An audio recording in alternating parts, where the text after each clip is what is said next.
When the world of business is constantly changing, you need to stay ahead. So what about AI to generate new possibilities? Machine learning to predict what customers will like. Or expand your business by forecasting delivery routes with real-time data. With the power of the cloud, imagine how AWS can transform your business.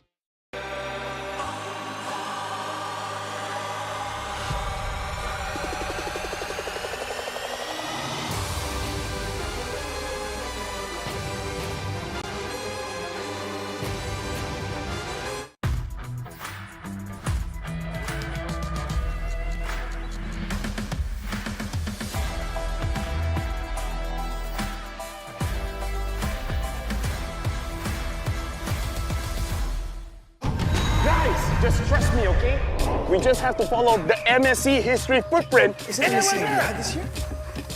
As in Saudi Arabia? Yes. Why are we trekking through the jungle? MSC started off in the tropics before it started to take over the world. Yes. Oh, guys! This symbol, it matches the QB frequency. I think we're getting close. You guys hear that? The format is calling me. I can feel it in my gut. Not your guts. You just skipped breakfast. Guys, look. 8 different warriors, all from distant lands. One sacred path. Oh my, Japan is back. Oh, 8 teams drawn into 2 groups. GSL format with BO3 matches, but at the end, only 1 team advances. We have to find the next piece first, because then we get to write the story. Imagine it. LaFell's MSC 2025 Theory Pro Max Plus. Ain't that good? Yeah, I like the sound of that. It's okay, I got this. What's that? Great Scott! It's the group stage format! The MSC 2025 group stages is going to consist of 16 teams broken into 2 groups, each group balanced and regionally diverse. So all teams will be drawn into 2 seeds, and teams from the same region can't be drawn into the same group. Groups will then play a BO3 double elimination. Teams with a 2-0 record and teams that survive with a 2-1 record will then advance. 8 teams will then fight for the ultimate glory. Is it still a group stage or a group elim stage? Well, it's kind of both. It's the best of both worlds! Maybe we're intentionally lost. Oh, you mean like the time a strong team lost to a weaker team that claimed it was a strategy to go down to the lower bracket for a more dramatic comeback? Yeah, that sounds right. Yes. Oh, look! That seems like a shortcut to the finale! Perfect! Now we can solidify the format before they even get here. Let's go. Brigida, let me teach you something. When you see something shining, you smash it. I found it! The sacred format ahead of everyone else. LaFell! From now on, you can call me LaFell, the great format discoverer. LaFell! I think you broke the format. Oh, we can still fix the format. Thank goodness I'm not with you this time. Don't touch anything else, LaFell, no! Let's look at the knockout stage. The MSC 2025 knockout stage, 2-0 teams will get to choose which 2-1 team they want to face. Will the 2-0 teams just pick a weaker team for a better matchup? Or they could just fight a tougher team just to flex. The real question is, which team gets to choose first? Most game wins or shorter game time? We're gonna have to wait until we get to Riyadh. Until then, let's have a look at the playoff bracket. Quarterfinals and semis will now be best of 5. Oh, and there's now a best of 5 third place clash before the grand finals. Final best of 7 to crown the ultimate champion. There you have it. The MSC 2025 format, wildcards to glory. Yes!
Just one more trophy left.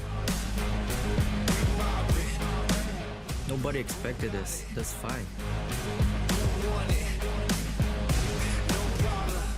This time, it's our year.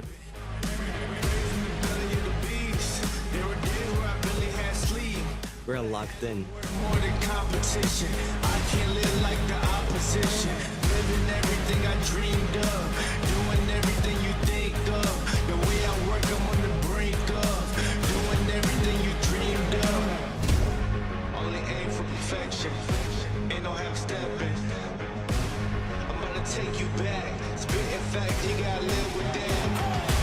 Who got it? Who won it? No problem. Big mama. City, plenty havoc causing. Do or die, it's either all or nothing. Best believe I'm leaving out with something. Anytime I got the crowd jumping, throwing rage, you know they fist pumping. I'm the king of this function. It's comeback time! What you do if you have my life?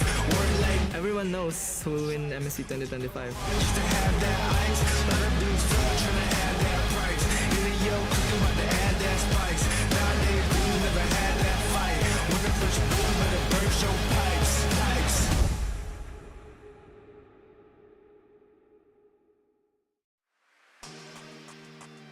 The very first day of MSC here at the Esports World Cup delivered some game surprises, but ultimately the results were as expected. Now, though, we go into day number 2, wherein we focus in on Group B, and let's see if they can deliver banger after banger, similar to day number 1. Welcome back to MSC here at the Esports World Cup. My name is Renmar. I'll be your host for today, joined by notorious Magic combo deck player Gideon and his lab-grown son, Miracle. How are you guys doing? Hey, doing great today. I mean, we've got a lot of interesting matches, and more importantly, once we get into it, I'll explain the face paint in just a little bit. But hey, Mirko, I mean, you saw half of yesterday. I got the first half of it. How did it all line up? Hey, we were actually able to cast 2 more full best of 3s, you know? I don't know if it's a Brigitte curse or if it's a... I think it's both Brigitte and Naveen working at the same time. But yeah, we got some absolute bangers, almost so close to upsets. Yeah, some very interesting storylines that we have in preparation for the second day featuring Group B. We have a good old Malaysia versus Singapore matchup coming on. Some powerhouses showing up. So I'm pretty sure Group B is going to deliver. Will it deliver more 3-game series? Ooh. Let's see. Before we talk on a little bit more further about what to expect, I just want to ask for, again, quick recap for yesterday. Are you guys surprised with some of the drafting decisions, the gameplay decisions? How are you feeling? Honestly, in terms of the raw drafting, I think that a lot of teams are, well, I don't want to say that they're hiding their drafts so far, but it definitely feels like they're trying to test each other a little bit more, you know? Try with a bit of a riskier draft, kind of test the waters, make sure that they can flex a little bit more on their opponents, just to see the power levels. Just like Sanford in the hero shot, right? But yeah, I feel like a lot of these teams are still trying to limit test, still trying to see what MSC is all about here. We saw Mythic Seal go for a very risky lineup with a Selena, and I think that was the only Selena we saw in day number 1 after... I think last time we saw it in the grand finals of MWI. Yeah, so we're clearly seeing that the creativity of teams in terms of their drafting and their final hero lineups heading into the matches are still being tested and are still being proven. We're still stretching the limits of what this meta can bring. And I mean, I couldn't ask for more when it comes to MSC here at the Esports World Cup. Yesterday, yes, we're full of surprises, so we're going to be seeing the top plays show up on your screen in just a moment. And there were a good amount, because what I loved about yesterday is, despite the results with Team Liquid Philippines dominating Ultra Legends, Onyx surviving CFU, the matches of SRG against VP, and then Mythic Seal versus Corinthians, is that there were a fair share of highlights per series. Oh yeah, you can definitely see that the mechanics of these players, especially the champions, I mean the champion, I want to say league, but it's really the champions group here in Group A, it's very evident, right? Everybody is making sure that they minimize all of their mistakes all across the board, but we also saw a good amount of challengers, right? VP against SRG, being able to take down a game from SRG's side. To be fair, I do admit that the draft was a little funky from SRG's side, but hey, everybody loves a good game. Yeah, I think it was a little bit funky for VP too, as we got got to game number 3. You could see that just the way that SRG were able to outdraft, VP outplay them in game number 3. And after that, we got to see a really, really hot matchup in Mythic Seal up against Corinthians 2. And that matchup in particular was just all about the drafts. Those risky moves that didn't really pay off as much. Yeah, outside of the drafts and in games, we've seen some really great reactions as well, brought to you by Crunchyroll. Yooms being vocal, even a little bit of a table slam there. Even Cram after the match against Virtus Pro, he stood up and pointed as if it was what's the name of that guy? The attorney, the ace guy. Yeah. It's Yes. Ace Attorneys. Yes. Yeah. Stephen Bright, I think? Sure. No. Sure, we'll go with that. You even see some shrugs here and there from Virtus Pro. You know what that reminds me of? Who? Sunset Lover at M3, dude. Like the whole dance against Toda, and then same pattern. Like they won it, and then they lost the series ultimately to a point from Krem. Yeah. Hopefully we get to see the players today loosen up a little bit more taunts. I mean, like our ladies from MWI were very vocal and they were very active in getting into the mind space of their opponents. Hopefully we get to see more from the dudes as well of MLBB. Speaking of MWI and Team Vitality, well, they are still currently in the leaderboards for our club championship here at the Esports World Cup. Again, not only historic for the MLBB esports space, but for the leaderboards, again, it still remains the same. Team Vitality are the only team so far that are qualified to lift the trophy at the end of the Esports World Cup. Hey, don't forget about some of the other teams that could potentially be in contention, right? EVOS Esports already got 1,000 points from Free Fire side, but I'm looking at Team Spirit. I'm looking at the Virtus Pros because this win of MSC will shoot them up into the standings and honestly start them on their qualification run for the EWC Club Championships. Yeah. Don't forget about RRQ as well, just lingering there at 12. They're all tied for 750 points with VP2. So again, with RRQ here, rumors have it that they're doing really good in scrims. If they can have that performance be on stage 2, it'll be great for them to get some more club championship points. Remember, there are around 17 game titles left, and the race for the most points still remains wide open. You see the top side quite heavy, and then one tournament or game title win could completely change how the top side of the table looks like. Remember, it's a total of 27. That's a lot of zeros. $1 million up for grabs for the 24 most successful clubs, with the champions getting $7 million. Now, though, we gotta head into some big figures as well. It's been a record-breaking year and a half for MLBB Esports. It was a record-breaking day 1 as well. Thanks to you, we got to reach over 1 million views just in our very first day of MSC here at the Esports World Cup. Now, though, it's time to celebrate. So please vote for us, esportsawards.com/vote. There are 3 categories for MLBB.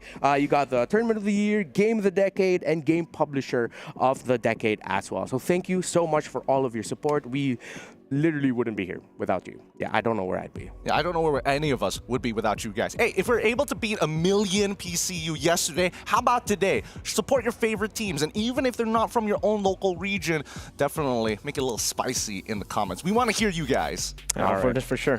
Yeah.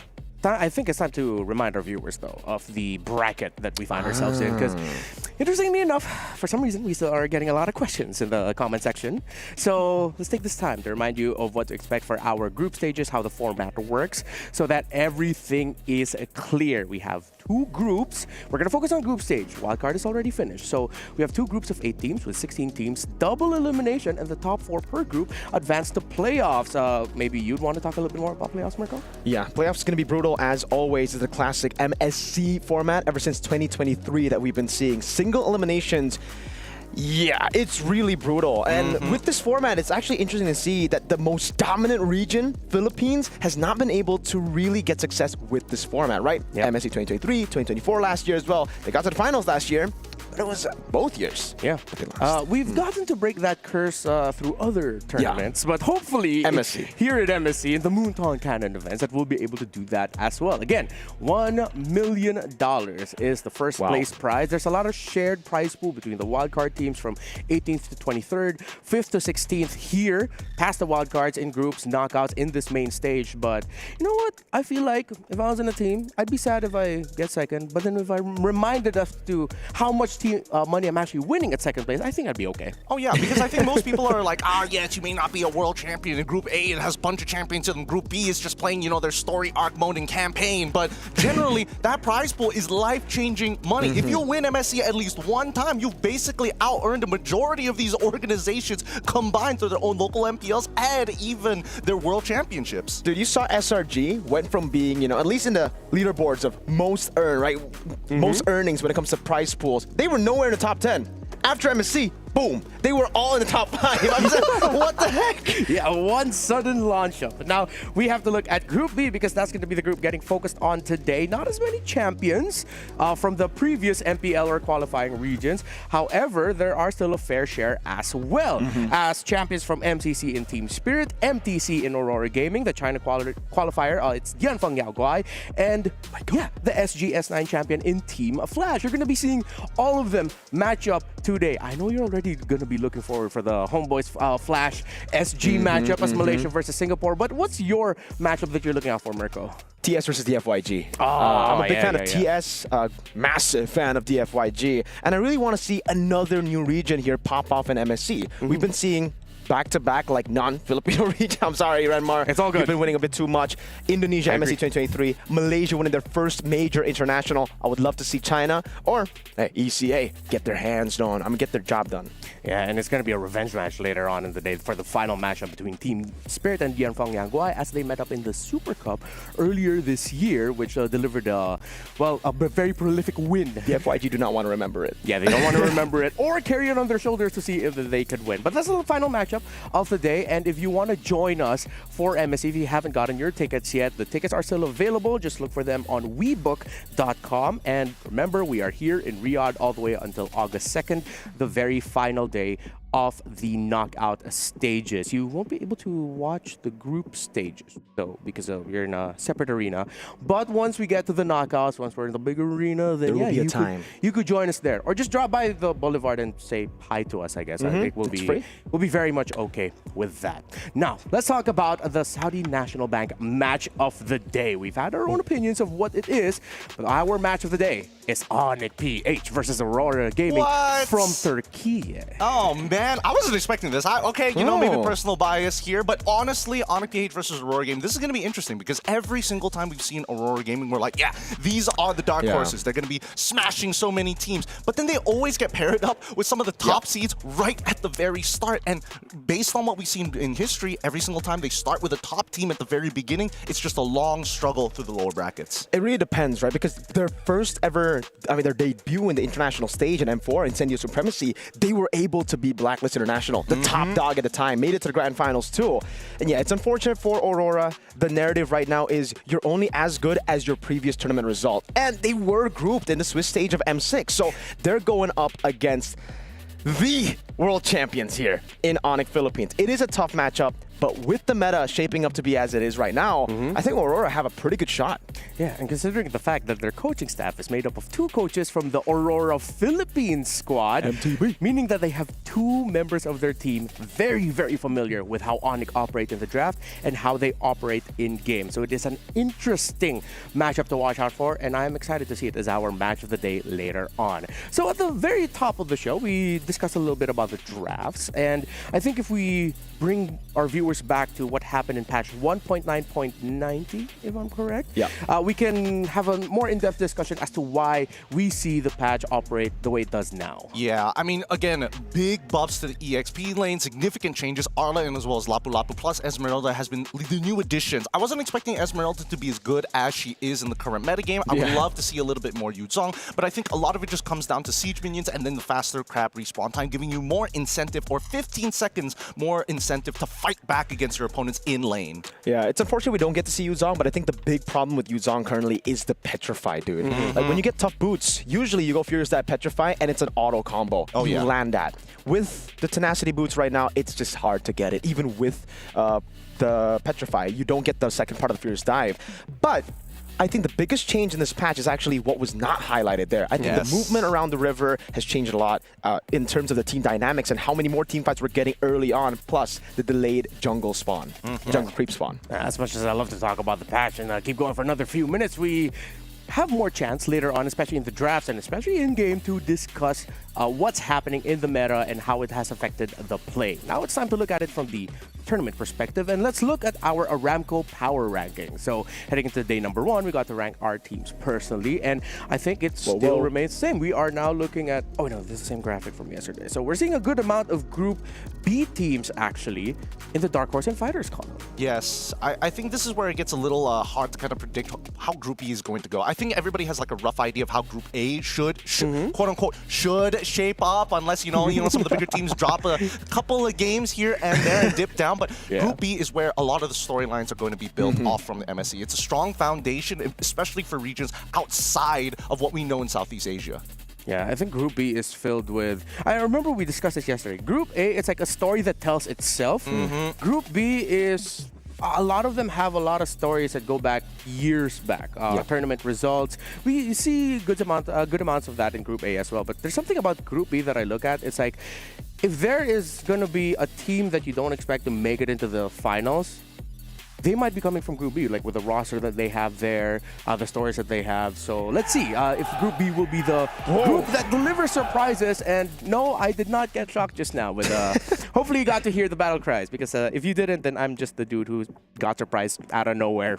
So let's start talking about the two teams that are going to be fighting out for our very first series of the day. It's Homeboys from Malaysia, Team Flash from Singapore. You're the Malaysian of the table here, Gideon. So what can we expect from Homeboys? Look, Homeboys have had a completely new revamp of its roster. From what we used to know, the Flame Boys being really spicy, being in your faces with an aggressive play style, now they've kind of humbled down with a completely new roster built from the ground up. I'm not Singaporean, but I'll take this one. Flash SG.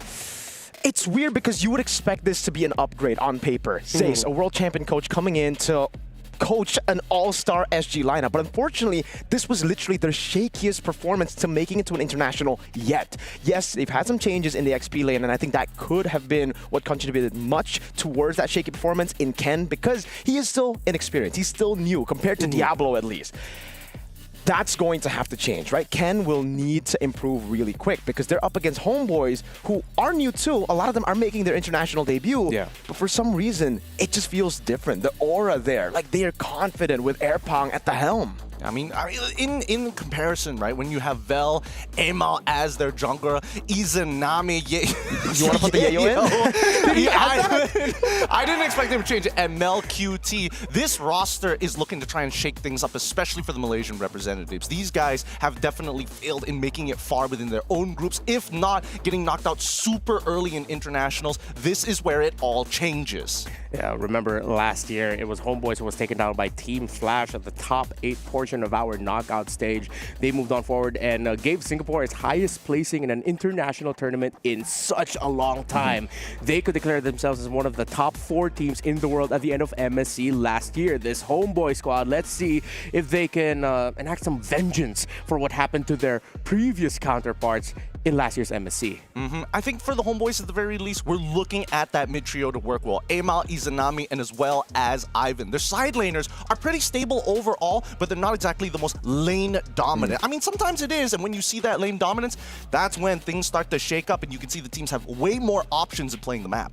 Yeah, so it's really more of team fighting for the side laners too. They just really, they want to shove in the lanes and go and rotate. And hey, this is what the patch is about. You just go, pick up ready to fight gold laners and fight for Turtle 1, where you can look for the snowball. And Homeboys have been doing a whole lot of that even before the patch. Yeah, let's see what Team Flash will bring to the table. It's a roster that you're very familiar with. Mirko touched on it earlier. The only difference is their EXP laner Ken, but you have the returning, we call him the Emperor Akihiro-san, JPL in the roam for Flash, who is now in his, excuse me, sixth MSC appearance? Yes, he has not missed an MSC just yet. JPL as a veteran, the Shogun, some may call him, our Emperor Akihiro-san is looking to guide this squad to their victories. But that's not the only people that we should worry about. Curtizi in particular. Last time, what shocked the world was with some of his stranger mid picks, right? We saw Martis in the mid facing off against Aloy certain times. 2v1ing teams who weren't expecting these options. And now, with Vanix kind of becoming his own man throughout the past year, they need to make sure that at least Hades has some support because he's always this big player, but he needs that little bit of oomph to get him over the edge. Yeah, but Mirko, they have an Indonesian coach in their squad now, Coach Zace. What can you fill in our viewers in about that? Technically, he's Singaporean, but he did win with Indonesia with Evo. So yeah, Zace. He's always been a controversial figure. I'm gonna be honest with you, especially in the just recent years, recent times. He's always had his own idea in his game, and he's very strict. He's very strict. He's very military style when it comes to coaching a team, and I think that's why Flash were kind of culture shocked by that. They weren't ready for that. All this time, I think Flash with their all-star players have had kind of more of a relaxing time with their coaching staff. They would just be chilling, you know, having conversations. Meanwhile, Zace comes here and says, "I know you better than yourself," or "You pick my hero right now," which can be good in this meta. We know how massive the prio picks can be here. And that's what I'm expecting from Zace. I'm hoping that the meta sticks together here for him, just in the group stage. And then later we get to see the crazy stuff like the Martis mid, etc. You would imagine that because Singaporeans now have mandatory national service, that Zace would kind of fit in nicely. Yeah. Well, they were able to win a championship in Singapore, a 4-peat for Team Flash. But of course, as we all know, esports players go through a lot. They sacrifice a lot. Well, I think this one is a story worth hearing, so listen in on this.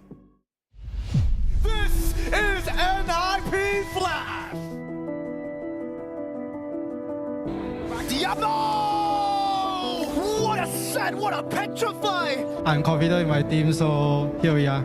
It's quite a long story lah. So basically, before the start of MPL, some unfortunate things happened to my mom, so she passed on lah. Despite that, I did still try to perform for MPL stage, but I feel maybe my performance wasn't as good. You got Mondays with the triple, another maniac! What? As they wipe out Flash SG! As well, there's going to be a brawl right now. Still, it is going to be Curtizi backing away. The follow-up here at JPL in the stun. As Flash SG goes up to the grand finals in a beautiful head and shoulders wipeout. With the addition of Ken in the roster, I think that's why they decided to use Ken instead, and they had better results with him.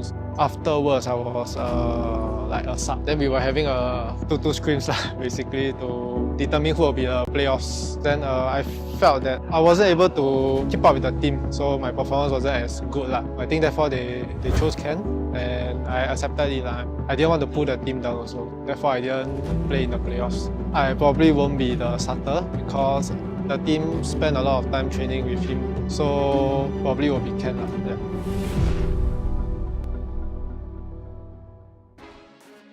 Well, we got a chance to talk to Diablo earlier today. It seems like he's in good spirits to help support the team in what way he can, and no pun intended there, in what way he can. But it seems like he's very happy to be here as well. The team brought him out, and we might not see Diablo play, but know that he'll be backstage really supporting Team Flash. In just a moment, we are now going to be seeing the draft, and it's time to talk about the juicy picks that we can expect.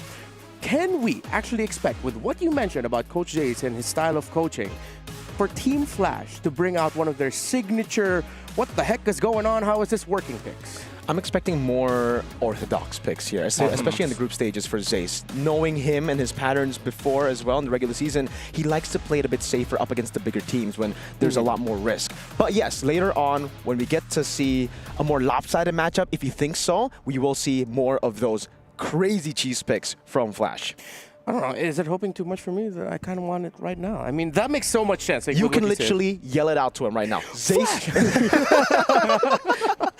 Guys, come on. Guys, come on, please. No, I totally agree with Mirko here. I think that if there is any time that Zace would be a little softer on the team in terms of what options that they're going to go for, probably it will come if they win this matchup and still are in the upper bracket. That very first game is where they're going to do it. Because right now, being able to keep those two lives for as long as possible is always going to be a high priority for a majority of these teams. Going down to the lower bracket is actually kind of dangerous, knowing the potential teams that could fall down. But let's jump into the draft, right? Team Flash SG on the blue side, facing off against the Homeboys on red side. The priorities are looking a little similar from what we saw yesterday. Yeah, but it's a bit odd knowing Hades and, you know, how he really likes to get his hands on assassins. You wouldn't really expect these kind of bans.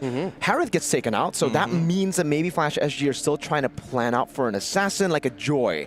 But I think the big picture should just be a Baksha that we have been seeing a whole lot of prio from the first two matches that they won, but then completely forgot about it in the last two matches that they won. Look, I don't want want to get into that, man. Like that's where it got really.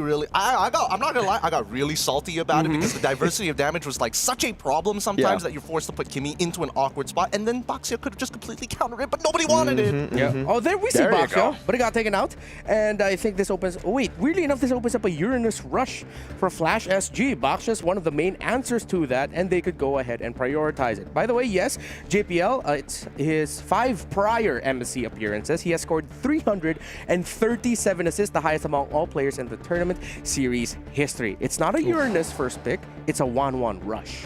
Yeah, and this is a very risky pick. Again, yes, 1-1 is very prio, ladies and gentlemen, but it is very easily countered. This was the first pick for CFU against Onyx ID, and it worked out for them mainly because I think Onyx ID just completely disrespected it, did not pick any of the counters, which are open, up for grabs for Homeboys. They could just pick up a Farsa and then build off of that. Yeah, we'll see how this is going to go, right? Because again, Flash SG wants to kind of skewer and kind of influence the draft with this first pick. They could have gone for Kimmy, they could have gone with Farsa, they could have gone for the Uranus, but now the Homeboys going for the Irithel into the Arlet. I'm down for it, right? Because it still tells Flash SG, we know that you don't scale as well, so you're forced to be looking for the scaling style of heroes, especially in the mid lane. Yeah, first 2 picks really good. You already have the lane response to the 1-1, and then in the overall team fighting picture, the Arlot should provide enough disruption to what is expected to be a very condensed play around the tanky fighter jungler lineup for Flash SG. Yeah.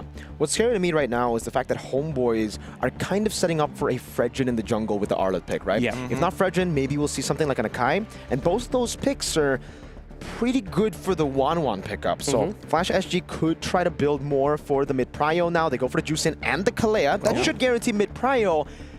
And in a way, it is not really the best combo. You don't usually want to pair up Kalea with Juicin, but I understand it here. Kalea, you lock people down so that the 1-1 gets a free crossbow attack, and now it puts even more pressure from Homeboys, as they will have to decide whether to go for the utility jungle in Fredrin that is very unsafe, or keep it steady and just go for a flex pick again to get into second phase. I mean, they can also lock in the Kimmy almost straight away as well, knowing what their R4 could potentially be in, but then that opens up a lot of options for Flash SG to look for these big punishes in that second phase. So far, I think that Flash SG has a really good option. Homeboys now leading into their frontline tank. This is perfect, right? This is planned from the get-go with the 1-1 opener. Homeboys, they're going to need a little bit more burst damage at the center of the map. I think their control's already solved pretty much. A little bit more reach is needed. They respect ban the Tigreal of JPL, who actually played 5 games in the grand finals of MPL Singapore, all as Tigreal. Tigreal taken out here. Interesting. So they're expecting the Kalea to go XP. I think that's something we actually haven't seen since the change of the range of skill 2 from Kalea. But okay, it's a take from them. They want to ban it out. Maybe, again, understanding that Arlet and Fredrin is super vulnerable to those big CC abilities. But for me right now, I think Homeboys, they're drafting for a very normal, like, previous meta draft too, right? They want to probably go Farsa or Kimmy. That was going to get taken out instantly. That's why I thought maybe the Farsa should have come up first. That's what I was thinking too. I was hoping that maybe they get their mage a little bit earlier. They could have saved the Irithel. Irithel, if not, play in Moskov later down the line, knowing that Flash SG actually likes to play the Assassins. We finally get to see the Uranus ban out for the side of the Homeboys. And if Flash SG is going to do Flash SG things, I would expect that this is going to be a Kimmy ban. Yeah. Okay, with the Kimmy taken out for Homeboys, that leaves Zetian, but then Zetian and Fredrin together in the entirety of MLBB here at the Esports World Cup has been so missed, not even hit or miss, it's usually missed because it's overload on utility and not enough damage from the early to mid to cross you on over to the mid to the late game. Well, here's the thing. There is actually an idea when you have the Arlet in play, right? That's the main reason why people take the Arlet when you have these types of utility junglers on top of a utility mid laner. So again, we don't know whether this Arlet is going to be playing as the mid trio or the EXP lane. There's no way to kind of predetermine that matchup. So let's see what R4 has to offer for us, right? This should technically be the mid pick. If not, we probably will get a predetermination of who's going EXP and who is going support. I really don't. I'm not a big fan of the Arlet in Rome, so I would say Arlet should be XP here. I'm thinking of Flash right now. I think the Lapu Lapu works really well, and I think Flash have already banned out the proper components that would strengthen Homeboys' lineup. This is just about how you finish the draft. Homeboys, they go for the Mathilda. There you go. So that's the guarantee. Arlet will be going XP, Mathilda, and Fredrin. Flash, do they now try to go for... I would still say go for what I said earlier, right? In XP. Lapu? Yeah, go for the Lapu. Because at this point, right, even if people are thinking, okay, if Kalia goes into the EXP and then we get a Cho to get mid-prio, it's kind of a double down on the exact same thing. 2 pickoffs, sure, but then everybody from the side of Homeboys, when they saw Kalia, was going to set their battle spells to Purify anyway. So unless they want to play around that, which I highly doubt, we'll see how Flash SG looks to round out their composition, because they know for a fact, hey, you've got a lot of movement here. You might as well get the Phoveus on your side. You have plenty of dashes to work with on the enemy side to buy that extra bit of time. Ooh, Akai Esme. Yeah, Akai in the jungle. Yeah, and I think that was the trade that Flash was already thinking. I feel like they expected the Fredrin to go to the side of Homeboys, and then with all the shields now, the side of Homeboys, especially if they pick up a Zetian, then the Esmeralda would be very happy. I am quite fond of the Flash SG draft, but if they don't get there early, it's going to take a lot of time. Well, I think that right now, it almost guarantees that Curtisi kind of needs to build into the Sky Piercer, because there's a lack of damage from Team Flash, I'm not going to lie, right? We have the traditional matchups of the Akai into the Fredrin. We know how that's going to work during these neutral fights, which means that Homeboys actually has to play around that. How they're going to do it, I'm not too sure, because in terms of like raw wave pushing, Irithel needs at least that Windtalker to kind of push the lanes really, really fast and then participate in fights. And even so, you would rather have 3 items before you get into these battles in the first place. Okay, Homeboy. Oh, they go Valentina. That's not too bad. Yeah, it's pretty good. They can get the heavy spin too, and now it makes it pretty difficult. We thought that maybe with the Kai, Turtle 1 guarantee, but the Valentina changes everything. All right. You two can expound on this a little bit more once we head into the game. But real quick, Mirko, who has an easier lineup to pull off? Flash. What about you, Gideon? I'm going to say, yeah, Team Flash is a much easier lineup to pull. My main issue is that early game, right? That mid from Curtisi and JPL is going to be quite devastating. I want to see how Homeboys kind of neuters them, slows them down. All right, let's head into this Singapore versus Malaysia mashup. It's Flash against Homeboys. Thank you, Renmar. All right, Flash SG versus Homeboys from Malaysia. The Battle of the Causeway. Years in the making, a rematch that we've been waiting for a very long time. Luckily, nobody is up for eliminations. Mirko, it's going to be you and me as we start making our way into the land of Dawn. How you feeling about this? Because even for me, I'm looking at the lineups. I'm worried for both sides because a single mistake could snowball out of control here for the Mid-Season Cup 2025 here at the Esports World Cup. Hey, a lot of questions, and we get to answer those questions here. We get to elaborate on our previous answers, and I think I might have to backtrack on what I said earlier. Flash having the easier comp. I forgot again of the combo with the Valentina taking the heavy spin to give the constant resets on Vengeance, right? It's Beyblade X, baby! Oh my lord, it's not just going to be the Fredrin. It's also the Akai that's going to literally let it rip on the hands of Alan. Yeah, I think that's why when I'm talking about like the later stages of the game, this Irithel is going to have quite a fun time, right? Being able to kind of run through everybody, especially when all the resources are down. It's really going to be a battle of management overall. How do we control the map while minimizing the amount of gold given to our opponents? Because if we're talking about like early invades as well, I would say that the early invades are looking really, really good, especially pre-level 4. If we're talking about like the traditional, Kimmy plus my support plus my jungler, we walk into the top side of the map. Since we already have an advantage there, we might as well just plow through and deny level 4 from Fredrin. Yeah. I'm thinking about it right now, and yeah, I think even in the individual lanes, it's just difficult for Flash SG to keep up with what Homeboys have already drafted. The Irithel matchup is ridiculous for the 1-1. Like, you don't win those. Maybe level 1 with the Inspire, but that's about it. I don't think they're taking Inspire. I mean, Kalia's on the other side, so we didn't get to see battle spells just yet. 1-1 Inspire. 1-1 took Inspire. Okay, that's fair enough. But even so, right, that's, again, a mistake that most gold laners tend to make, right? They walk up instantly, try to go for that level 1 initiate. If that Inspire doesn't get mega value, or at least get, sorry, not revitalize, rejuvenate out of their laner, then, you gotta play a little safer. You don't want to trade as often. I think that's why they covered their weaknesses in the gold lane by picking up a crazy mid duo with prio-wise, right? Like the Juicin and the Kalia should be able to clear faster than what Homeboys have already picked up for themselves in the Mathilda and the Valentina. For sure, with Concussive Blast, assuming. With Concussive Blast, and then they'll just rotate into the bottom lane, give the 1-1 a bit more space, then as expected, I think both these teams will be sending their gold laners into the fight, which should be the big gamble. That's what we're going to be pointing our fingers at, guys. And for you guys, watch Turtle 1. Big contestation point, especially considering now we have 2 heavy spins, a Fredrin, 2 utility jungles. They both need the Turtle. Yeah, no, it's a 50-50, right? It's either we go down to the gold lane or we have to fight for Lethal Wanderer, and then we'll see what happens there. Either or, I don't think Homeboys is going to like even walk up. Where they're like, hey, you can take it, boys. And there's more pressure on Flash because they can't really play the weak side of the map. The Irithel is just too safe and is a winning matchup already up against the 1-1. So you either win Turtle 1 or you wait and scale. And I don't think you want to do that with a 1-1 in your composition. This is a pick that wants to snowball, wants to get those mid-game team fights rolling, and you want to end the game before people get Winter Crown. For sure. Yeah, the Winter Crown's going to be a bit of an issue here. As we look through the players, you can definitely see that this is a high gamble from the side of Flash SG because, again, it's not dependent on the team play. It's more dependent on that first minute of the game. How do we play this lane? If we can get an advantage, that advantage will slowly increment itself to something bigger coming into minute 2, minute 3. And that's what I'm worried about for the Homeboys. If Homeboys are able to kind of survive that first 3 minutes, go into that turtle, they don't necessarily even have to contest the turtle. They can just walk away. Yeah, exactly. So there's no pressure for Flash to fight. They have ridiculous disengage with Mathilda. And yeah, as expected, purifies across the board. Also for Izanami. All right, we're finally getting into this. Oh, wait, hold on. Hades is walking up. Is he going for an opposite purple start? He's going to the orange buff to try and steal this away. Is there any information whatsoever? I don't think so. Nobody knows that he snuck through. Hey, I've seen a whole lot of things in MLBB, but one thing I would never expect is for an Akai to invade level 1. Yes. He's gonna get it too, and there's no punish. Yeah, Homeboys are just playing it classic. Hades going for more. He's playing like a Nolan on this Akai. It's so smart. It's so smart Amal's because gonna find out. I mean, he's gonna find out fairly quickly, but it's so smart because he knows, hey, Irithel has to make sure that, you know, she has lane prio, and now the first Little Wanderer is gonna come up, and Hades, he's like, haha, who wants to fight?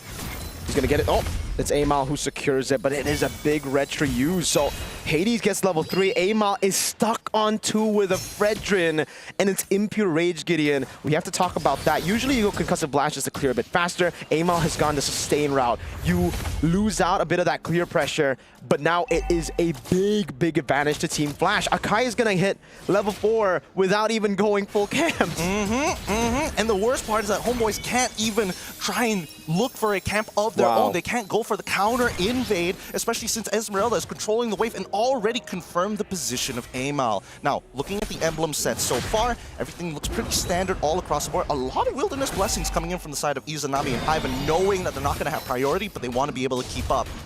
Look at this, the way the Flash SG are just playing. You see the Juice in rotate over after getting that mid-pry that we were talking about. We expected them to rotate up top to help Vanix, but Vanix has just been playing a safe game as the Juice in starts to leash for the Akai. This is Turtle 1 guarantee of Team Flash. This is beautiful from the side of Team Flash. Very mechanical, very straight. Honestly, this is kind of reminding me of some of the good old days of how SG likes to play a very technically perfect game. Look at that, Vel zoned away by the Esme, the winning lane prio. I don't think they can contest this. That's an Akai with level 4. Tsunami Sam with a heavy spin there as Retribution comes in. Vel is just going to be pinned down. That's first blood over to Curtizi. JPL wants some smoke, walks. Purify from Izanami. He didn't want to get pulled back. Interesting. Vel, a pretty bad flicker angle there. Probably was thinking to get on the opposite side of Hades, didn't get what he wanted, or at least over the wall. First blood falling over to the side of Team Flash, and now they're just going to maintain this type of pressure. This is exactly what Team Flash has wanted for their early game. And I'm not even sure if Homeboys can actually... Oh, JPL with a jump of the flicker. MelQT doesn't have Purify here. No sprint either. It'll be a free kill over to Vanix as they go for more. Hades tanking up the turret. And it's a win for the losing matchup in 1-1. Everything is going as planned here. Ivan knocked up. They want to go for more, but it only just distracts Amal, who's already behind and will be even more behind, as Hades still has a full jungle. This is a beautiful early game coming out from Team Flash. I may be a big Malaysia fan bias here, but Team Flash, they're coming up with their own piece of artwork. Let's look at the lead so far. It's a 1.3K, rather small, but significant, especially when we're talking about not only the jungles, but now that Wanwan has that 500 gold lead, they're going to have a full component against MelQT, who opted not to go for Purify. Oh no, this could be bad here. Yep, they're able to disengage. Unfortunate for Vel, yeah. They get a green camp, but as you saw, they needed 4 members to take one away.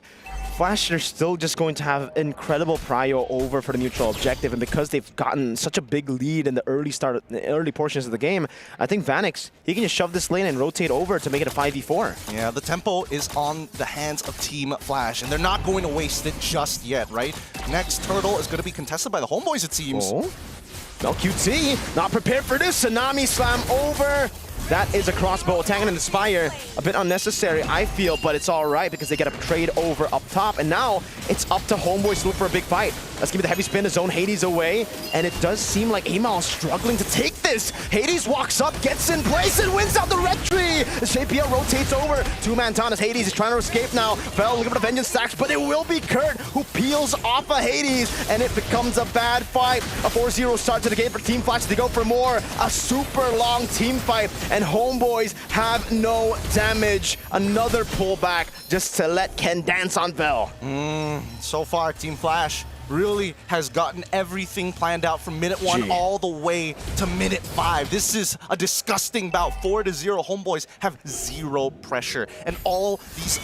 Honestly, it all started with the fact that Team Flash, they're exploiting every little thing from the side of Homeboys. You don't have a priority over mid. MLQT decided not to take Purify. All right, they can divide and conquer, and now Hades has extra confidence. Look, even Vel can't really deal with the pressure coming in from this Esmeralda. Ken is playing a strong game too. It's so good for Team Flash at this point of the game, man. Gold distribution. Oh, man, 30 minions already taken. Well, I mean, that's not 30 minions. 30 gold over from the minions. Now they're going to go for the mid lane. Ken rotating over.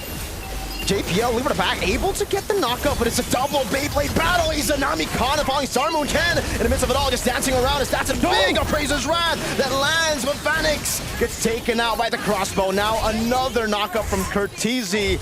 3-4-2. Team Flash looking for more now. 4,700 gold lead for Starmoon. Over to Mel. Good guiding win to get him out, but you can see that even with the photo, it's an advantage to Ken on the Esmeralda. The first 2 minutes of the Team Flash rotation really just set the tempo. And Homeboys, considering that they're playing an Irithyll as their gold laner, bro, this is going to take a long time for them to make a comeback here. 5,000 for Team Flash. They're diving past the first turret, and the comeback angle here from Homeboys now will have to come from them capitalizing on a Team Flash mistake, because we are getting to the point where the chances of Homeboys finding a turnaround increases. Team Flash took some hits and took a few losses there. Live view. There's a bit of a battle. So there is slam over. Uh-oh. Amal walking way too aggressive right before Turtle. Yeah, not like that. You're not going to be able to find your turnaround in the mid-game 6 to 8 minute mark like that. So Homeboys are going to have to hunker down and accept the fact that it is going to take a long time for them to fight back against Team Flash. They can just continue this aggression, control the river, control the jungle, and most importantly, get the third and final turtle of the game. All turtles go to Team Flash.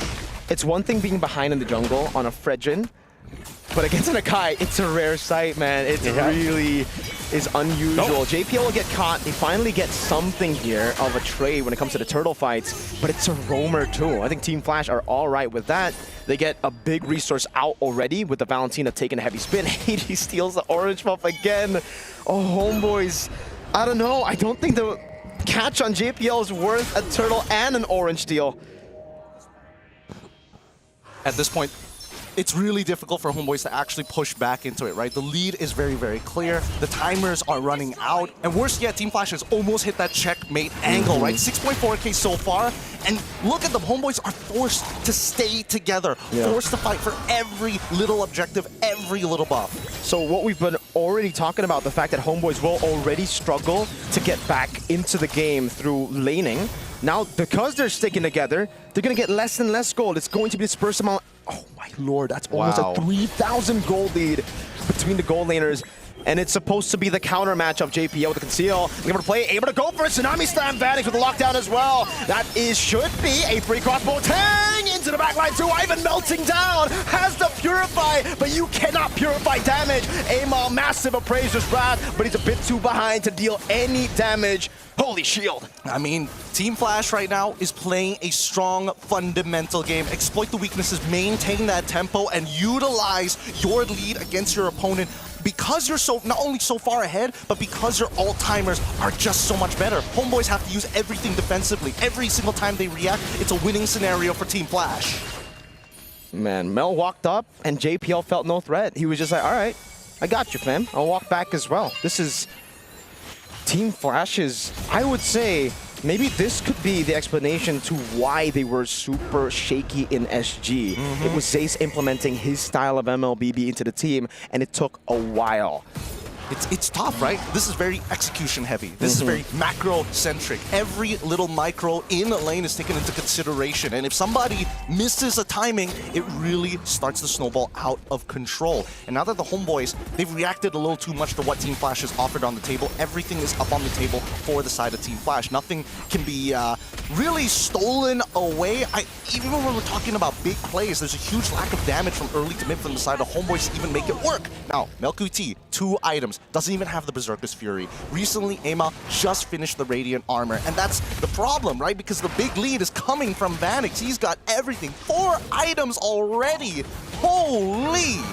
Yikes. Melfic Gun at 10 minutes on the 1-1 is a sight to behold. Frigid losing 4 levels against an Akai. You're talking about 2, me and Renmar. Now it's 4. Oh, that is just brutal. And this is something that I actually didn't expect. I was about to say that I'm glad Kurt didn't buy the Sky Piercer when you have a 1-1 on your team, but he did. So one of those will be neutralized by the other. I don't think you want... Actually, it could work well. If you get Crossbow Tang and then you execute while the Crossbow Tang's on him, then technically yes. But yeah, you're just gonna have to coordinate that. You not only do you have to coordinate that, I think it also gives incentive for Vanix that if you have an option to go for the crossbow tang early, just let it rip, right? You still got Cartesia as your insurance policy, not to mention, again, with these timings, if the fight occurs prior to the Lord, before it spawns, and I mean, I don't think they can, wait, can they look to close out this game? They've got the 10K. They could look to try and muscle in against the Homeboys. Let's see whether Hades finds an angle.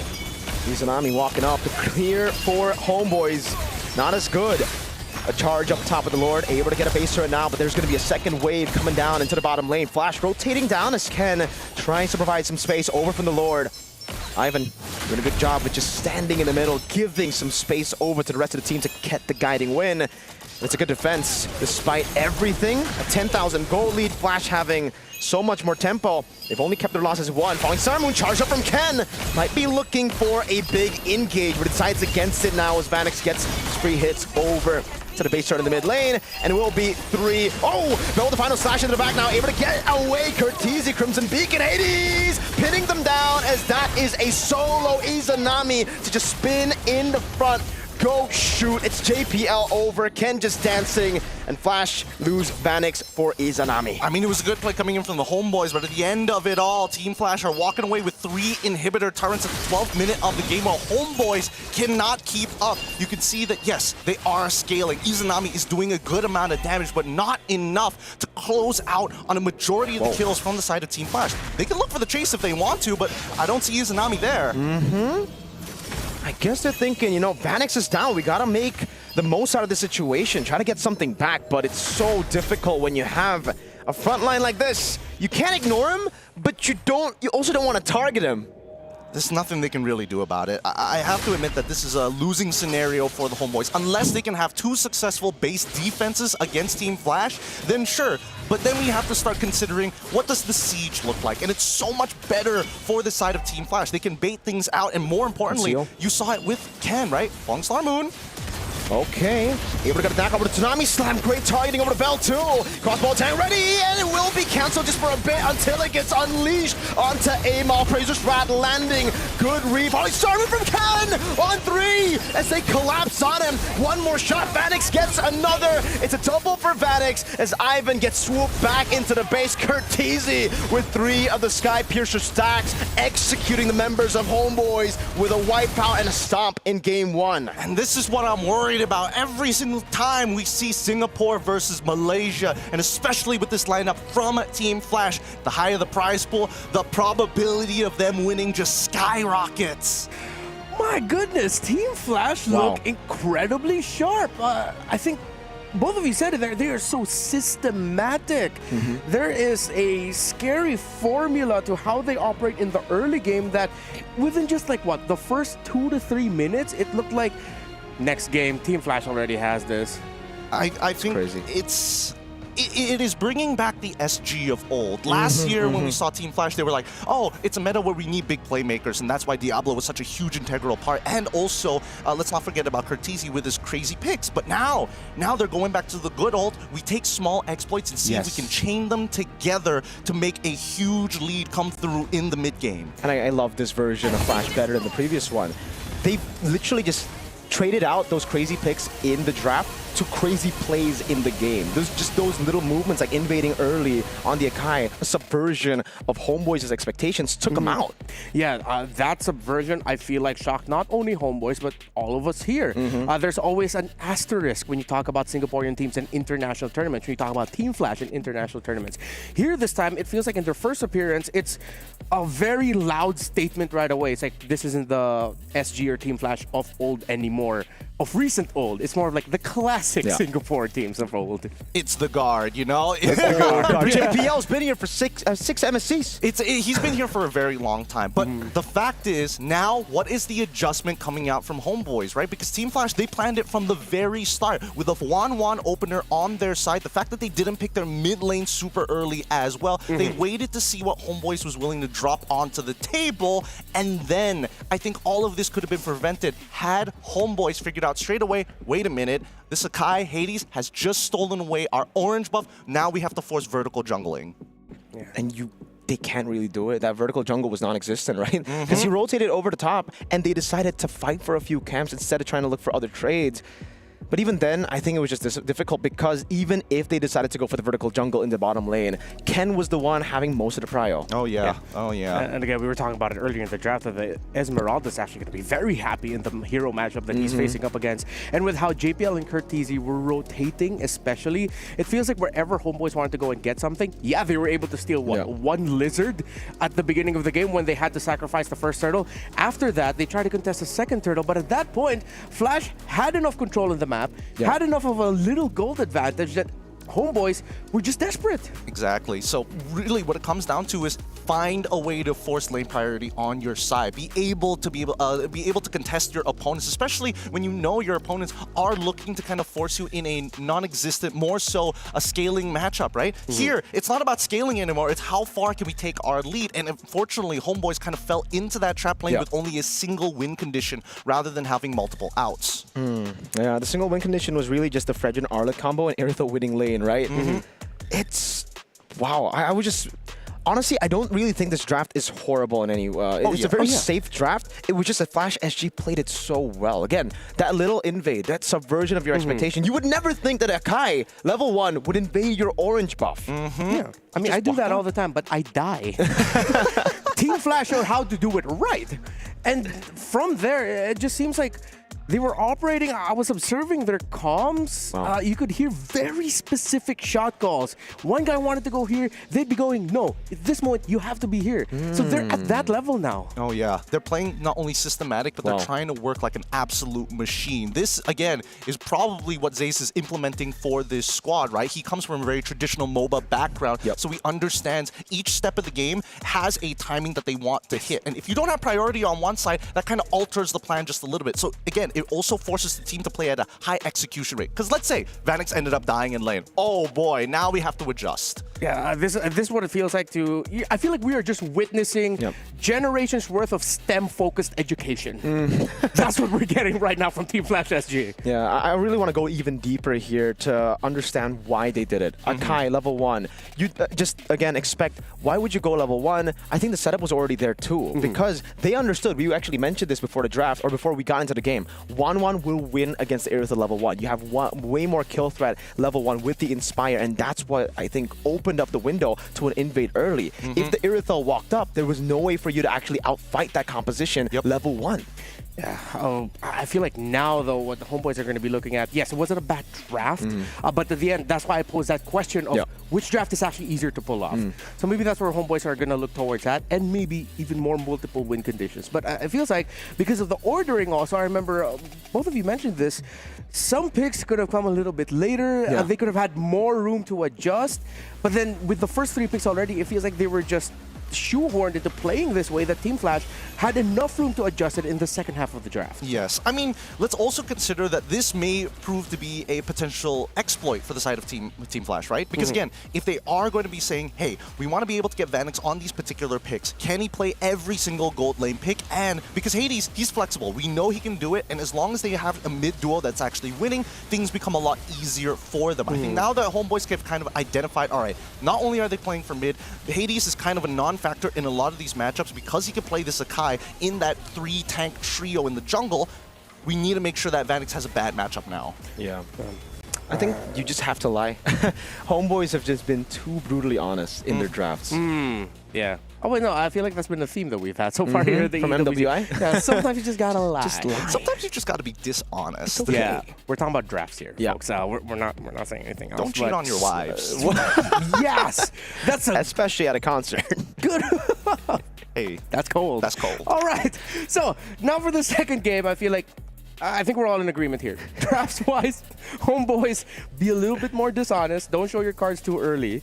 And I want to go back to one ban that they dished out on. Do you think that Tigreal ban was a little bit of an overthink? Because if they knew that they were going to be playing Arlott, and that they stole away the Fredrin, and that most likely Team Flash are going to play utility, it's obvious that they were actually going to play Akai. I think they were reading into JPL's hero pool a bit too much. They were like, all right, this guy plays Cho and Tigreal for the most part, right? From previous internationals in MPLSG as well. So they were like, take away the comfort. Even though it doesn't make sense yet, take it away. That or Vel was like, guys, I don't want to play against Kalia as Arlott. This is a nothing matchup, but like I'll do anything to not be in that matchup. Let's get rid of the Tigreal instead. Okay. So in a way, I feel like they were just drafted in the corner. It seems like the more we talk about this, we now have to look at Team Flash as they drafted this incredibly well. They played this really well. That Homeboys just, after they got their orange buff stolen, they just really had to think about the next game already. But here's the thing, right? I think that right now, a lot of this is relying on the cornerstone of Arlott, right? Where does Arlott kind of fall within the meta? Because Arlott affects certain heroes and can cancel out certain abilities,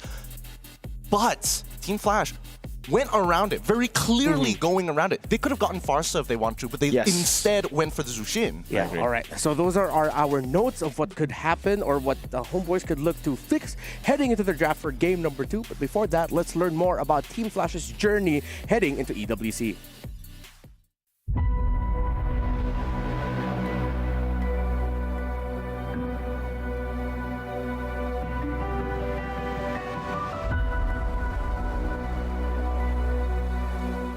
Definitely feel grateful that I get to play EWC the second time. It wasn't a smooth journey we had. We were struggling quite a bit in our league. King's Vanguard! Oh my goodness! By the face of Team Flash, almost being able to bring up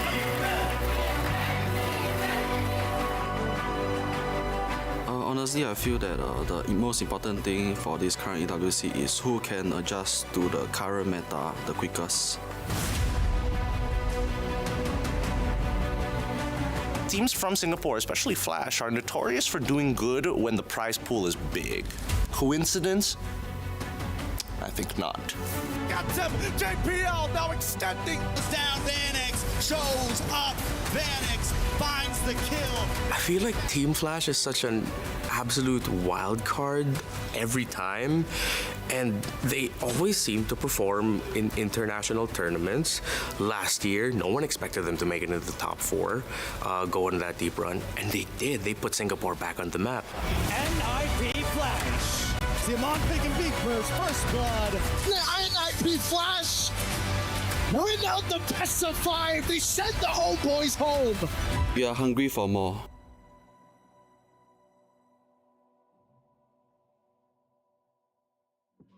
Well, very clearly that Team Flash are very hungry for more with how they played in that game number 1. There's no doubt. So what now then can Homeboys do as we continue our little analysis of what Homeboys can adjust into the draft?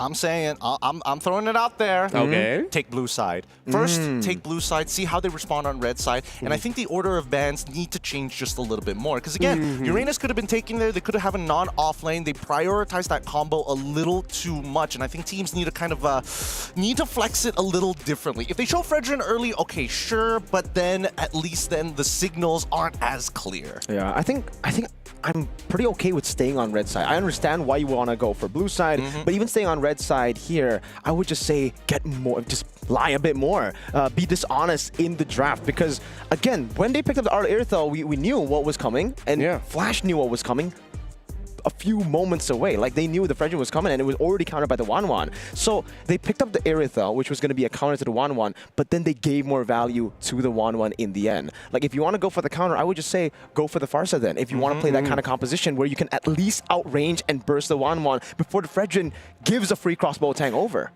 This could be a double-edged sword though for Homeboys, considering that they are going to be going on the blue side, which means that the whole dynamics of the draft changes from how they were drafting onto the red. It seems like on the red side, they were putting a lot of power priority into their side lanes with the Arlott and the Irithyll. Should they change their focus and look at the center of the map instead? I think they need to start to disrupt some of the other combos that are currently within the meta. I think that the Kalia, the fact that it got so far, is already pretty interesting. We see a Fanny ban being pretty consistent on Flash SG, which is kind of strange to see it on red side. Usually it's more of a, hey, blue side I would rather get rid of it most of the time, but I think that's totally fine. Yeah, it's a bit odd, I would say. Like, considering, again, I think Flash SG, they usually want to get Hades on a pick like a Fanny. That's what I thought, too. Again, Lancelot was the previous ban on blue side. I wonder if they want to just replicate what they did on blue, saying, hey, this strat works both sides. I wouldn't mind. Again, it's all relying on that 1-1 opener, whether even Homeboys want to consider it, right? I mean, we'll see. Harith, another interesting ban here. I feel like Melq, it's interesting because Harith is one of those heroes where it's like, if you have the mechanical ability, the laning phase becomes a non-factor until you get to the very end. But then, now that you've taken away a gold laner that actually utilizes magic damage, you're forced back onto things like, the Brunos, you're forced back on the Irithylls, all attack damage-oriented heroes. I feel like also Flash SG may know some things from scrims, but the results of yesterday as well, where we saw some significant Harith performances, maybe that one getting taken out. Heb, of course. For Homeboys, Eason Shin might be available for them to pick up, or the Uranus. I think to keep it simple for them, to keep it standard, nothing too crazy with their ideas, I'd like them to consider just prioritizing those two, Eason Shin or the Uranus, or maybe, just maybe, even the Kimmy. Yeah, I think the Eason Shin should be the choice here for Homeboys, and that's why Flash SG have already changed a bit of their draft. I mean, at least in the bans. They banned Lancelot second previously. I think now they're definitely thinking about whether they should take out the Eason Shin or to go for the Lance again, because the Lance technically enables the Akai pick. Usually, teams have always gone for Lance when they see an Akai on the other side, just to outfarm the Akai and to have a way to just be untargetable when he goes heavy spin to win out neutral objective battles. I think, they're going to leave everything up in the open. I think this is more for Hades than anything else, right? You say the Akai, okay, you get the Lancelot. Worst comes to worst, you're going to be able to get the Eason Shin. Either way, there's going to be value for red side, because let's see what Homeboys go for their first pick. Okay, so this is actually going to be dictating the draft. The Kimmy ban, I agree with you there. Really changed up how the possibilities here for the first two picks for Flash. So now Homeboys are going to be wait, they're going to be getting two power picks, aren't they? We really just have to settle on one. I'd rather go Uranus. Well, excuse me, Juicen. Okay, center of the map, 100% win rate here in MSC. Not going to knock it. Not going to knock it. They're trying to do it again, aren't they? They're trying to get the Arlott, Fredrin, and Jushin. Again, I'm just ballparking it here. I'm not entirely sure whether that's going to be the end game composition, but Flash, as of right now, can immediately just go for natural combinations of Kalia Farsa almost straight away, force your entire composition to take Purifies. You could also just deny the Arlott, pick it up with the Farsa. That works too, because as a Farsa player, I don't think you want to go up against the Arlott. For sure. I think the worst part about that is that it does compromise. It does compromise Ken a little bit, and I think that's something that Flash actually want to avoid. If we're going to play weak side, we might as well put it on Vanix. I think he's a little more comfortable that way. If Ken can basically, I don't want to say flatline, but sandbag the EXP, I think that would be more ideal. And they've already gotten a way to deal with the Arlott already. Like the Esmeralda was a great answer. They could also just threaten to take it here, and then play around Hades' deep hero pool. If you can play an Akai like that, any hero fits. Yeah, I want to see Homeboys consider picking up a flex right now. Something that doesn't really show their roam EXP or jungle just yet. But what? I think at this point, Arlet is too volatile. I agree. Arlet is way too volatile. If anything, oh, okay, Lancelot, an early pick Lancelot for the side of the Homeboys, knowing that they're going to have to play into the Kalia, but now the natural counter to Kalia, the God Thought as a means to, hey, it's a 2-for-1 here. Kalia goes for the pick, Feather Airstrike comes out. Oh, guess what? AOG coming through. Yeah, so, okay, they clearly show the roam. We don't see just the EXP and gold. All right, so Homeboys being honest with this, unless somehow they put it in the EXP, but we rarely see Gacha EXP lane anymore. It's almost always in the roam. While Flash, did Homeboys pick up the Lancelot because they were expecting Nakai to come out again? That could be a possibility. Could be. Flash. Okay, do you want to go gold at this point and just like try to take away the gold lane counters? Like, because if they go for Granger here, I think it'll be a bit too crazy with the Farsa already there, right? Like, it's so hard to land your abilities against Lance, so they go Joy. They go Joy, then they're probably going to take out something like the Moskov. They can leave open the Granger. Yes. You know, historically, Granger does not like Joy. Absolutely. I think it's actually more beneficial for Flash SG to actually pick up the Granger on their side. Because keep in mind, right, Joy at this point of time is looking to try to clean up a lot more fights rather than initiate on these fights, you know? Because with the temporal changes, temporal rain, and old Starlium sites, you can go in and out, chunk you out, get your ult back, come back in and kill you all over again. Now, they're probably going to be playing for their mid-trio. Make sure that Farsa is strong enough to be able to launch the Feather Airstrike early, hold on to Kalia's ult, chunk you out, and then let Granger and as well as Joy look to start cleaning up the messes. Esmeralda ban, I feel like that's a little bit of a signal that they might be considering Uranus in the EXP lane. Or maybe even the Arlet themselves, right? We've seen that Arlet is actually a good way to deal with the Lancelot. If she keeps dashing, you just keep on getting those resets too, and you already have 2 members on your team with CC to go for more resets. You can just pick up another one later on, depending on where. Well, you gold lane with CC. Probably not then. Yeah, I still, they have 1 form of scale, well, technically 2 forms of scale of damage. I mean, Joy full up item build is still pretty ridiculous sometimes, especially if you don't have like those gold meteor or ways to kind of protect yourself. Even if sometimes. Yeah, even if sometimes. It does get pretty ridiculous. But hey, we see that the Uranus is banned out. It looks like Homeboys is, you know, taking it at face value, and Coach Zays is trying to be a little sneaky here. Yeah, CC ban. Oh, I thought they would want to consider the CC for themselves because they already have, as you mentioned, really good scaling. They need something in the early around the EXP lane that allows them to apply pressure, that allows them to be aggressive. Will they consider something along the lines of maybe even Hilda EXP lane? Hilda EXP got taken out by Homeboys. I actually thought it would be better. Flash, right? Because unless Flash are trying to bait out the Granger, I guess Homeboys want the Granger here, despite being up against the Joy. Because if not, I think they have already a pretty good draft against the Hilda, you know? I don't think it's... Oh, wait, no, but then there's still Moskov at the side. Okay, so at the end of the day, in terms of like gold trades, it's a lot better for Homeboys right now. So I feel like Flash SG, you know, sorry, Vanix, you know, there's good chance that you're going to have to face either a Moskov or an Irithel. Either or, as long as you play safe and you're on a Granger, your team will do a majority of the damage. You just got to make sure to have Sky Piercer by that time. Yeah. Okay, so I feel like that's what Flash is weighing right now. Which gold laner they're going to be going for, if ever. No, not yet. They Did not go expect for that, the no. Hylos. Wow, yeah. Surprising. Considering that it's not going to be in the roam, it's going to be in the EXP where it does a better time considering there's a juice in on the other side. Okay. That's why they banned the Esmeralda, because Hylos can't do anything against her. And the CC too, right? But a notorious counter to the Hylos is the glue, actually, that I think could be pretty good here. Just keep on locking them down.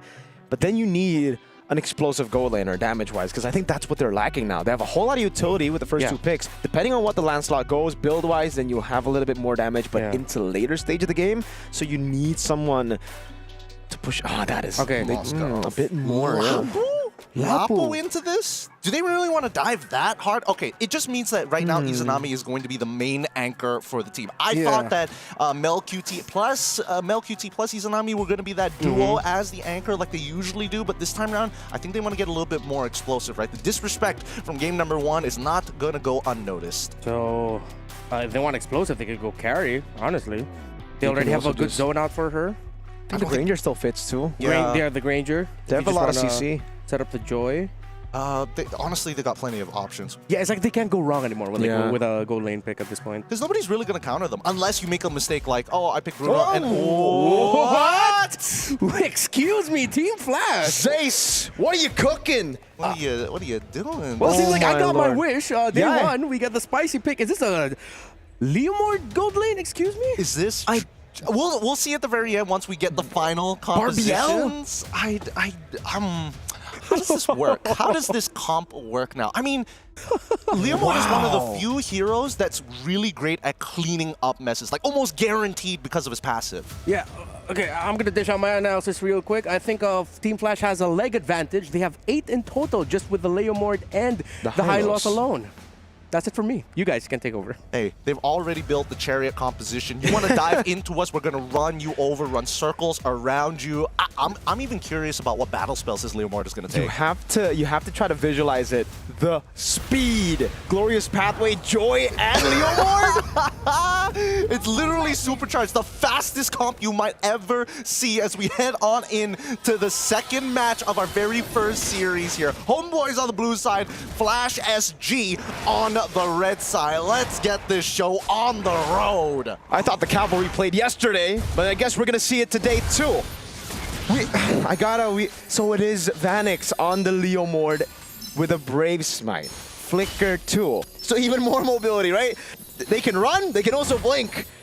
But this is gonna be something, right? First couple of interactions here, we're expecting... Oh my lord. Yeah, we're expecting Team Flash to have priority. Like Lapu, yes, he clears the lane, but Ken, he will use his early base damage to say, no, I'm gonna zone you off as far as possible, and I will tax your HP. Look at the punish though. This is the reason I wasn't really too big of a fan of the Moskov, because you need to scale up, and it actually just gave the opportunity for Flash to pick up a gold lane like this. Moskov cannot bully early in the game, even with the Master Assassin here. And even if you do get a few more hits, Vanek just needs to land one, gets back full HP with the Brave Smite and Festival of Blood. He's going to sustain, right? But I want to see how Homeboys is going to look to punish this, because a lot of this comes down to mid-priority. We already saw that JPL got a... Oh, hold on. The damage over to JPL. That's a Lantern Flare 2. JPL to flick around. A-Mile, puncture, accurate, gets first blood for HP.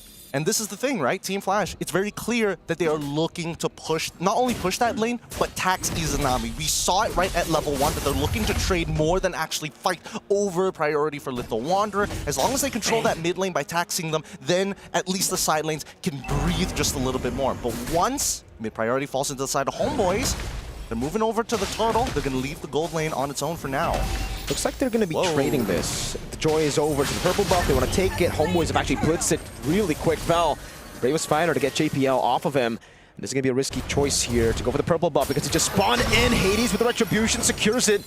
But look at Izanami constantly on him with Lantern Flare 2. Spirit Minsu to pin him down. Brought back to the team. Now it's Vanix walking up, but he cannot do much. Ivan very close from getting the taunt over to Curtizi. Really good punishes from the side of the Homeboys, right? Very nicely coordinated. As soon as they notice purple buff is happening, through that Spirit of Destruction to double confirm, get the initial slow to allow the butterfly stacks to come out. Oh, JPL, oh boy. Another airstrike coming down to JPL. He gets away with a sliver of HP as Vanix. This time doesn't have the ultimate to go through. Unfortunate timing. Okay, let's see how Homeboys plays this now, right? Because now that they actually have priority, they're going toe-to-toe, and they also have a little bit of a lead of their own. Tempo will fall into the Malaysian squad's hands. Team Flash now has to play a little bit more reactive to how Homeboys are going to look to move across the map. They know that the purple buff is already down, so they can pretty much track the location of A-Mal at this point of time. So, with Hades pathing towards that top side and JPL now hitting level 4, MelQT, still so greedy, does not take Purify.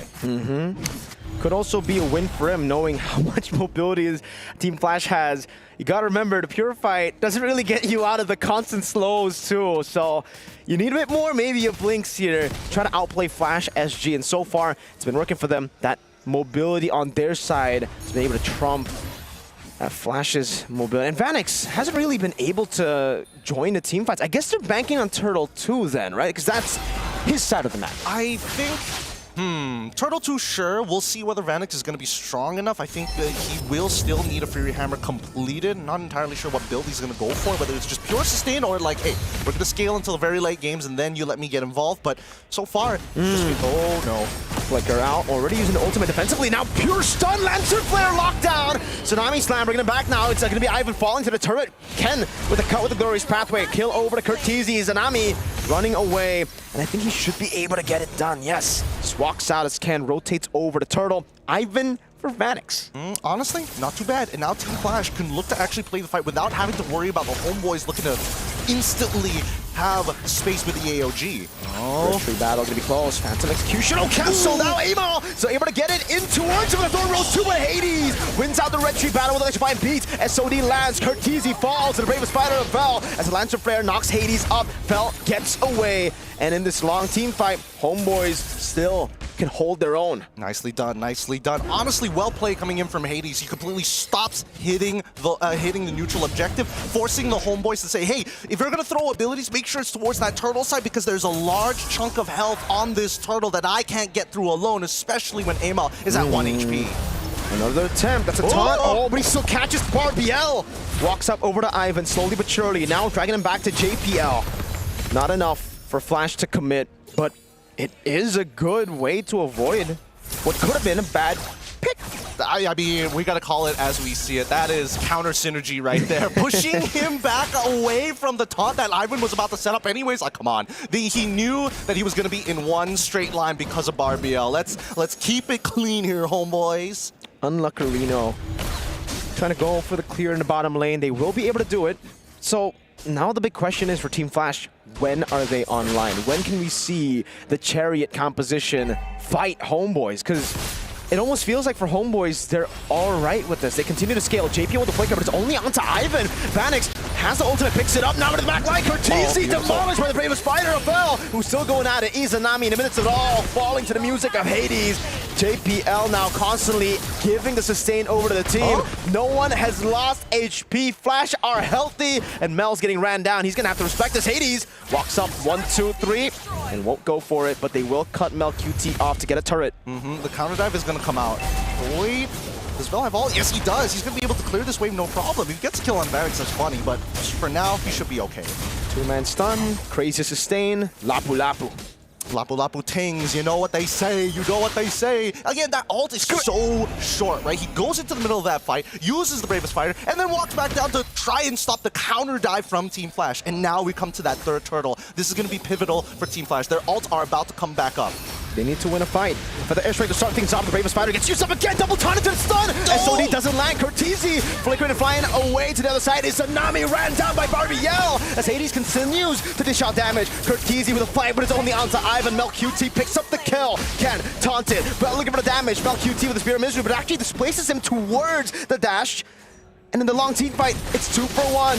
Homeboys on the turtle. Mel on it. Ken looking for a Hades. Has an angle to go for the steal. Walks up, doesn't get it. It's a retribution over by Amal. And that's another stun over. And we'll be able to find Ken. Another taunt over to Hades. With the music, he tries to get away. A few spears to almost take him down. Hades walks away. Beautifully played by the Homeboys. They weren't expecting that Hades was going to get back into that fight all of a sudden. They weren't 100% sure, but they used the process of elimination. And more importantly, they used Mel QT as a dangling piece of bait, hoping that somebody would eventually bite. Even so, Team Flash, they were very focused on what they wanted to do. They tried to steal away that turtle, got very close to doing so, but Homeboys, just the better execution so far.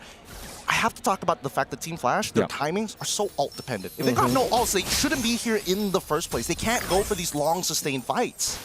Team Flash are kind of like, they're kind of a mix where they want to go for some, yeah, they really want to win out instantly, but it's just tough because like you want Hades to come in last, but you need the damage from Hades too, because the Feather Airstrike and just Vanix won't be enough. I think it really boils down to the HP difference. If somebody's put down to 50%, that's when Vanix is more confident to walk in. So they're allowing Hades and Curtizi to just rip their ult as soon as possible to see how much they can get from it. But even so, I mean, that's when the value from Ivan's Revitalize comes into play as well.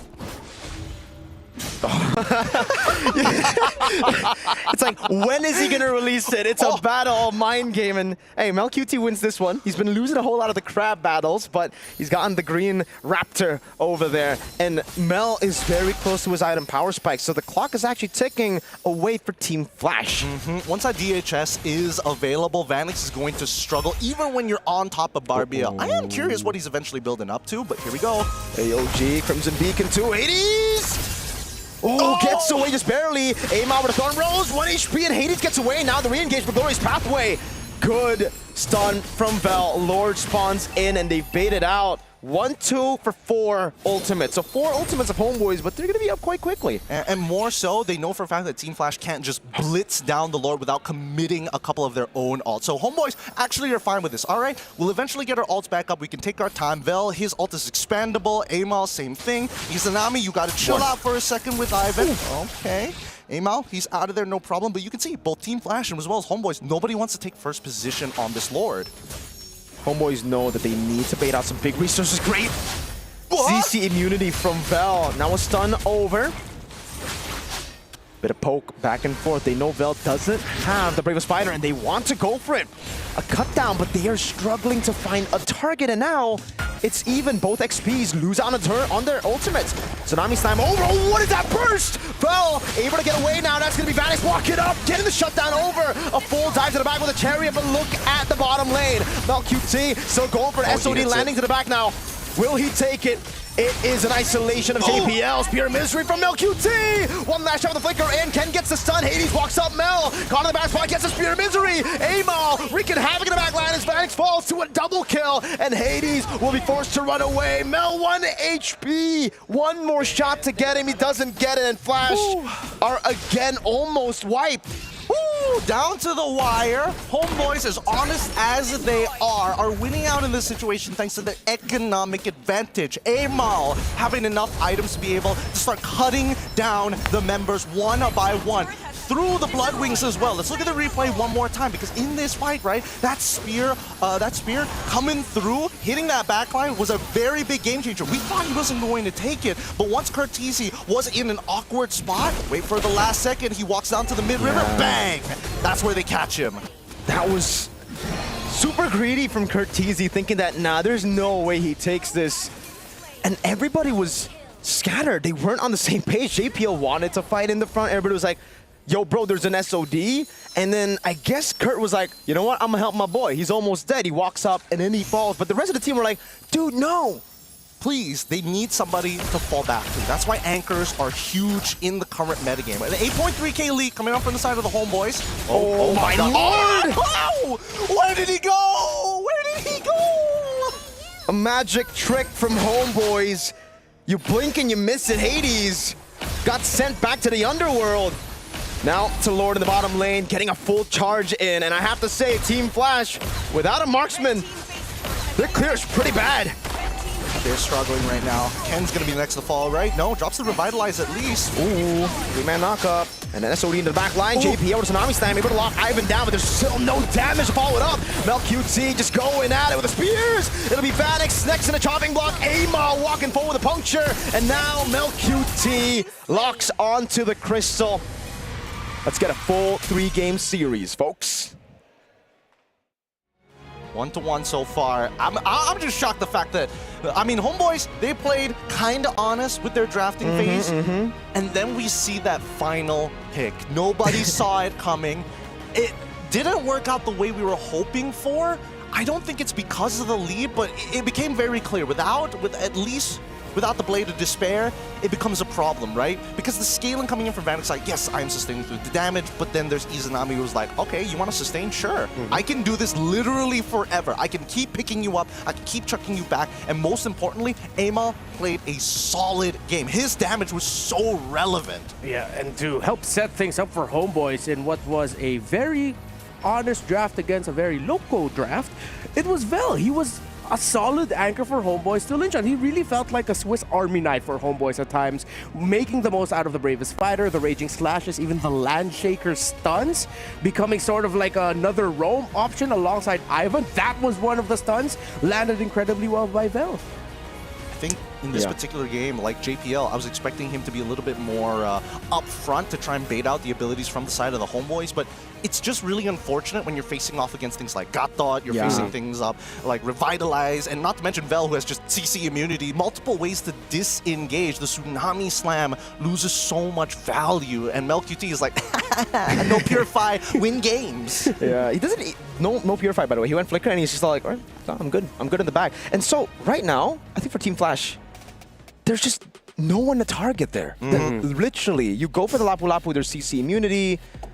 It's really, really tough. Yeah, I felt like the lineup of Team Flash had a very specific win condition. It would have been easy to pull off if somehow miraculously Homeboys completely messed up in the early game and gave them like, what, 5 kills within the first 5 minutes or something along those lines. But that's a win condition that's like, at that point, that's sort of like wishful thinking. Not a lot of teams will give that. So Homeboys just played it, you know, by the book. Play around your gold, play around the fact that you have a very steady lineup, and then you can win from there. Yeah, I think the first blood was what changed a lot of things here. The tempo shifted towards Homeboys almost instantly. And I really feel like for Flash SG, they needed to get Vanix online quick. Like I thought Turtle 1 was an angle for Vanix to join, but because they gave Amal such an early lead with first blood, it was difficult for them to rotate over. I think the plan was Farsa clear out mid with the Kalea, rotate up top, get the Prio, help Vanix clear to get level 4, and then rotate together into Turtle. Here's the thing. I think that Vanix, most people are going to imagine that like, oh, you know, leaderboard is absolutely non-existent for like at least the first 8 minutes of the game. But the truth is, I think really it boils down to, could JPL as well as Curtisi find the big chunks first? And even if Vanix decided to quick clear, you know, he's never going to be able to clear as fast as MelQT, but especially in the early game, get him out of that lane quick. Go for that 5-man rotation. Go for those big assists. Get as much gold as possible and put Curtisi in a better spot, because by the end of this game, he was the one taking the most amount of punishment. Yeah, I think one way to help contextualize a lot of this is to also look at the matchup between the Lapu-Lapu and the High Loss. The High Loss, of course, very utility,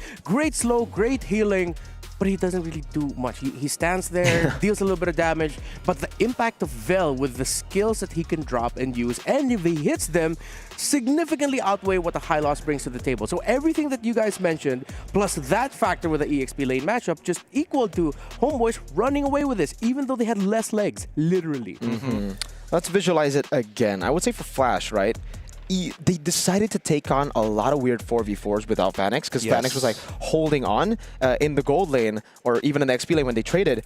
But it's just bad for Flash SG to take those 4v4s because Hades wants to come in last. He doesn't want to be in first. And so you're just left with a Farsa getting feather airstrikes that is very easily dodged by this composition. That's a Juicin and Lancelot. Like, none of them are going to take those shots. And then Vel is just going to jump on you every time he gets the chance to. So there was literally just no damage. A lot of sustain with the Revitalize and the Kalea constantly getting the procs of the passive, but no damage. Yeah, not only no damage, right? I think the big, as you mentioned, Renmar, this Lapu-Lapu coming in from Vel definitely was the glue that kind of makes his composition sort of sustain, even if things go bad. We saw the Brave Fire used as a disengage tool sometimes. You saw that even Hades, he jumps in and it's like, oh boy, one more dash into Electrify and beats. Whoa, that's a big stun. I'm gonna step back from that one. Let's calm down for a second. It's funny because we were looking for a glue in the draft. We got a glue, but not the glue. If you know, you know. I'm not going to spell it out for you. But yeah, Vel did a fantastic job, helped Anchored. But yeah, looking at the center of the map, the fact that Homeboys were able to read the very early counter jungle rotation of Hades after they gave up the first turtle, catching him out there just meant that Homeboys ran away with it. They didn't slip on their footing. I mean, at least they didn't slip over a banana peel at this point, right? I think that in terms of mechanics, we definitely saw a couple of like counter synergy moments of like, hey, Barbiel, we know he's going to come in a straight line. The taunt, you just have to taunt him away from Barbiel. Gets pushed into the awkward direction. But besides that, I think for the most part, at least Homeboys are kind of like now, all right, get a bit of confidence back. It's really just boiling down to the draft more than anything else. Yeah. And it seems like the early rotations as well of how they're going to be handling what their opponents want to do in the jungle. More highlights all throughout there for you. So do you feel like this draft by Team Flash, similar to what I mentioned earlier, was it a little bit too local? Was it a little bit too specific in their conditions? Or was there something that they could have done to make this easier, easier for themselves? Excuse me. I think it is. I think it just is a bit too one-dimensional. You're just banking on the fact that you win turtle fights, right? Like, you're utilizing the river changes to get mobility from your gold lane over to the turtle, and then you fight. It is straightforward in a sense. But yeah, things could have changed had the first blood not happened. I think they could have recovered from the first blood, right? I think that the second turtle was the interesting decision coming in from Team Flash. They knew they could potentially contest, but then Barbiel comes up super early and Homeboys forces it out of them. I think that's where you needed to make the call of like, this is not happening at this point, right? Turtle 1, we see the initial invade. It was pretty close. Like, if assuming that Hades made it out alive, it would have been worth his time. But coming into it, I think they need to adjust their decisions, especially if the plan isn't going exactly the way they want it. All right. Maybe for Team Flash, go a little bit more textbook yet again. I appreciate and I love that we got to see a crazy attempt of a new hero, new strategy for the group stages. But now, considering that you really do not want to head down to the lower bracket, based off of what we saw in Game 1, Team Flash, when they're going for the textbook, it goes very well. It seems like the rotations are good. Meanwhile, for maybe that is what they can decide to continue to push Homeboy towards and try to put them backs against the wall. Again, if you're just joining us here now, it is heading into a game number 3 for our very first series of the day between Homeboys and Team Flash. Flash got to take game number 1. Homeboys taking game number 2 confidently after Team Flash was able to, pick up the Leomord. Hopefully you did get to see that. Yeah. If not, watch it again. Yeah, if not, you can go back real quickly and watch it again. So, seems like our teams are just about ready. We are going to be heading into the draft in just a little bit. What can we expect? That can be the question left up in the air. For now, let's look at the journey of Homeboys heading into MSC at the Esports World Cup.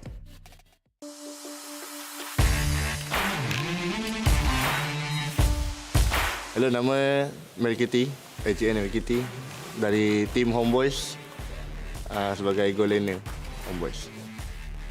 Bila kita orang kalah dengan SRG 4-0 and tu memang macam orang cakap yang kita orang memang tak ready, yang kita orang just nak pergi MSC, tak nak lawan, tak prepare lah nak lawan SRG. And cara kita orang overcome mungkin dekat kita orang tengok balik game and improve. Selagi banyak masa yang ada, selagi itu kita orang improve lah and sampai ke hari ini. This team has so much potential, right? With a meta that is shifting into a more diverse style of play. That's the back line! But he's still going! The Lord is still alive! But the dancing! Homeboys! This is a completely different Homeboy squad compared to MSC 2024. I think they're really going to use that as motivation to show the world that MPL Malaysia isn't just all about SRG OG. Don't forget about Homeboys too. It's a wipeout! Homeboys! Kita orang semua memang expect yang at least kita orang nak top 4. So susah sikit lah perjalanan tu.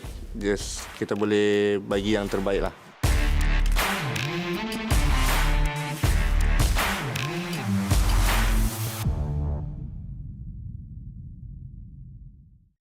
A little bit of an understatement there by Homeboys that it was a bit difficult, their journey here. Their journey was incredibly difficult. And if you haven't seen what they had to go through in the MPL Malaysia playoffs, multiple 5-game series against DXOL, against Selangor Red Giants, even almost being the first team to qualify here for MSC is a fantastic story indeed. So let's see if this series is enough. Everything that they've experienced is enough for them to take the win over Team Flash. Because we're working for...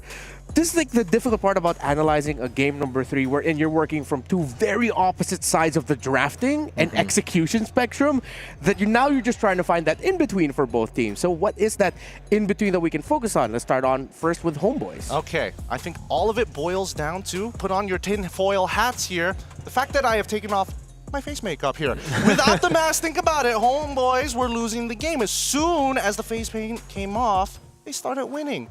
Coincidence? I think not. All right. I heard that phrase before. I think it's from a guy who looks like you. I think my tinfoil hat. Esports Reptar? Yeah, that guy. Yes, getting you at Esports Reptar Fatal 5-way. Full name, government name over there. Government name. Well, now, for Flash. Yeah, for Flash. Back to blue. That's the way to go. I think stick to the orthodox draft. Maybe save those little cheese strats for a bit later. Yeah. I like that they tried in game 2. They had a lead, so they were like, all right, if we get this done, we're going to shatter the expectations of everyone in the tournament. And then they're going to be looking at Flash and being like, what do we need to prepare? Like, what is that? Do we counter Leomord? See, it makes it very difficult for the later matches. But now, I think stay chill. It's about impact, and I think now we need to talk about adjustments, right? Because Homeboy saw what that first game draft looked like, and now we're seeing a couple of similarities, except this time, or maybe, possibly, 1-1 ban. Raina's going to get let through. Kalia might not going to get let through. The power picks are substantial for blue side if we follow the exact same pattern from game 1. So far, it is the exact same pattern with the Family Lancelot bans, the Yushin Phovius ban. So maybe Team Flash, if they change things up and it's not a Harith ban this time around, okay, it is a Harith ban. So it's up to Homeboys to decide whether or not we're going to be playing with a similar drafting field as game number 1, and we are not, as they take out the 1-1 right away. There we go. That's what we wanted to see. Does mean that Team Flash, again, still plenty of power picks on the table. I want to see what the different style of opener is, right? Look at Zaze. He's looking at a notebook. It's like, okay, different opener, new hand. Let's figure this out. So, Baksha. Finally. That was the final ban from Homeboys, I believe, in game number 1, right? So they take it away. First time we're going to be seeing the Baksha today. Thank God it's been so long. Because this now, again, takes away a little bit of value from Izanami. He can't just go, oh yeah, I'm going to take my Kimmy, my best performing hero during the regular season of MPLMY. So, Homeboys, what are you guys going to do? Play around the mid lane prio, maybe? Rush Juice in if you want to, because it seems like they're very comfortable playing around the Juice in with heroes that can just bully the center of the map, dictate the tempo of the center of the map. I mean, still 100% win rate. There you go. Yeah, it's still 100% win rate, but now it also kind of forces Homeboys into these awkward spots. I can't pick Kimmy. I can't pick Kalia as well. Gatot on top of it doesn't do very well into the Baxia. So as long as we don't know the position of whether the Baxia is going to go into the jungle or into the support side, I think Homeboys need to kind of narrow down on what their mid lane duo is going to be. Ideally, it's something that clears really, really quick and interacts with the opposing side a little less. Okay. So for Flash now, do they just go for the Kimmy, the easy pick here? I mean, it's already up against a Juice in, right? That's where usually you would find comfort. It's already set up by the Baksha too. Yeah, I feel like it's the safest pick right now that they can just go for. There you go. And the Angela. Whoa. So they really want to bang on the Baksha-Angela combination. Yeah. Okay. But then at the same time, they have enough room for flexibility in their draft that if they ever put up a different, like for example, the Baksha goes roam, you get a CC in the EXP. That's also another classic combo with the Angela. So there's a lot of options and flexibility for Flash SG heading into the second phase of the draft. This does mean that Homeboys could potentially look to kind of pivot their composition to a more pick-off style if necessary, right? But it really boils down to who's going to be the big burst hero. And right now, the fact that they've already lost the jungle and mid role, it only leaves what, just the marksman role at this point, the gold lane. And I don't think, and with Granger as well, unless Granger has like an absurdly winning lead or a huge lead, then sure, that makes sense. But I don't see it because all of their cores have basically been revealed. And Homeboy's got to ban Irithel now. We know the combo, the Baksha, Angela, Irithel, to be very lethal, and it's a composition that would that will give the Irithel a lot of value right now. If you look at it, right, the Juicin, this comp, everyone gets punished hard. Oh yeah, I mean, and they still need the front line. They really need the front line. So I'm hoping Homeboys just please ban out the There we go. Irithel. Get that out of the way. Make sure again, now that Irithel's out of the way, don't have to worry about the household domestic abuse that's going to be applied by Flash SG. But now let's look at Flash SG's side, right? What are they genuinely worried about? They've got one of the strongest heroes in the meta so far, on top of like the ultra sustain and the early game from Kimmy. Like things are shaping up to be well for Flash. I think CC. A good choice to go for Homeboys right now. They need a bit of shred. So I'm thinking like CC, maybe glue as well. Something that can deal with this utility jungle, but they just take away the Kalea. Homeboys need something active here because looking at the lineup of Homeboys, it's so dependent again on, similar to Flash in game number 2, Homeboys needs to get a really good early game going here. If they don't, if they can't keep it close, if they lose considerably within the first 5 minutes of the game, the comeback is going to be so hard just through the 3 picks that we already see on the side of Flash alone. So they definitely need a early game facilitator for their lineup. They can go... Wait.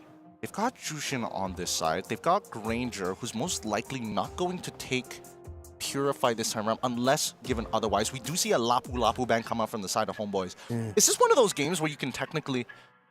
Oh, but then, okay, so Red Side's going to get that first pick. There could be an opportunity for Ken to kind of flex a little bit more. If he wants Benedetta, if he wants to go into like the big chunkers in the EXP lane, like Yuzong, this might be a game they can actually do it. Again, Kimmy is a pretty solid anchor, but at the same time, if Joy gets too far ahead, it's not going to matter. With the Baksha in the jungle, do you just want to go for some setters in the XP to just help for Turtle 1 guarantee? Yeah, that's what I was thinking. Do you want to go for something a bit crazy like the Masha in the XP.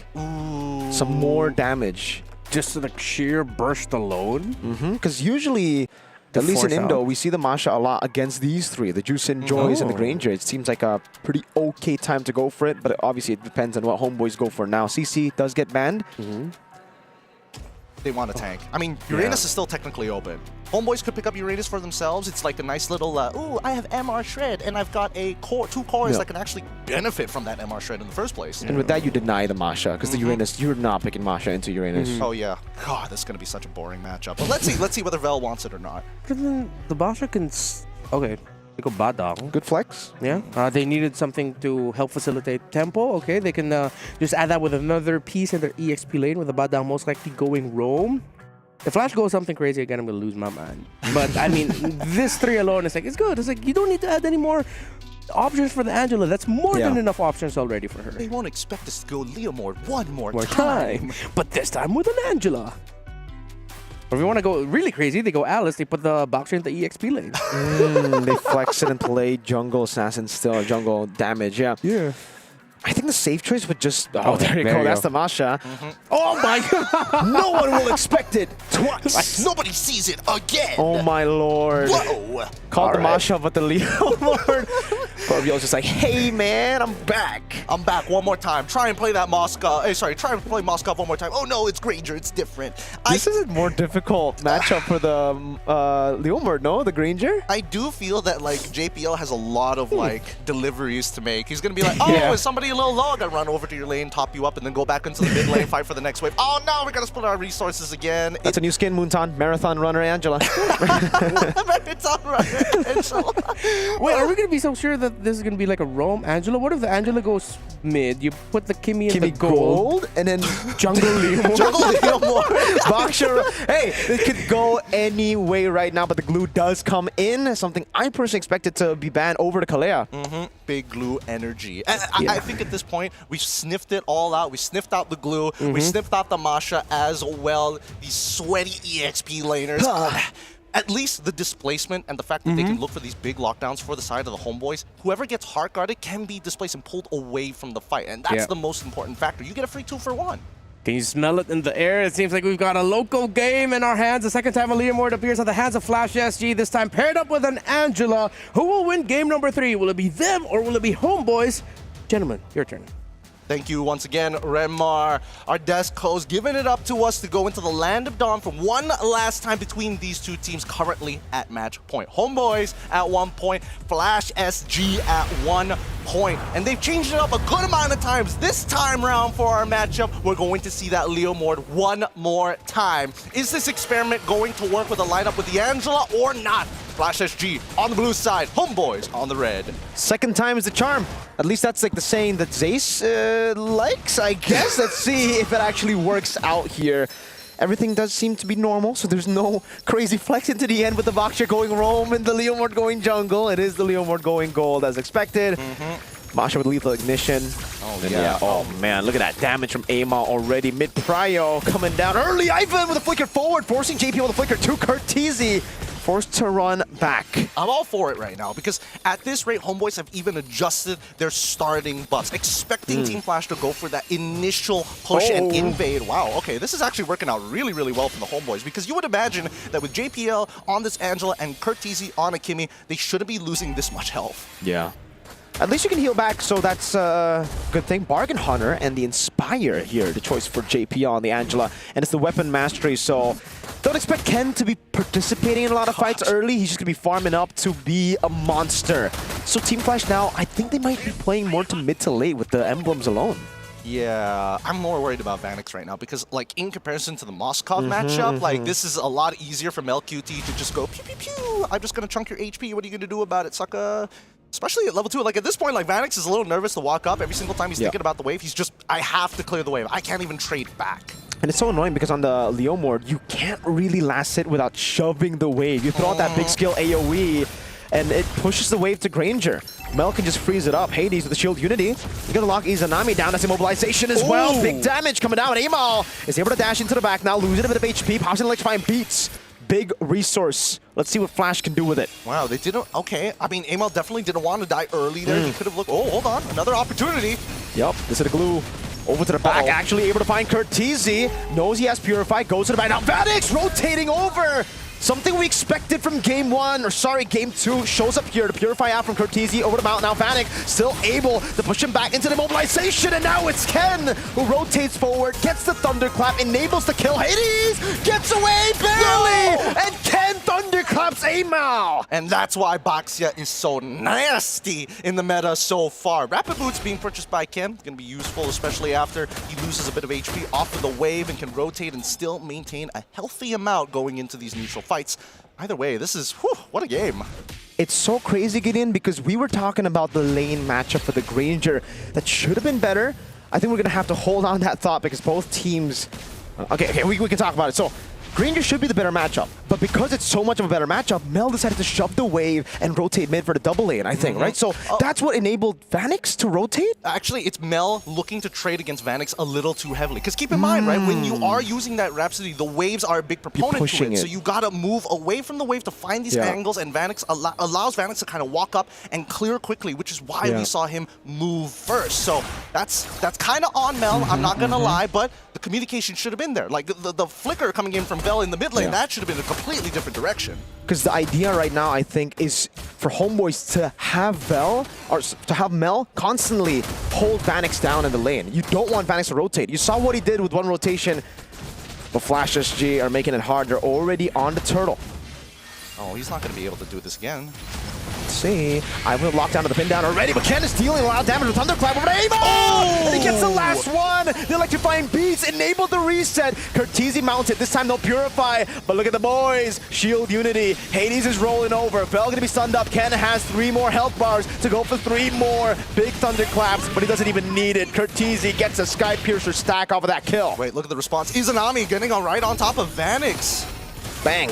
Into the Shooty McShooties. Vanix, oh my lord! Just flickers out to safety now under the turret. Mel QT doesn't have the bullets. Not enough to take Vanix down. Hey, Ma, whoa, Vanix. Hey, JPL's here. Does he have the hard gun? He doesn't have the hard gun, but he will top up Vanix. Oh, he's playing with fire here, but at least he's able to heal it back up. I'm pretty sure that the items... The War Axe? I think he's got the War Axe. He's healed up a little too much there. Let's look at the items. Yeah, War Axe first item. That's crazy, dude. He got like half HP worth of health. Just boom into the minions. It's a fat wave. It's a fat wave. But can we talk about Curtizi and the fact that he's a little greedy boy? He's like, ooh, I'm gonna go for the Sky Piercer. I'm a little dirty here. He saw the early game. He knows that he and his team are very much in the lead. So, and he actually isn't the main damage dealer. It's actually the 2 side lanes. So he's like, you know what? You do damage, I'll rack up kills, and later I'll do the damage and execute everybody. All right, so Barbiel has already been thrown out here to try and get some, not only control over the lane, but an opportunity onto Mel QT. It has been nullified because both JPL on top of Ivan very nearby. Wait, Baxia. Uh-oh, Mel QT, you can dish out damage, but can you sustain? Oh my lord, Hades is a walking rock right now. No one can crack him. You can knock him up, you can punch him in the face, you can do whatever you want, but Hades just chills there as he pops in the poison. Oh no. Up top, this is what I was talking about, Gideon. The Masha into Joy, it's so good. Yeah, that Thunderclap is a little too strong. But the anti-synergy here, at any time, Ivan could have just dropped down that wall, and I think it would have been enough space to collide into the turret. I mean, to be fair, Melkuti probably could have communicated. He got no dash. No, at least his flicker is back up, but let's see how they play this next scenario, right? Because ults are available. Look at Vanix. He's setting up for a proper flank here. If Homeboys takes control of mid-bush, that's actually going to be good for Team Flash. Turret up top means that's more prio for Flash, and Hades will utilize it. Shield Unity cancelled. Have to look at the position of Vanix. This could be massive. He goes back into the mid lane now. He has the ultimate. Hades on the neutral objective. Gets it for free. Now Traction Pulse. Okay, Homeboys just give it. Yeah, I mean, you might as well give it at this point, right? A 2.5k lead, honestly, you need your team to actually scale a little bit more into this game before they're actually relevant, and most core items haven't been built in the first place, and I think that's what they need the most, right? Amal has already taken 2 deaths. Hades has a full level lead on top of having 5 assists plus a kill. Oh my lord, again the Thunderclap, this time not enough damage to get the reset over, Fel. Looking for a possible pick, but he knows better than to go in. They know there's an Angela on the other side just waiting for a hard guard. Yeah, it's just not worth their time, especially with resources on the table still for Team Flash. Right now, in terms of like resource trading and alt economy, it's so much better for Team Flash rather than the Homeboys. A lot of these fights aren't without much commitment, because Ken, he doesn't really care, right? Just take my HP bar, give me my resets on my Thunderclap. I will take you on every single time, and Amal, he's really struggling with it. Very much so. Right now, I think the big concern isn't really... It's just Pen. They need Pen, dude. They need to get through the healing and the sustain. Plus, obviously, how tanky Hades is. Yeah, it's... I don't think we're going to see Homeboys actually threaten the front line of Team Flash, which is the Baksha, up until we get like to 10 minutes, maybe. I'm thinking 12, considering how Team Flash likes to eventually, when they have a clearer lead. Like, let's see when they get to the 5K mark, right? Oh, hold on. Yeah, Ken is kind of cooked here. Has to flicker out, but will just be initiated on now. He does a lot of damage over to Izanami, at least. It'll be Amar to pick up the kill. Now Fist Crack over JPL! Flickering out just in time. Homeboys pushing the pace. Excuse me? How much? Yeah, I would like to see the items. What is Ivan building right now? He's chunking out JPL like a little too much here. He goes for the Thunderbelt first item. Okay, sure. I would have imagined that JPL would have tanked a little bit more, but with the Flask of Oasis, it does go to show that at least for JPL, he needs to not get caught in these types of positions. Yeah. I think it was the Fist Crack together with Mel just shooting Rhapsody that looked like it was purely Fist Crack. But yeah, that was a bit weird to see too. Like, whoa. That's a lot of damage. That's damage per down. What's going on here? But either way, despite everything that's happened in the game, look at Vanix, right? He's already Oh my completed. lord. Oh. Yet again, Purify, but you will fall to MelQT with the Sky Piercer. Now Vanix walks up. Oh, too much to stay. Now Vanix able to flicker in forward. Ken in the 1v1 against Amal. Has a Thunderclap, but Amal is already out. Sustaining him, going to the battle. It's a 1-for-1. Ken for Amal, and it's Ivan who picks up the kill. Hades mounted on, brought back again into the bullets of MelQT, this time without the help of the hard guard. Vanix no ultimate. MelQT free to go for the hits. That's going to be Ivan constantly peeling. That's a shield unity to lock him down. And the damage from Vanix now catches Barbiel. Over to Ivan he goes, who needs to run. Oh, Bell wants to go for it. Jumps in with a slam and the spread.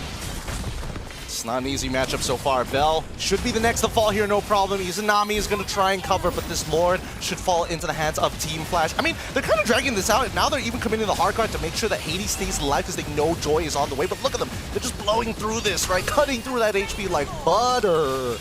There's a very specific win condition right now for Homeboys, and it's to catch one of the damage dealers before the fight starts. You get Ken first, you should have enough of an advantage to beat that 4. But it's so hard to get. It kind of relies on Flash overextending, making a mistake. I think right now, the main mechanic, Ivan needs to punch Ken out of the Thunderclap, right? He's going to, again, keep your eyes on Ken because he's going for Amal every single time. Trading 1-for-1 in these types of positions is so much more beneficial when neutral objective is up for Team Flash. Therefore, Ivan can't be that guy to open up the map. He has to play Peel and let Vel do the rest of the work.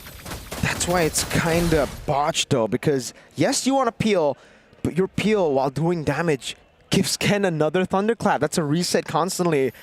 So I think it comes down to Vel. Like, Vel needs to be the one to just hold Masha down. Hades gets the hard guard. I don't know if that's a bit too early though. Poissons and hard guard. I mean, you know, at the end of the day, they just need to get that mid-tier 1. If they get an inhibitor, that's always a plus point, but they don't have enough of a lead, right? We were talking about that 5K lead earlier. They're nowhere near it. It came down to 1.7. Oh my god. That's a pin down over to Kurtizi. That's a win condition mounted on as well. A free kill over to Izanami. As Ken might be next, has to run away and does get out. Kurt needs to respect this glue a bit more. He was just waiting for the slam. He kind of ate it, honestly. Yeah. I thought maybe like they had to set it up with Ivan flickering forward. Oh, wait. And all into the back. Good flicker off from MelQT. HP bar from Ken. Getting wrecked. Ivan, though, will be falling here to Vanix as he walks forward with the help of the hard guard. Actually buys a bit more time as Vel mounts Hades. And Amal comes in. Ken I don't think he can go in with just 1 HP bar.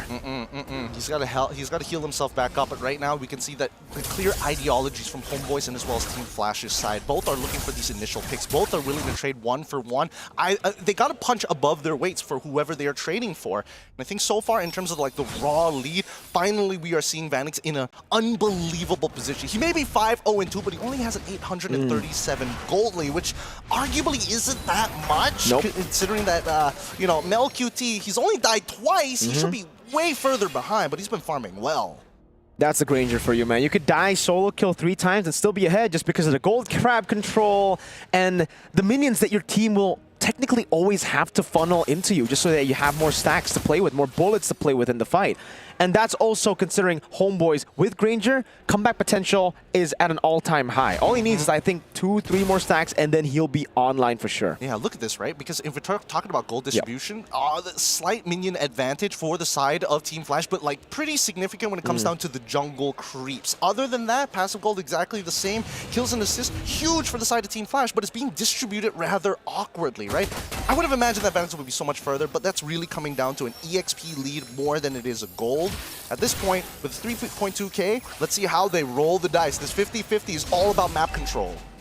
You see the hard guard being pointed over. Hades walking up. Ken losing half of his HP already, and Vanix is the one who gets the hard guard. It means Hades is up for grabs for the rest of the team. Now it's a pin down over. Vanix no ult. Hades no ult. 3, 4 big ultimates down, and Vel capitalizes. 3-man slam past there. It's Ken. Walks up, but will just be peeled off. Ivan gets a fist crack down. Ken's very low! Almost a Sky Piercer stack for free. Vanix flickers out of the mount that could have brought him back to the team. Wow. And Homeboys have just baited out all the resources, getting tier 1 mid. Yep. Very powerful position that Homeboys is currently in. And more importantly, so they played that so patiently. Even Vel, he could have quickly just hopped onto any of the 3 targets that he pushed back into Team Flash's own jungle, but waited until the very end and got battle spells for it. So the value that we see from Homeboys right now currently is within this next minute and a half.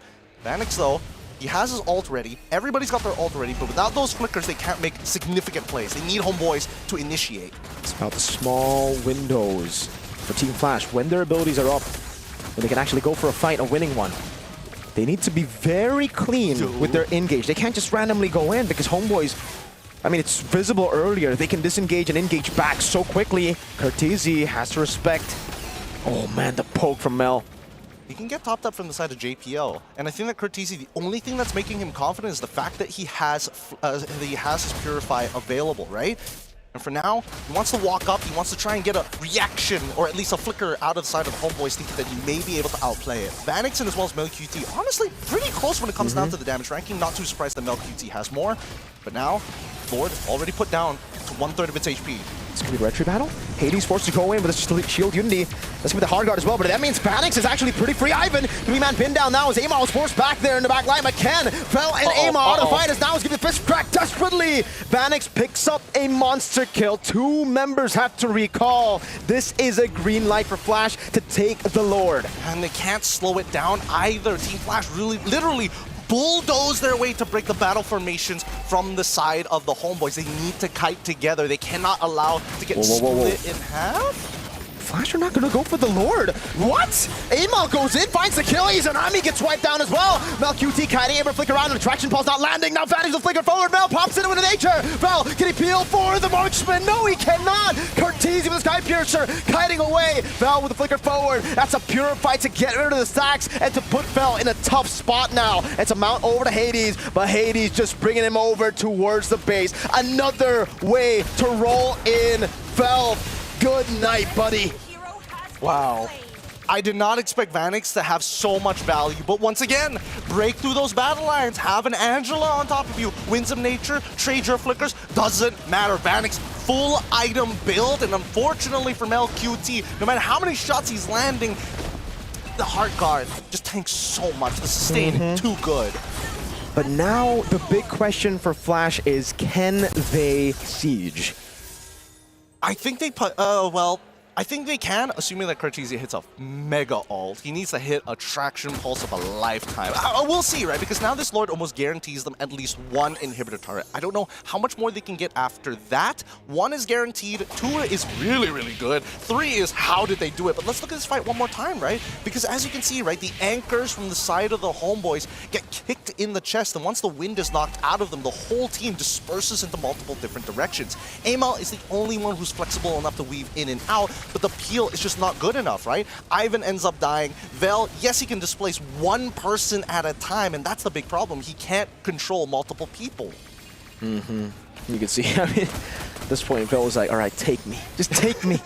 You've already won that fight. Homeboys, just have to defend. They just have to try to bait out some of these big resources over, because really for Team Flash, it's all about those big ultimates. It's all about utilizing one cycle of skills to win out the battle and then to capitalize with objectives. In terms of the raw item power builds here, oh, no Wishing Lantern actually purchased from Izanami. Looks for raw sustainability, right? Even a brute force breastplate to try and keep him alive. No force to flicker out already. Lord charging down, able to get the damage onto the base turret as Cartesia constantly goes in. Can't really go on Ivan. Base turret number 1 falling down to the bottom lane as Hades pops into Poissons, and the hard guard comes through as well. Crimson Beacon now the pin down over to Hades with MLQT just shooting him down, but Hades is healing off of those shots, my lord! What is that sustain? God, just, my goodness. Just too much. There's too much to get through. And when you think he's about to go down, oh, hey, Flask of the Oasis starts kicking in. Oh, hey, Favor is starting to kick in from JPL as well. Oh, whoa! Ken with a flicker forward. MelQT had him in nature. That's going to be one man down. Amal! Diving to the back, finding JPL as well. Amal with a big play. That should be a free triple. No flicker for JPL. He jumps back in just to give another to Homeboys. And now it's Team Flash on the back foot. One man. And it's the Leo Mord. Hey, somebody's got to go back. They got to clear those waves. 2 huge waves are starting to collapse from top and bottom into Homeboys' space. While Team Flash, if they can just get rid of that wave, that'd be great. Barbiel coming through.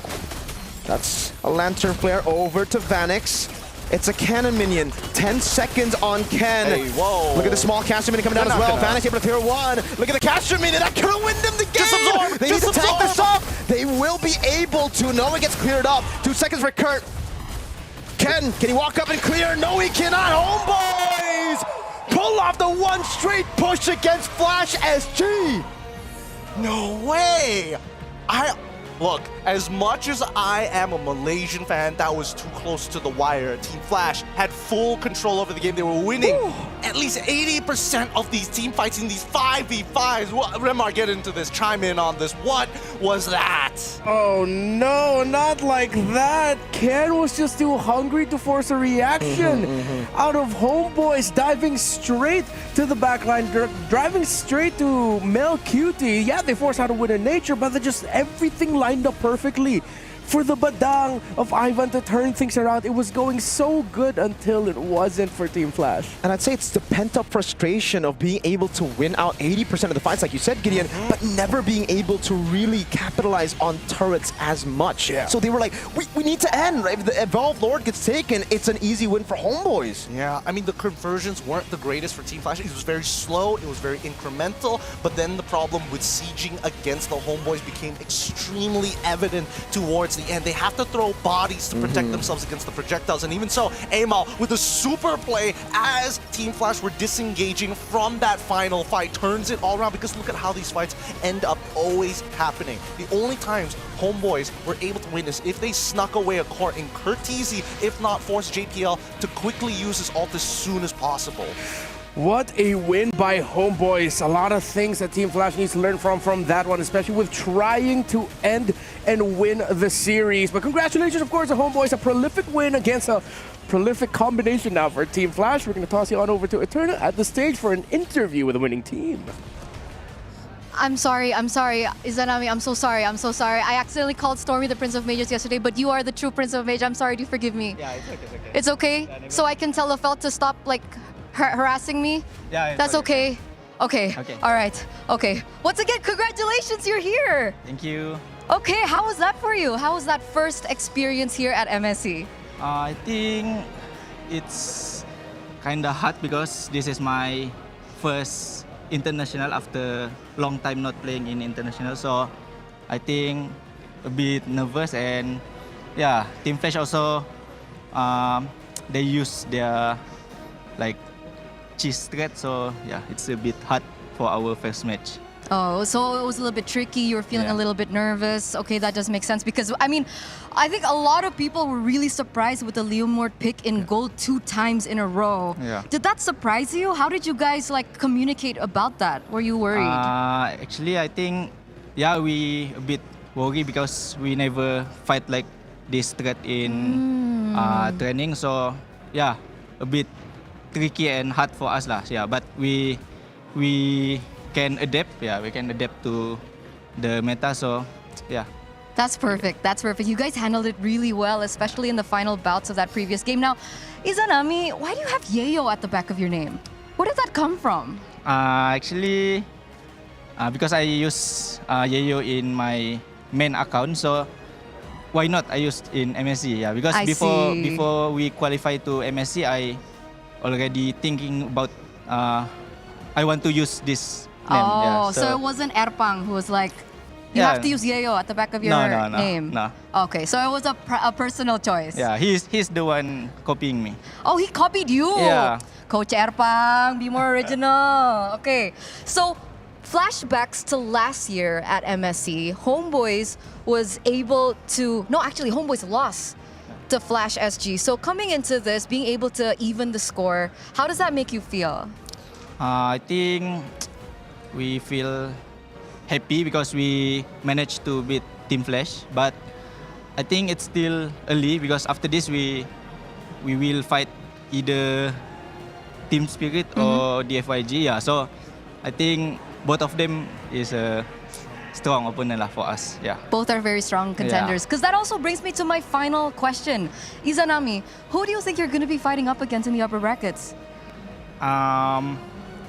Actually, I think both of them is strong, but I think we will fight Team Spirit. Team Spirit. Because they got like so many experience in international, and they also have a very good player lah. So yeah, I think maybe we will fight them. Okay. Izanami thinks that they will be meeting up against Team Spirit in their next match. So maybe a final message to Team Spirit. Team Spirit, good luck for your match, and I hope we can fight later. Hope we can fight. Do you think you'll win? I don't know. I don't know. Okay, that's fine. It's okay. Confidence boosts later backstage. So thank you so much, Prince of Mages, Izanami Yayo. There you go. We're going to throw it over back to our casters. Great to hear from Izanami Yayo. Yayo! That is his actual name, and that is how it's going to be pronounced moving forward here in MSC. Yayo. Team Flash, again, it was just one moment. It was one moment where they slipped, and I think this is a strategy that I hope they continue to carry moving forward. Just refine it a little bit more. I like it. I mean, refinement is something because I feel like right now it's uniquely positioned in the meta game, right? And I think as you heard it from Izanami, the Prince of Mages himself, it was a little awkward to play against, right? You can even tell from LQT is like, oh my god, this guy on a horse doesn't stop. That hard guard makes me do negative damage to him on top of it all. And when he does, there's a woman coming in, thunderclapping, boom, constantly as well. Luckily for him, well, not luckily, he was just really locked in because look at the reaction. MelQT with Wind of Nature instantly, right as he saw the thunderclap, because that could have been really bad. Had he panicked just a bit, with him dying, could actually have turned into a big win for Team Flash. Yeah. To be fair, we got to give that to Ken, that if MelQT died in that engagement, that would have been a big win. A really good trade. XP for gold laner. Hell yeah. You'll take that any day if you're Team Flash. But they didn't get that. No. And eventually, Homeboys just wrote it out. Again, when you're going up against a Badang, I feel like this is always the thing you really have to think about, especially if the Badang is in a team that that defends siege scenarios very well. When are you diving the turret, and where is the Badang? Because if you line up at the wrong time, we've seen this so many times in Malaysia, Indonesia, and in the Philippines, you will get punished. I mean, hey, at the end of it all, I would say, the big one who saved the day, Amal, right? Sick mechanics, right? Go in, get those 4 stacks, press 1 button, run at your opponent, and just take him out. I mean, Curtizi, once again, he got disrespectful. One with the glue. He's like, that was kind of funny. Gets pulled, dies. He's like, all right, I learned my lesson. Then finally, the one time that Ken doesn't actually eliminate the Joy, that's when he goes down. And honestly, he could have gotten a double kill on top of JPL. So again, the plan started to crumble once the pieces started to be rearranged. Yeah, I think it was just tough because, again, that was the big question for us too. You can win the team fights, you can get the Lords, but how do you siege in? It was... Especially because here, we're talking about Curtizi, how he disrespected the range and the engage potential of the other side, but it's also just like, you have to walk forward to get the shots on the turret. In the end, it's a lose-lose because you also needed Purify. You can't go Flicker. Maybe he was just waiting.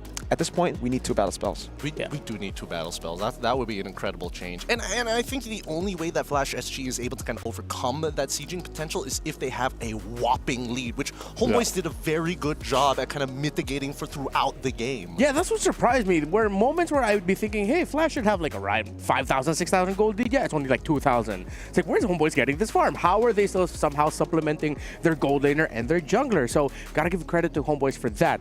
For Flash SG though, with the lineup that they brought up and what Homeboys brought up, like, was the early game expected?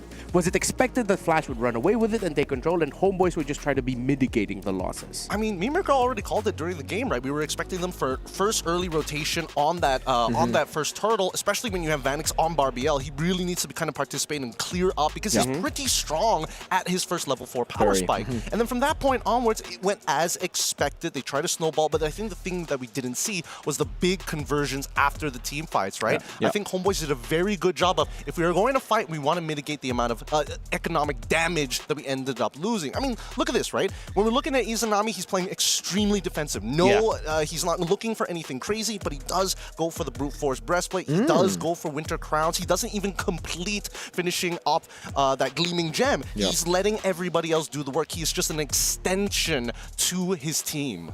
Yeah, I like it when I see Juices, especially against with the lineup that Flash brought up to the table, building Brute Force Breastplate. It is an understated item pickup. That is an option. Not always the one you want to go for, but with all the crowd control of the opposing side and you want to be able to pump out just a little bit more damage, it's good. I just like seeing Juice in. Same. Not like the hero to splash art especially. But, yeah, I mean, in the game, dude, for Flash, it was just all fights, really. And, like... I think it comes down to just that, you know. Yes, it was really good from the other side, from Homeboys, that they were able to always set up the waves in a way where there's never going to be full capitalization from the other side. But even if they did have full like great waves, it would have still been hard because they needed to throw bodies. Like, that was the gamble that they were playing with. Win team fights, maybe be kind of less active around the sieges. If they get a big fight, they win. If not, then... Yeah, with all that discussed, I think it's time now to see who the Sony match MVP is from... I don't know. I didn't get a spoiler. It's MLQT on the Granger. Interesting. I mean, throughout the games, yes, MLQT has been pretty consistent. Obviously, I think he had it the worst when it comes down to, like, what is this cheese pick supposed to do to me? And I think he felt it, and that's why now on that Granger, he felt a little bit more comfortable, and then he forgot, oh, man, I haven't seen, like, a Leomord 6 items at hard guard. Like, man, I really can't do much. That felt like a game for a Granger where it's like, I'm just going to try to farm, man. I'll just do whatever I can, find whatever I can get, and get it. And congratulations to him for getting the Sony MVP of the match. And if you want to feel like an MVP in the game, there are also some awesome prizes for you, especially with the MSC event ongoing right now. The support chest is up for all of the way up until August 7th. So for only 20 diamonds, you could draw the luxury 20 reward. diamonds? Wow! Returning MSC skin, Atlas, Rune Sentinel, plus your first 3 openings guarantee you a Crystal of Aurora and Banner of Morale. That's not all. Up to 1,000 MSC coins could be yours too. Buy the MSC support chest and cheer for MSC. You can also potentially get the pass that way. I didn't. I just dumped all my diamonds and got the pass right away. Hey. You got to roll for it. That you many gotta, diamonds, man. double your nice. diamonds. Yeah. I mean, sometimes you just gotta go like the sure route to get what you want. So that is it for our first match. Once again, this is Group B Day, the second day of the MSC 2025 group stages here at the Esports World Cup. Coming up next, we got another banger match for you. So don't go anywhere. We'll be right back. We'll see you in a bit.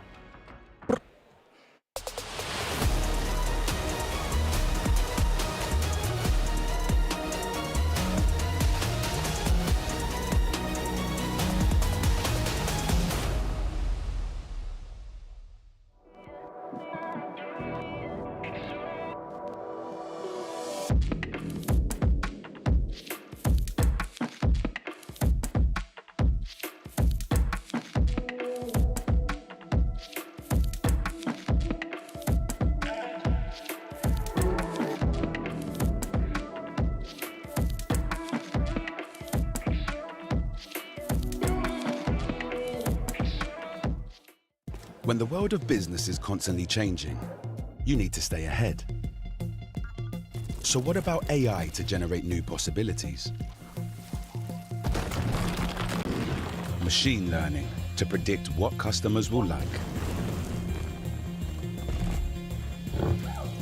Or expand your business by forecasting delivery routes with real-time data. With the power of the cloud, imagine how AWS can transform your business.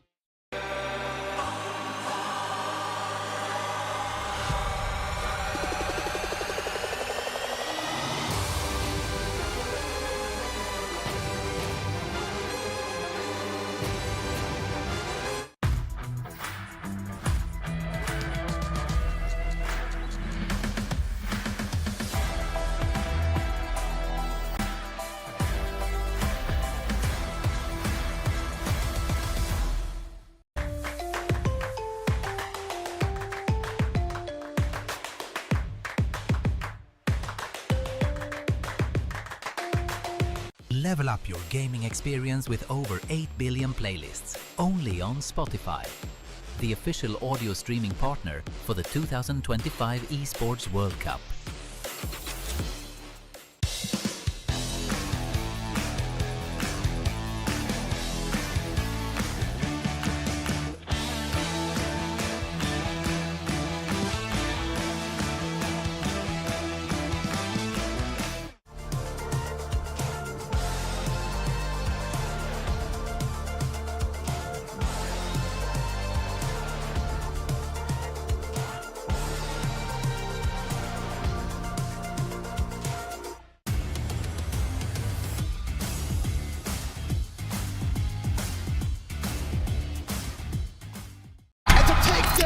For years, MLBB has crowned many champions. But this year, what if we start the story into the unknown? The unknown call, the brave answer. This will be one wild ride to Riyadh. For these warriors, the battleground starts long before the draft. 4-time MPL PH champions, 2 world titles, multiple MVPs, the GOAT. And never forget, the underdog who rose from the shadows, now holding the first ever MWI gold. 2 champions, 2 paths, 1 game, 1 pride. Drums and chants echo through the sky. The new Sky King stands ready to carry the hope of a nation once again. From the same nation where the new queen of MLBB rose, a new journey begins. 2 tournaments, but 1 goal. From the land of the sleeping dragon, it awakens, and Long leads the charge. The constant force meets the rising edge. Together, they carry the pride of the West. When Cubia calls, the world answers. The odds never favored them, but they made history anyway. Every journey, like the game itself, unpredictable. A leap into the unknown. From the very edge of the world, drawn by 1 game. At MSC x MWI, their journeys collide. Sometimes it's the unexpected that opens the way. 1 game, 2 champions. The wild ride begins.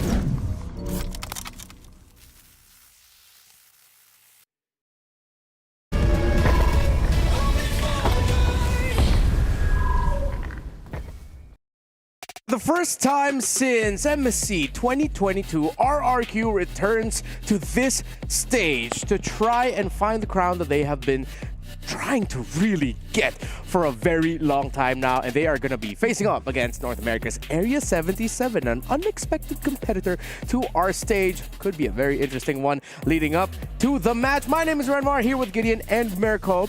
Still, now, by the way, just in case you forgot, we still got tickets available for our knockout stages happening later on. So please go ahead, get your tickets. Not going to be able to join us for the group stage, but don't forget, knockout stage tickets are available. We're here until August 2nd. That is the grand finals day for MSC 2025. Now, RQ versus Area 77. I feel like we are all very aware right now of what potentially to expect here, considering the experience of one organization against the other, the sudden rise of Area 77 into the stage. Though hungry as they are, I don't doubt them with really wanting to get a good result here, but it's a harsh start that they're going to be going up against RRQ.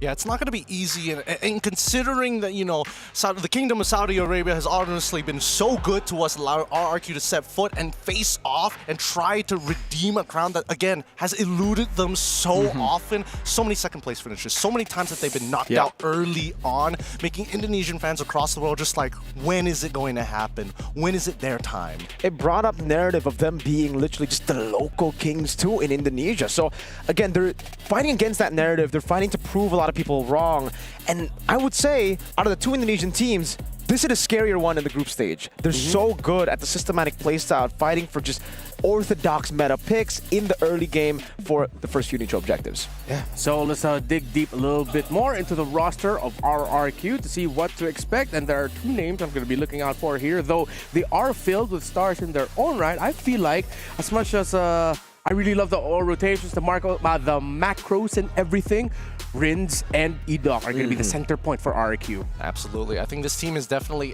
with the addition of their coach, Kezcute has done a phenomenal job at like reforming this team and turning them into a game style that is highly dependent on their execution in the earlier stages of the game. We've talked about them being a little bit more adaptable. We've seen them in their regular season during MPL ID, where we did see the adaptability actually come and shine through a little bit. Yeah, I think for RRQ, again, we've just been talking about so many of their mistakes in the grand finals, and I think they even use that to improve their game. Been hearing a lot of people just saying this team is looking to really conquer MSC this time around. They're doing really good apparently in scrims too, so we'll see just how good they are. Because we've been talking about this even in MPL ID. Sutsujit, better on utility picks. Hey, it's the utility meta right now. Yeah. When you look at the roster of Area 77 and remember the story of RRQ, I feel like now they are also, similarly to RRQ, a team with a lot of pressure of expectation on their shoulders. Well, for them, people were expecting them, yes, to just flounder, but I don't doubt that Joy Bodge and ISO, who actually qualified for MSC 2023 but were unable to attend due to travel complications, they're going to be the focal points here for this squad. And especially, I also want to add a little bit more there onto Ureshi, the EXP laner, long time, very experienced veteran in that role. I mean, I think, you know, for Area 77, a lot of these members, you may even recognize some of these players' names, especially from some big NA streamers on the opposite end, because these are the people that they naturally meet because the server is relatively small, and especially at the highest level, these are the names that you'll naturally pair up against in those pubs. Yeah, it's the same few dudes you see in NA. Again, their community is so small that they can just go and play together every single time. It's almost like a band of boys. It's always meeting each other up in the tournament. So that's good in a way where they learn so much from each other. They talk to each other. They're always, you know, just calm, voice comment together as well, playing together whenever someone's inactive. That should be a way for Area 77 to utilize synergy at least. And I would say they're the unknown right now. RQ might not have a lot of preparation for A77. Yeah, I think that's a good angle to look at. Area 77 knows more about RQ than RQ knows more about Area 77. That could be a factor that could play into here. But then I feel like that applies just a little bit more towards drafts. Yeah. When you look about it in game, when you look at the region of NA, and even if you take a glimpse of the finals that they competed in heading into MSC, it's clear they love those pickoffs. Yes. But RQ is that type of team that, yeah, they love the pickoffs too, but they're always so good at the long counter engage that comes after a team fight initiated by your opponents. Yeah, but that's the thing, right? I think that right now, it's going to be the litmus test, right? RRQ is probably going to be... I don't know whether they're going to go that far in terms of like, we're going to get a really disrespectful draft. We're going to just out-mechanic you, that sort of thing like we saw from SRG OG Esports yesterday. And I think that KSQ, once again, is going to come into play saying, hey, I'll give you a decent draft. Y'all figure it out from there. Let's see how far we can go. And especially if Area 77 shows some form of resistance, then you got to, you know, flip the switch, turn into those killers that we know them to be. Now I'm just hoping that A77 doesn't play too safe, right? That's their edge, being unknown. So maybe go for some crazy picks here in the group stage to snatch a win from under RRQ. Yeah, try to go fast. I mean, we saw a glimpse of that when Ultra Legends went up against Team Liquid Philippines. That, yes, against some of the best teams in the world, you can still rattle them in the early game. You can still bring that surprise. The question is how well you do from the 6 to 8 minute mark to transition that on over to an even more substantial lead. So I think we're all on the same boat here. Area 77, go aggro. But does that mean they go for their Jawhead in this very first game? Because that's their signature aggro pick in the roam. Ooh, we haven't seen a Jawhead in a hot second. I'm not going to lie, there's still a couple of uses for it, but even so, there are very tight timings, and honestly, when it comes down to like raw ganking, it's hard, especially if the side laners do know the initial approach, and more importantly, which buff the jungle has started on. Yeah, and also, if you lose in the early game, you're done, right? That's the problem about Jawhead right now. You're very one-dimensional in a way where you want to brawl, you want to fight, you get the fight, sure, you're good, but you don't. All right. So as we head into the draft, we're going to play a quick little game here that I totally did not think of just now. So I'm going to name a player from RRQ Hoshi, and I want you to name the hero that first comes to your mind. Okay. All right? So you guys have to go quick with it right away once I give it. Edoc. Tigreal. Franco. Okay, no, we're in the draft. Never mind. I was expecting we could do the game a little bit longer, but okay, here we are. Farsa Kalea Juicin. So RQ are respecting the pickoff style that A77 could go for, while it seems like A77 are going for those heroes when you think about counter engage and macro and aggression.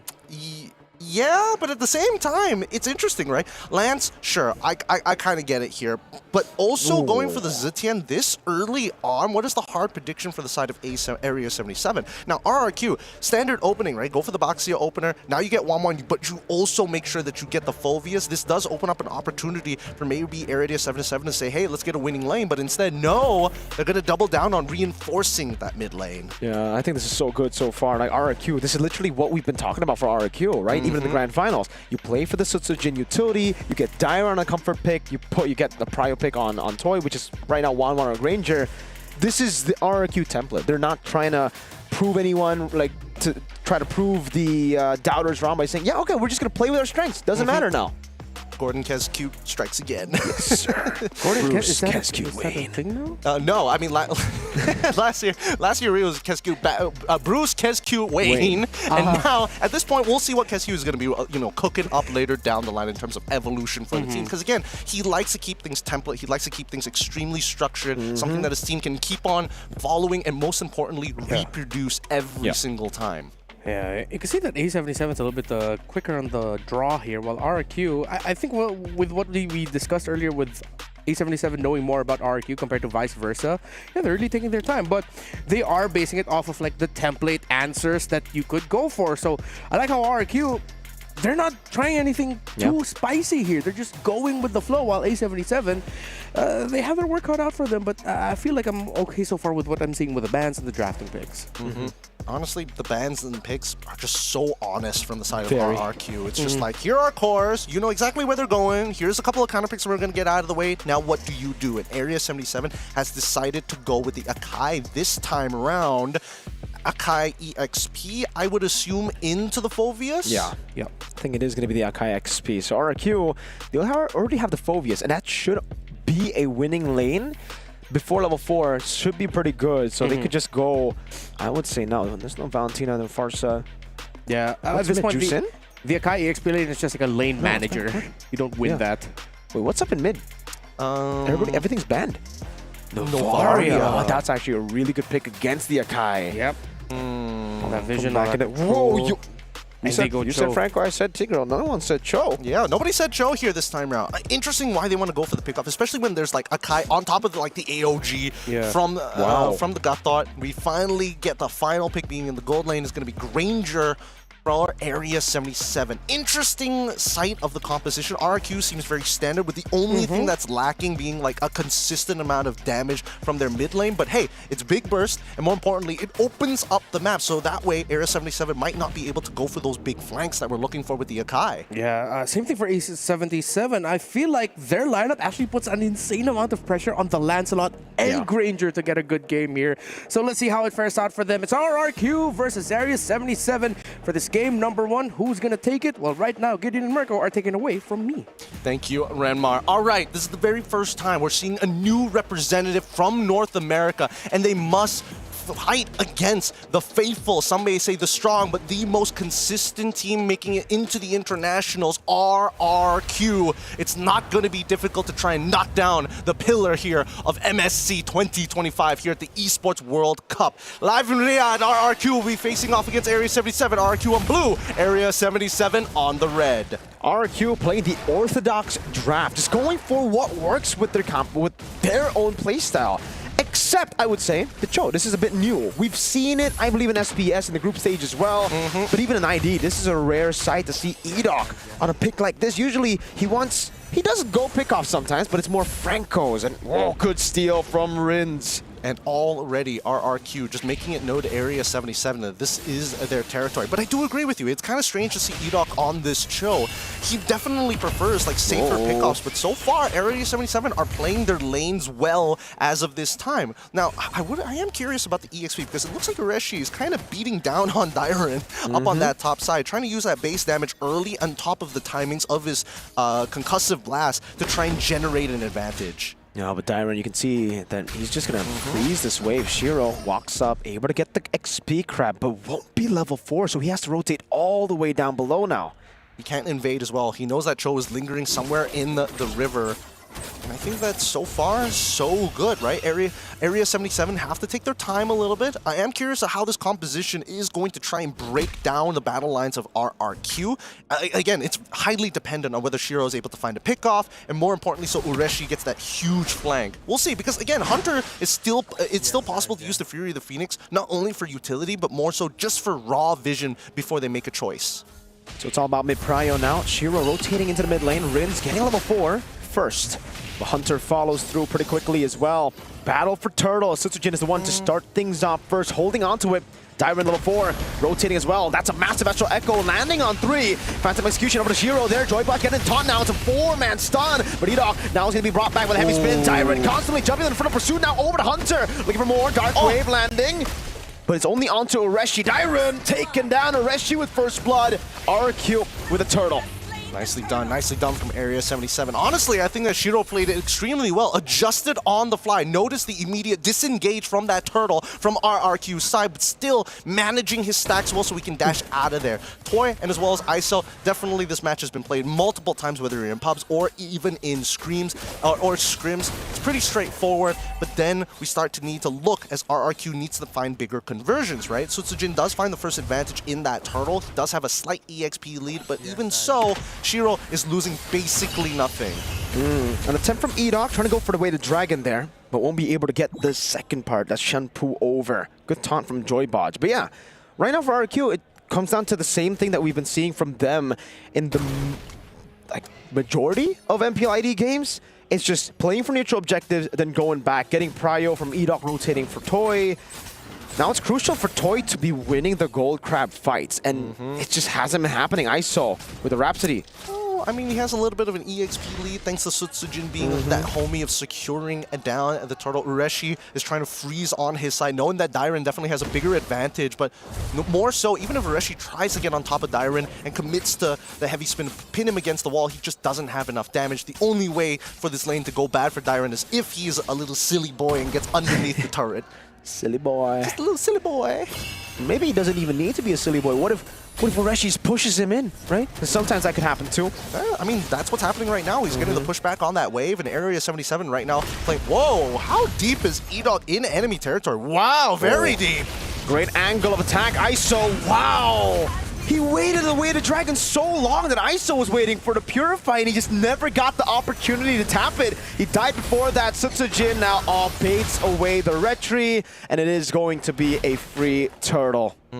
At this point, should RRQ say, we don't actually need this turtle, we can actually go and look to, hurt the economy of Area 77 by putting Shiro behind even further, but no, they're so objective-oriented, they're not moving away from KezCute's plan, secure those neutrals, move, and make sure they're playing for their strong side. Because look at this, right? They're trying to position themselves in a way that tells Area 77, hey, we could potentially be diving ISO. So Hunter and as well as Joybotch have to reactively move there, and now, once again, the holes in the defense show, and Edok sneaks in a little bit deeper. Oh my god, it's so deep in there. Yeah, this is not a 1v1 you win, Shiro. Maybe in late game, but in the early to mid, it is all Phobius to win this one. And man, I mean, Shiro's trying his best to just take that farm. Edok able to get Jikundo out in the Astral Echo, landing on 3. Good shot over with the Star Shatter. Okay, no ults being committed from the side of Area 77. They chunked out Edok without having to commit too much to it, which is actually great. They got to make sure that they're constantly clearing out their jungle, because this is starting to become a very obvious pattern. They see the initial movement, and then they place Edok in one of the open holes in Area 77's defense, and mostly in their jungle. For now, Rins, he's starting to run out of mana. At some point, he's going to have to recall, especially if he consistently is getting into these fights from afar. But look at the position, right? They're even getting Ureshi here, knowing that ISO is going to be the main target. Respect from Toy. Very, very good there. Even though he's going to lose a cannon minion, he knows that something was up. The fact that ISO was shooting out the Windtalker also. Oh, way the dragon. Baited out the heavy spin. That's what you want. Now the purple buff should be open to contest for Sutsujin. Joybotch walks out. It's Champu onto the wall, but it's okay. Red Tree battle. It's Shiro who secures the purple. But RRQ are not pushing the base in the bottom lane. Whoa! Almost a solo! AOG from Joybotch to provide the peel, the cover necessary for ISO to recall. All right, battle spell for battle spell being traded out, but the level lead from Toy is definitely going to make it evident that ISO has to be very, very careful, especially if Toy has that Inspire available. Now, we can see Sutsujin has been trying to invade so many times at this point. He's only keeping up with Shiro. It's actually Shiro who actually has a little bit of EXP tempo on him because of the movements that we've seen across the map. Now, Dairen should be able to walk down towards, with the help of the river buff, to go down and quickly join this potential fight from Turtle's side. However, Ureshi has shown himself. Oh, great taunt over to Edok now. Also, a stun over. That's going to be the knockup from Ureshi to get the kill over to Edok. Now Toy walking up. The crossbow tank going to be ready. And it translates over with the help of the rest of the team. Ureshi taken low. He gets away. It's another 1-for-1 in the low action game. And RRQ will get 3 out of 3. Yep, and that's a roam for a roam. Turtle will fall into the hands of RRQ as we see a lane swap. Honestly, this is a really good move from the side of Area 77, right? You know that that neutral objective is basically non-existent for you, so ISO picks up that mid wave, picks up top wave as well. Even, I'm not sure if he got that crab on that last one, but even so, he is able to slowly scale up without taking too much damage. Let's look at the fight one more time, right? Because again, Edok, I would say a little crazy of him, opening up that map. But the commitment, Ureshi not even having to use the heavy spin, it already goes to show that this early to mid game, Area 77 feel kind of comfortable. They just need that one mistake from RRQ. That's a red tree from Shiro again, securing the purple buff. Another big Astral Echo, and as this continues to land, they will have constant vision on A77. Just look at the tempo they have on the map. Yeah. It's 2-2, 2,000 gold lead. But it feels like with the tempo they have, it almost feels like it's 4 or 5k gold lead. It does. I mean, the level leads especially coming down. 1 from Toy, 2 from Rins as well. And I think that right now, Rins, he's utilizing his advantage nicely. He already completed the Lightning Truncheon, so his pokes genuinely hurt. Oh. There you go. Almost all of the weakness points. Good move by Shiro. He still gets caught by the Star Shatter. So even when they display these, good escapes, they get punished for it, and there's no trade. RRQ making sure that wait, the dragon and the Star Shatter locking him down. It's a kill for the roam over towards Hunter. Rins pushed back, but it's all G. And not even a trade down below. The minions, can they do it? No, Toy's rotating. He'll be able to make it there in time. Actually, Actually, oh wait, I mean the wave is, unfortunately the siege minions were all kind of low. If they were full health, then maybe there was an opportunity there. But let's look at the items so far, because that's 3 items already complete. Like, Toy has a majority of the gold advantage here, and now this is the time where you're expecting RRQ to kind of, you know, step on the gas. Oh my lord. Oh, Shiro with the puncture, now onto Rins as well. Thorn Rose and a Path of Execution, but that should be it in terms of firepower. Sutsujin running him down, big hitbox on him. Sutsujin will constantly land those big shield throws. Shiro gets away, but RRQ get tempo up top and again deny a turret trade. Shiro is leveled down on Sutsujin. Now RRQ really pouring gasoline. Hopefully they don't smother the fire just yet. They need it to turn into a roaring flame. Area 77, it's clear that they've got mechanics, right? They know how to push buttons, but they're waiting for that big mistake. Here comes E-Dog. Massive already. Hunter brought back again by the way. The Dragon now cancelled, but a heavy spin already as Diamond walks up. Has the stack in front of pursuit, but the heavy spin shoves them back. Ureshi's too low. There's no heavy spin. They baited big resources. Almost a Star Shatter from Rins. Clean. It's an extremely clean engagement from RQ, but an even more cleaner disengage from Area 77. However, disengaging doesn't win you games, right? We haven't seen significant plays from the side of Area 77 to try and crack open RRQ. These neutral objectives have fallen into the hands of RRQ when it's going exactly the way they want to. A clean 4K lead, and now we see that Area 77 are forced to kind of stick together to look for neutral objectives. More importantly, getting rid of these structures. Once we see mid-tier 1 collapse, okay, AOG into the sun with a shield unity.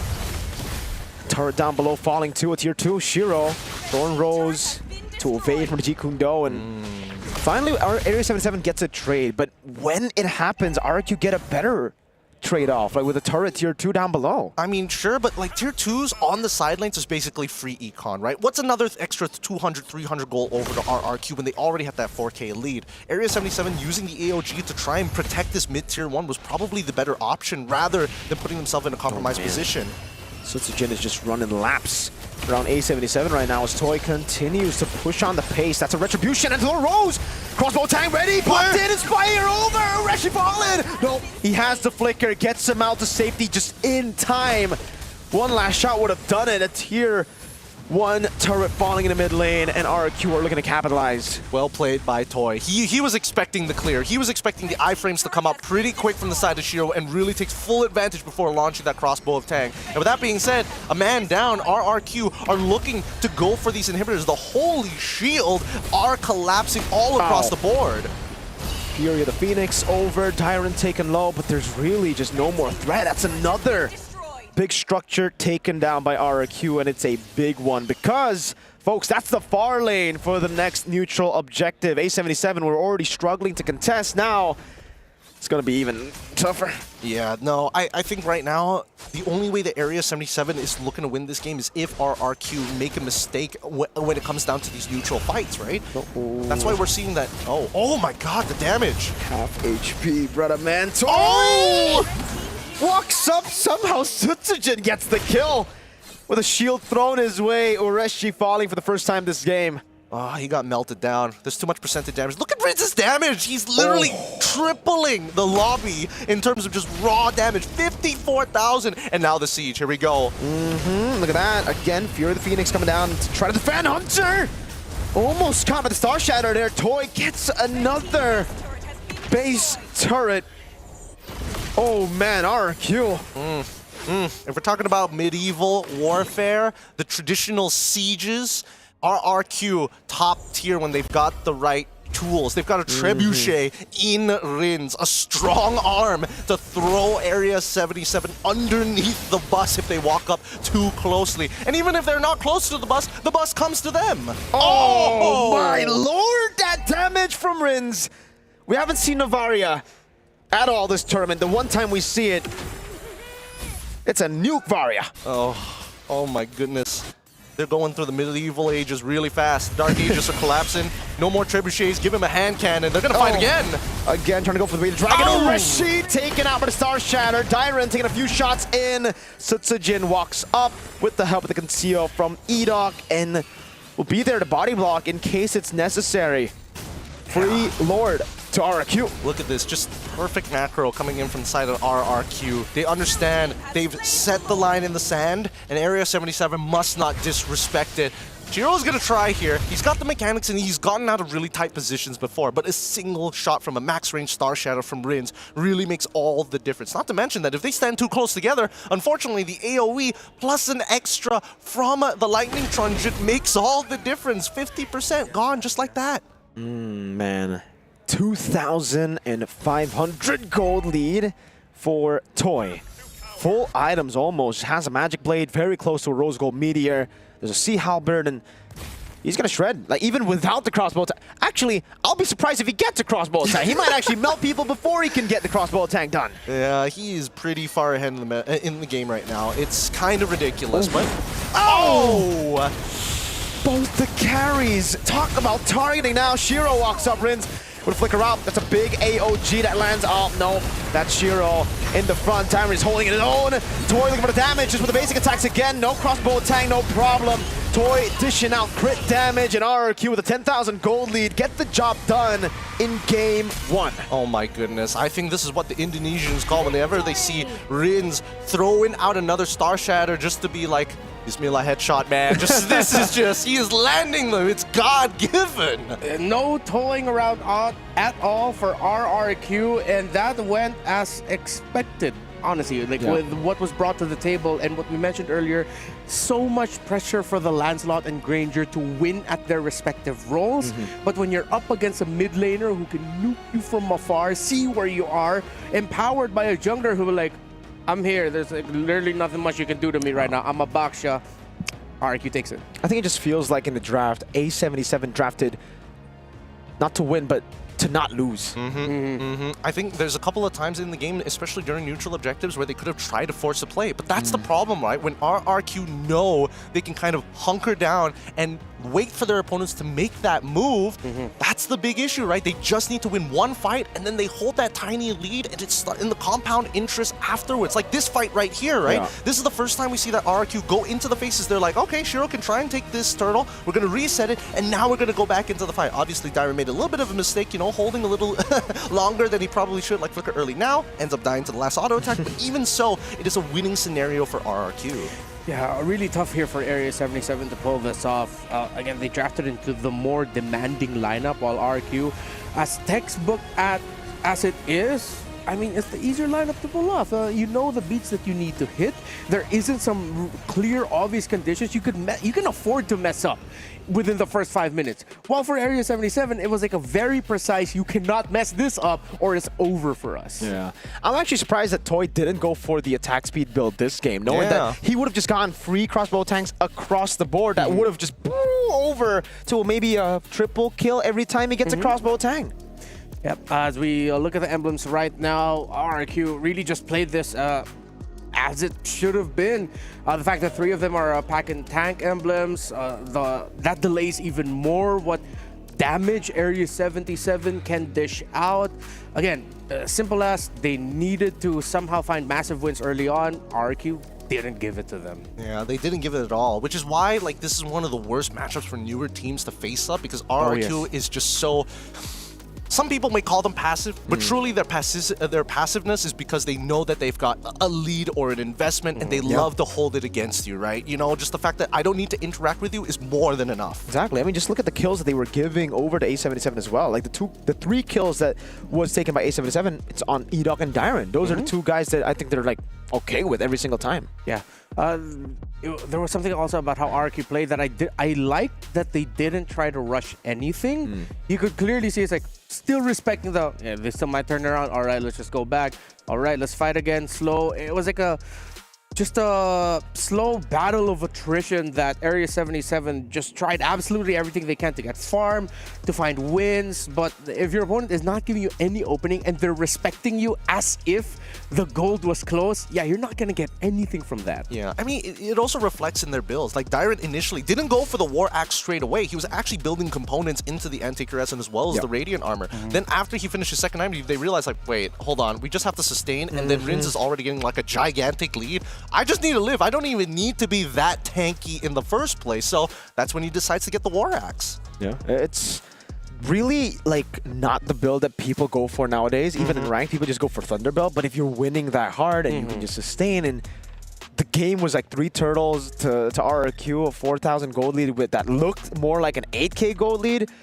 There was not much you could do wrong in the item builds. Yeah, and looking at what Area 77 eventually drafted into after seeing the fact that there's a Baksha on the other side, I think more now, I see what you were trying to get at, Mirko, where Area 77, as if they were trying to draft not to lose, because there wasn't like a direct answer to the Baksha in terms of disrupting his flow. It was more of just like, see what we can draft to make sure that ISO, Shiro, and maybe even Hunter doesn't die. It was just like, let's see if we can just hold on long enough to hit our power spikes and whatnot. It's more reactive than it is proactive. It is, and more importantly, so in terms of like raw execution, in terms of like high mechanics, it's really down to like Shiro on this Lancelot and as well as Ureshi to try and make these plays. Everybody else just presses one button to try and either disengage or really punish the mistakes that RRQ are going to show. But that's why it's such a big difference in philosophy, because KSQ is so high on, hey, we gotta play to the structure, you have to execute perfectly, here are the things that you have to worry about from Area 77. So far, it's so clear that this opposing philosophies work so much better for RRQ. Yeah, they were literally just playing for PL. 4 out of 4 heroes out of 5, except Lancelot, were just PL heroes. They wanted to kite back, they wanted to punish on mistakes, but expecting RRQ, such a systematic team, you'd actually have a better chance of hoping for Onyx ID to make a mistake. Like, they're the ones that actually push forward when they have a lead. RRQ, they're like, no, it's okay. We're fine with 2K. We'll just build off more minions, cutting you off, blah, yada, yada. And for Area 77, it wasn't what we expected. Like, they need to just go in game number 2. Get rid of the safety. It's all right. They got nothing to lose. Yeah, I think a lot of more people are going to be able to see the pros of your gameplay if you're just aggressive. Even though people would say, oh, it's a little bit throwy. At least we saw you try to be proactive instead of just trying to react to everything that RQ throws at you. And because of all of that, Toy was left to just farm, get gold, deal damage. Nothing could stop this 1-1 from just being able to get up in the air. Yeah, and I mean, not to mention that these, again, against RRQ, they're very good at taking small incremental leads and really squeezing a lot of value out of it, like really milking it. Like Rins was getting so much value. You could see that his lead against Hunter eventually ended up being a 2-level lead on top of a whopping amount of gold. And Toy, I think that he could honestly try to make solo plays of his own, but he just remembers what's if he makes a mistake, KSQ is just like, hey, you know what happens here? Big backhand.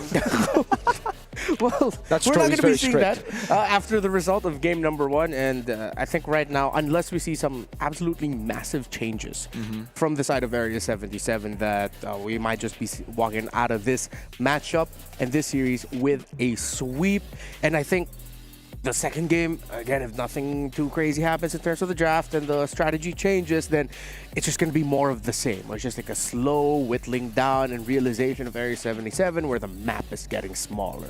Next thing you know, those little risks that you were willing to take in the early game, it's just massive risks at that point in the mid game. So let's see if Area 77 is going to be able to switch things up and find a way to draft through RQ Hoshi. Maybe just a little bit more proactiveness, maybe just a little bit more picks that are aggressive might be the difference maker here for Area 77. What's going on behind the scenes? Like, what are you guys seeing? I'm seeing that KSQ currently has taken the position of player. Rins. He is the mid laner right now. He's like, Rins, you're young.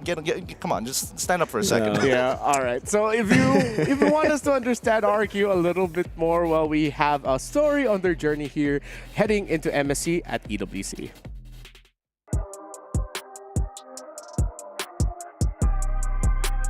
Halo, gue Toy dari tim RRQ. Perjalanan gue buat masuk ke EWC ya awal mulanya ya dari MDL. Gue masuk MDL dari season 8 sampai season 10.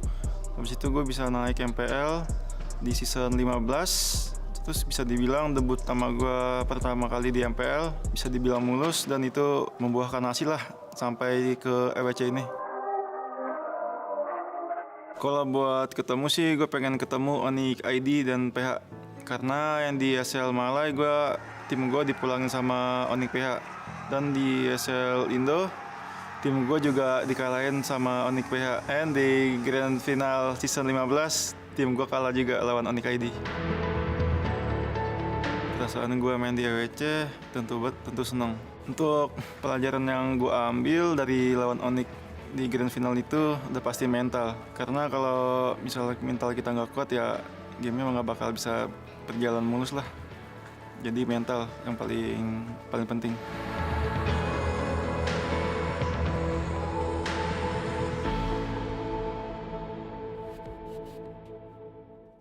Well, whatever the mentality is right now of RRQ Hoshi, it's going really good for them. They played a very clean game. They didn't give any mistakes, a lot of openings for Area 77 to capitalize on. And yeah, I think it's gotten to this point now. It's just we're waiting for the draft. We discussed what A77 needs to do. We've discussed what RRQ Hoshi needs to continue doing.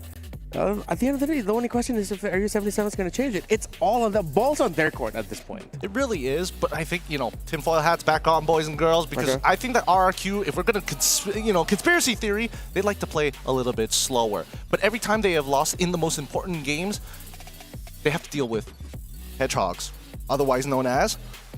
You get the idea. But generally, going fast doesn't seem to be the RRQ sort of way. Yes. So that's why I think that Area 77 at this point in time, if they are going to go, balls to the walls, trying to throw everything at them, they got to go quick. They need something that snowballs really, really quick too. Yeah, and really quickly, before we continue our discussion here about the draft and everything, don't forget about the All-Star event happening right now in-game, the All-Star 2025 Dino Planet. Do not forget to play that little mini game. I keep forgetting and I am missing out on some really good prizes. I don't think I'm going to be getting the Popol and Koopa skin that comes with it at the end of this event.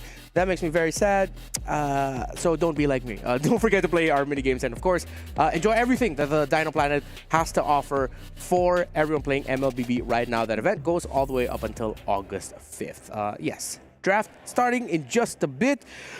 Let's look at Area 77. Let's get specific. What picks do you think they could go for? Jawhead. That would Jawhead. Yeah, I think that's it. I like it. I was setting you up as like, okay, Jawhead right away. Yeah. We all know what we want to see from the side of Area 77. We want them to go back into their playstyle that they are not only comfortable with, but something that they can really show the world what they are all about. We need to see NA's playstyle right now as we see them actually on the blue side up against RQ on the red. Okay, they banned the Kimmy. So does that mean... I feel like they might be trying to consider So they don't want Kalea. Baksha.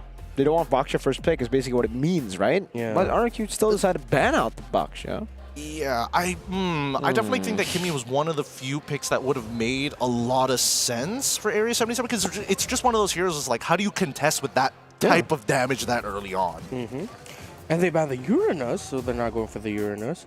I think it just might end up being Kaleo first pick. If it's not the Jawhead, I mean, if they want to play around pickoff, map presence, going around fast, Kaleo is a good substitute for that. Yeah, but I really am not a fan of giving Dyren a Phobius. Dude, that guy is a monster. Like in Indonesia, we call him the half purple man. The half purple man. Yeah. Manusia setengah ungu. Okay, it sounds half better purple in man. Bahasa. It sounds way better in Bahasa Indonesia. Okay. It sounds kind of weird here in English. Half purple man. I think that, especially if we're talking about Dyren, another thing that they need to be worried about is like the Indonesian style of Hilda. We've seen so many EXP laners. You give him that Hilda, you're on an assassin. It's like, it feels like you can't breathe half the time. He's right up in your face like, what you doing? Oh, you taking your purple buff, sir? Is that your purple? It's mine now? It's mine, not yours. Not your purple buff. He's a typical bully in a high school like TV show, just like, hey, give me your lunch money, aka your purple buff, nerd. Lock him in a locker, your purple buff. Just That's literally what happened in game 1. They were locked in their base, locked in their lockers, and they try to get out, but then the bully's just stronger. They ride away in their convertibles, they laugh at you, they make you cry, you go home, you tell your parents. I'm not talking about personal experience here. I was talking about drafts. Yeah, totally. Oddly specific with the convertible. Do you still remember their number plates? Look, Jushin gets picked up here. 100%, bro. Tinfoil hats. tinfoil hats. 100% win rate. Jusin. 100%. Okay, Look, okay. hey, it could be a conspiracy, but I think at this point, the Zushin kind of makes sense, right? If you're not going to get the Kimmy, the other lane bully that we are expecting is that Zushin. And now they need a mid duo that actually looks to play in their favor. Now, Zushin is interesting because it's not only about mid prio, it's if they get pushed in, we tax your HP whenever you walk up, especially if the opposing duo has a melee range style hero that uses Concussive Blast. Oh, RQ getting the Harith right away. It's been months since Harith has been a top 2 priority on the red side. And even Hylos to go to boot. Yeah, this is a little bit more of a ego aggro RRQ first 2 pick rush. Yeah, they're one away from going Triple H here. Harith, Hylos, and Esmeralda. Oh, hey, look, it's not the game. It's not the game just yet, boys. Just give it some time because the Kalea, Lancelot there is going to get locked in on top of the Kalea. All right, a decent amount of burst damage, but not enough to really convince me about this potential pick-off composition just yet. Harith, Hylos, Hodged. Really forcing it in here. Oh, RQ at this point against the Lancelot. Oh, they go for it. The Zetian. 0% versus the 100% that Jusin. Now, this feels a bit more like RQ saying, let's change those numbers. Yeah, right? A little bit more shoulder checks coming in from RQ right now. It's like, come on, boy. Come on. For sure. The Zetian is interesting, right? Because does that mean they're going to omit picking up the Gatot into the Kalea this time around now that they have the Fury of the Phoenix to work to kind of work with? Oh, you Tsunami Slam. Guess what? I press one button and then we'll see whether or not we actually have to commit to the fight or whether or not we can just be like, oh, this one button is enough to get us out of here. Yeah. Okay. Oh, Beatrix, good ban. Yeah, with Kalea. Could be it. Usually what RQ does, I'll explain the Hylos a bit more for them. They go Harith, right? Harith usually gets countered by like the Phoveus who gets the dashes, and Hylos is usually already a win against the Phoveus. So the Hylos is a way to deny the Phoveus. That's what they like to do, and it's also really good flex. So it's like a KESQ template to deal with something like a Phoveus if they don't ban it. Very traditional. Okay. Very traditional. So Honestly, I would have liked to see KESQ kind of go out of the template and be like, here you go. Here's an Arlet Diamond. Well, considering the tendencies of the draft so far here at MLBB at EWC, this is sort of out of the template, but it's still within his personal template. Yeah. So I guess we can only get like one thing. Okay, Fredrin gets taken out. Considering that they are just, it looks like RQ has already told Area 77, okay, we're literally telling you Harith is our main dude. It's up to you to try and answer it, guys. We're giving you a little bit of give here. This still could be a Phoveus for RQ, dude. Like the Hylos many times again goes to Rome when Phoveus is up for grabs, and it's a Lancelot that just was. Oh, RQ, they can set up for the Phoveus now. They don't really need to flex it all the way to the end anymore. They really don't. And they can pick it up for themselves, worst comes to worst, right? As much as... They're going for Arlet, no? That's like last pick Arlet, no? Yeah, that's what I'm saying. That's what I'm thinking of. They're like, okay, you can go either way. Guess which one it's going to be? Let's see. Because they're giving the onus to Area 77 and picking the Akai on R4. It's just so safe. Yeah. Because like now for RQ, they are waiting for A77. If they don't go Phoveus, that's an easy Arlet XP. If they do go Phoveus, the Hylos will be placed into the XP to beat the Phoveus, and they'll just pick another Rome. Yeah, at this point though, if Area 77 even goes Phoveus, there's an Akai on the other side. Exactly, You're just like, what are we going to do now? So like, it's Hylos and Akai. Yeah. In chess terms, this is what we call a fork. It's honestly, it's pretty difficult to deal with. Oh, they go for the CC instead. All right. Either in both of those matchups doesn't really matter to the CC, but it does compromise their overall 5v5. So like, you know what? Another one. Another new way. Wait, no. 2 debuts in 2 games. Navaria and now Paquito. That's kind of hot. Yeah, I like that. I think this is RQ really just going with a little bit more. The template's there, but the ego's there too. I like it a little bit more. Showing Area 77. Now we got you. This is checkmate. And what is this, blue lock or something? Yeah, I can see Dyron's ego juice just oozing out of him. I'm just a fan, dude. Like I've been talking about how Dyron needs the carries in MPLID, and now that he's getting it, I'm just here for the show because back when he was in Rebellion, this was his prio pick. This was him, his favorite, with Benedetta. Yeah, with Benedetta, of Let's course. see if Dyron can pop off with the Paquito in the EXP lane, if RK Hoshi will close out this series as expected with a 2-0 victory, or will Area 77 surprise us all? Thanks, Renmar. All right, we're getting right into this straight away. Match point currently for RRQ Hoshi. MSC 2025 can't be just this, especially with North American representatives on the blue side looking to pull this back against the Kingdom. Now, let's jump right into it, right? Because I think we need to figure out ways and maybe potential holes in RRQ's defenses, or maybe Area 77 to kind of push back, because again, they go for that initial leash, which is, again, we don't see very often, but so far, Dyron is very comfortable to take on Ureshi in this 1v1. Yeah, it's because of the wave clear. You get, like, if you angle your skill 2 properly, you get the damage and the clear. So there you have it. Bargain Hunter here with the Inspire. I think the emblems are pretty normal, so I'll try to answer your question. What are the weaknesses? I think for A77, they have an easy way to pick 1 or 2 members off straight off the team fight. I mean, Edok is very vulnerable. Dyron and Rin's also no Purify. Yeah, both don't have Purify here. Although the mid duo is actually kind of struggling here because, as you can see, Joybotch, he needs to be able to kind of walk up and punch something to get the initial heals, right? But it's so far, it's clear that Edok and as well as Rins are timing their abilities to make sure that he's not getting the maximum amount of heal while still making sure that Hunter has to walk up in a very awkward manner. Focus on clearing those waves, focus on getting an early recall, or at least force away Joybotch in a more compromising position. Interesting. Both sides positioning himself for the very first objective. Okay, just playing around it now. Yeah, they're really trying to put or set Dyron for success here in game number 2. They want Dyron to snowball because once you do, you get a heavy spin, say on anyone, it's an easy one-shot for Dyron on the Bakito. We'll see whether Dyron actually goes for the full damage, right? It would be fun if he did, but, whoa, hold on. Knockout strike not landing. Goes back to the safety of Sutsujin, who's walking on the turtle. They're really taking their time here, but here comes, as the Glorious Pathway comes through. Oh. Okay, that's an attempt now, Shiro. Okay, lockdown, knockout strike into the Retribution. Sutsujin picks up first blood. Very nice. Very nicely done. They even called Toy, just in case. Like, usually they leave Toy on an island. They're like, no, Toy. Just in case. This is Dyron we're talking about. He hasn't touched this Paquito in quite some time, so let's get the insurance policy over. And also, folks, we gotta, remind you, this is a 0% win rate hero. Zetian up against a 100% win rate hero at MSC, Jusin. This could turn everything around, like, win rate-wise. They're looking to fix the numbers, at the very least. Kescue was not happy with it. It's like, hey, I love the Zetian. We gotta make sure these numbers are good. Rins, my boy, do God's work for us. We're gonna get this back. We're gonna pull it back for her. So far, as we can see, like, Area 77, I'm trying to think of a potential play that they could do, but the main issue is that Sutsujin is just such a good way to kind of nullify the effect, right? Oh, you're about to get a pick on somebody, heavy spin comes into play, disengages the entire team. Dyron's in trouble.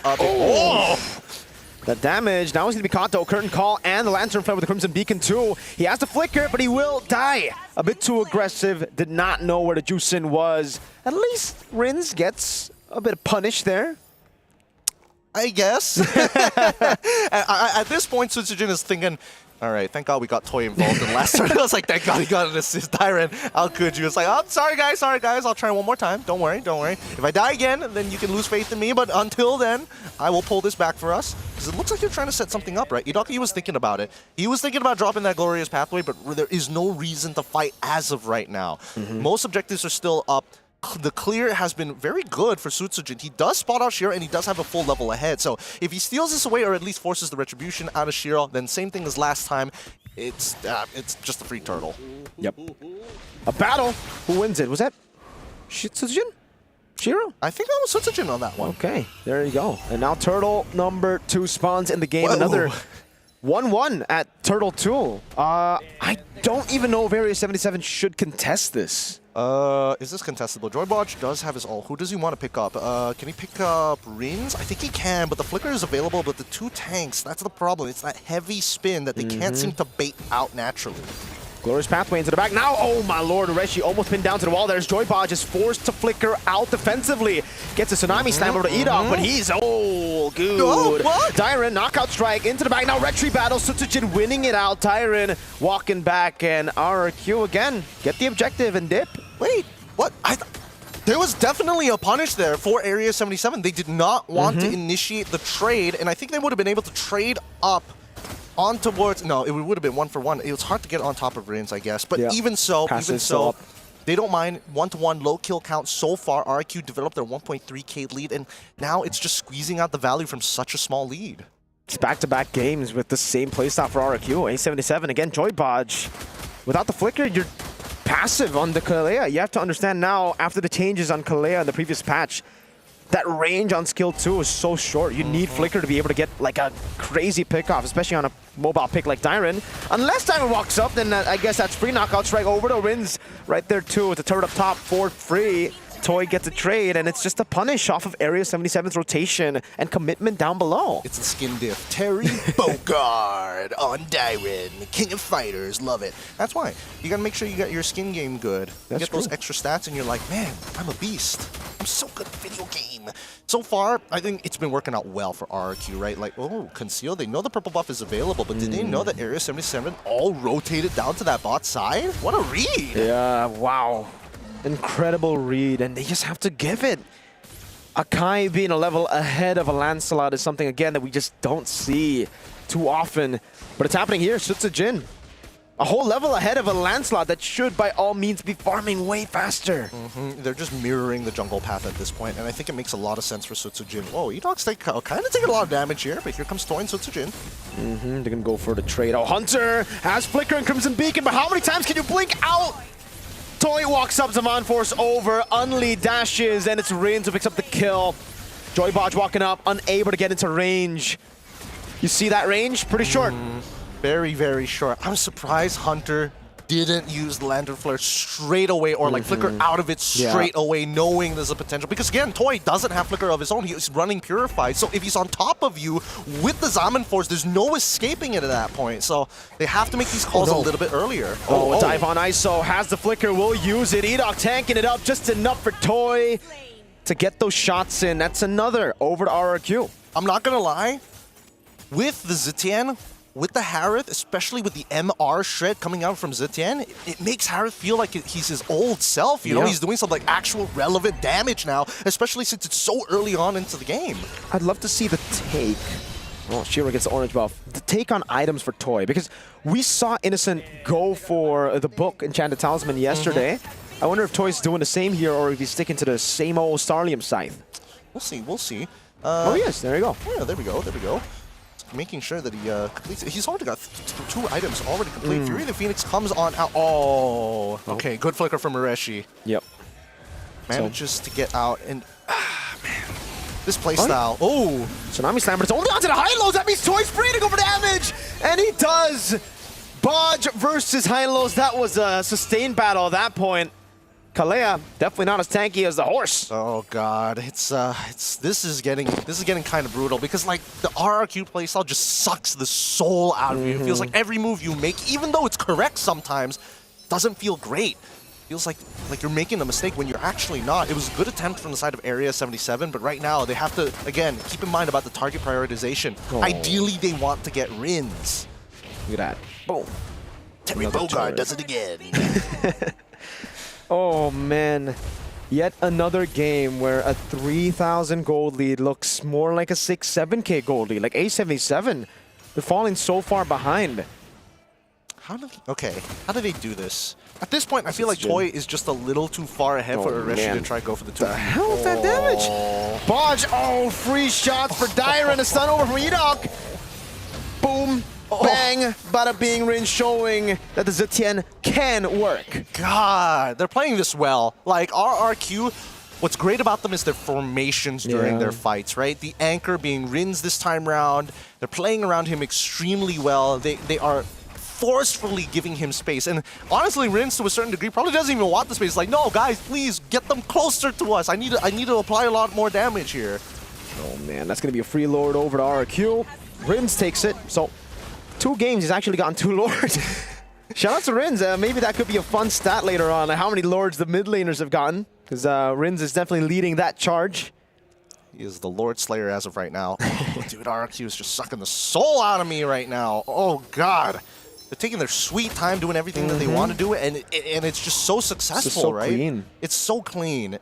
Man, we're seeing the same Lancelot build coming out from Shiro this time around. War Axe into the Brute Force Breastplate. It looks like he wants to go for the Bruiser optimization, knowing that these fights might take a little bit longer, especially with the multitudes of tanks on the side of RRQ.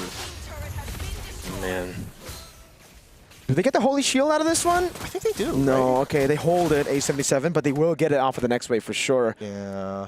Damn, they're even building this wave to like double hit just so that they can get the Holy Shield and then get another wave to get it down. There you go, that's the first charge over. There's gonna be another one in the mid lane. Well, that's already cleared out. Conceal. Oh, that's it. That's a turret. Yeah, great wave manipulation. RRQ are just playing like the standard fundamental game. Joybot just cannot reach them. Yeah, this is the RRQ. Oh my god. So close, but at least they're able to disengage with the help of the Death Sonata. RRQ just welcoming this new challenger from NA with the international quote-unquote playstyle of like any little lead is a death sentence. Tsunami Slam over to Edok again. The Glorious Pathway locks him down. Sutsujin with the heavy spin. It forces out all the resources over. Hunter, no! He's all alone. Has Crimson Beacon. He gets stunned up now as Rin's constantly pushing out damage. Edok runs away with a sliver of Earl. Dyron with the knockout strike. Toy with an execute in the back with that Zaman Force. That's another base turret. 3 members up against 4. RRQ are playing this perfectly.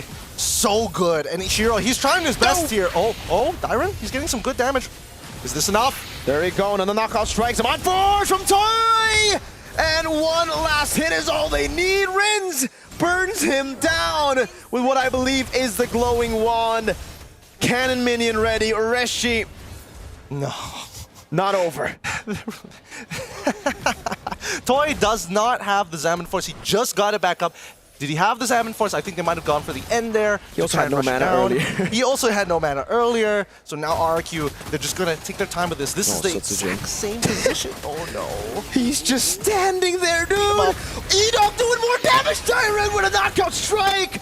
ISO there. Dyron will fall. At least there's a punish.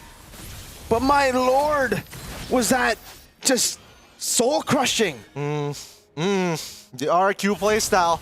They know what they're doing here. They know what they're doing. They're an absolute brick wall. That's why they're considered a pillar in these international tournaments. They are. If you can't beat RRQ, man, it's going to be really, really tough if you want to get into the upper echelons of the internationals. But hey, keep in mind, Area 77, they're very new to this. Every single one of them. This is their first time at an international. So this could be a learning experience of their own. How macro leads to these devastating feeling fights. Depending on how they adjust for the next match. That's so offensive execution. Shiro gets to steal, but will fall to the heavy spin. I think it's a worth it trade at this point. They need to get anything they can. But can they defend now is the big question. Oh, it looks like it's going to spawn in a couple of seconds. I think the RRQ, they're going to back things off, right? Without their whole team together. More importantly, the Rins had to go for the initial recall because he got chunked out pretty hard by Shiro's side. As you can tell, I mean, Sutsujin probably not going to show much on his face, but is he gonna, another knock with Lancer Flare. Should be a free kill. Yeah. Eat up. No, okay. Sky Piercer, thank God. Sky Piercer, there you go. A77, another, I think, breath of fresh air for them as they can prolong the game at least to a point where hopefully ISO and Shiro does enough damage. I can just imagine Keskute in the background. He's putting on the rings. That heavy left hand is coming real soon. Oh, the RQ boys might be shaking off that thought, man. Is that eyeshadow? Is that a bruise? Let's find out after the news. Look, as we see the items, they're building up. And you can see that even Sutsujin is getting a little greedy with it. He's like, Anti-Curaz, are we going to get any MR? No. I'm going to immediately go for the Guardian Helm. I'm going to sustain forever, boys. Look at the damage rankings, right? Toy and Rins are doing phenomenally. ISO is catching up, and same goes for Hunter. But Shiro making that initial steal definitely covers him this game. Yeah, and that's the reason you see Hunter at number 3, guys. There's just no magic defense. Like, RRQ have so many ways to deal with the Granger, the CC, and even the Lancelot, but not much itemization for the Juicin. That's why the Juicin has been doing more than the others. And that's a concern, because Juicin's not really a damage hero, he's a utility. It really is. And again, Hunter doesn't have a Sky Piercer as well. They want all those Sky Piercer stacks to fall into the hands of ISO ideally. Oh. Over to Edok, but the stun, 4-man Rins with the damage. advantage now as Toy pops in the Chrono Dash, has the Mind Force, will be able to pop it in now. Shiro walks away, Bodge will fall. No flicker already used earlier. ISO. No flicker too. RQ might just be looking for the end here. Why are we always picking off E-Dog every single time? They can't seem to find a window to kind of break through this defense. And now inhibitors are going to fall. Sutsujin tries to make a play of his own. Another flicker, Diamond with 1v1 over. Knockout strike, doesn't get the last shot in. Oh, Toy with the Zaman Force now on ISO, jumping again. Base wide open, a few waves coming down as well. This will be it. RRQ takes a clean sweep against Area 77. A crushing defeat here as RRQ welcome Area 77 to the Internationals, their first best of 3. Oh, what a victory for RRQ Indonesia. Renmar, come on, what do you think about that match? Because to us, it was pretty soul-sucking, but that's the RRQ playstyle. Yeah, textbook and ruthless. It's unfortunate that, again, this is the first matchup that Area 77 is going to have for the group stages, because against a team like RRQ, they don't give you a lot of opportunities to shine if they really know just how much better they are compared to your team, and that's exactly what we saw. We needed to see resistance from Area 77. Force RRQ to kind of play your game. Force RRQ to kind of break out of that standard mold, because that's how we see RRQ lose their games, when they start to walk out of the template and make KezQ a little angry. Angie KezQ, never really a sight that you want to see if you're the RRQ players again, but I think they played it clean enough to avoid an angry KezQ. I don't know. Dyron's couple of devs there, and Sutsujin. Maybe Dyron. Yeah, maybe Dyron. Maybe Sutsujin is like, oh no, please. I'm sorry I lost the Lord, but Dyron died like twice. I'm guessing maybe KezQ gave them a chance. All right, how many deaths can I expect from you? At least 2 at most. At least 2 at most. And, well, I mean, they only ended up giving up 3 total kills as a team. So yeah, I think we can consider this as a very clean performance from RRQ for Area 77. I do like that we still saw the effort. Again, as hero, yeah, I'm not calling him hero, he was a hero for getting that Lord steal for Area 77. But at that point, it was just delaying the inevitable. You can see just how much better RRQ are in terms of executing. The fact that Anakai really does mess up teams of this caliber, because one heavy spin ruins how you want a team fight, and they tried, but it's RRQ. And again, fun fact for you guys back at home, this means that there is no longer 100% win rate for Juicin anymore. Let's go! And no 0% for the Zetian. Let's go! All the Zetian mains and Juicin mains very happy right now with this result and outcome. Exactly what they sound like right now all over the world. But yeah, I feel like this is one of those series, one of those games that there's not much a lot to say, because again, we didn't see enough of Area 77 here. We can say they tried, we saw the moments, but again, it's RRQ. They're just so smothering in their gameplay.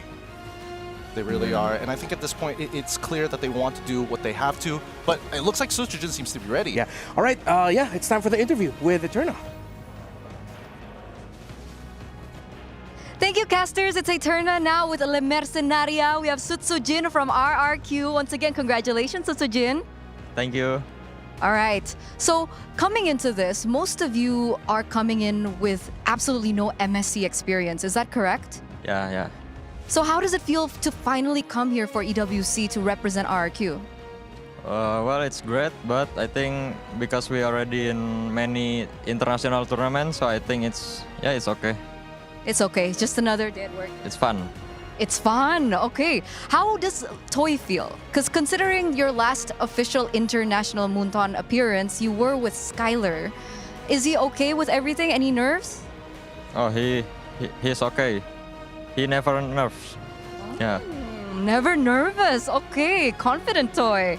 So coming into this, is there any pressure? Considering you guys are representing RRQ, and RRQ has a very big fan base. For pressure, I think no pressure, because it's we've been through many tournaments, right? So I think there's no pressure anymore. Okay, so you're just doing what you got to do right here. Impressive, right? 2-0 already. Now, this is kind of a tricky question. You can say no. You don't have to answer, okay? But a lot of people are awaiting your performance here at MSC, and on the way to MSC, there are talks that people have coined you the term local kings. Do you have a response towards that? I think it's okay they say local kings, because it's a fact, right? So we just need to try our best to prove in this MSC. Okay, so just try your best to. I don't think that's true. I mean, you've come to a lot of grand finals on the international stage. No, I feel bad for asking. Do you have a message to KB? Because that's what KB said. Yeah, it's the fact. It's a fact. Okay. So, considering next up, you are going to be either facing Onyx PH or Aurora from Turkey. Who do you think you're going to be facing up?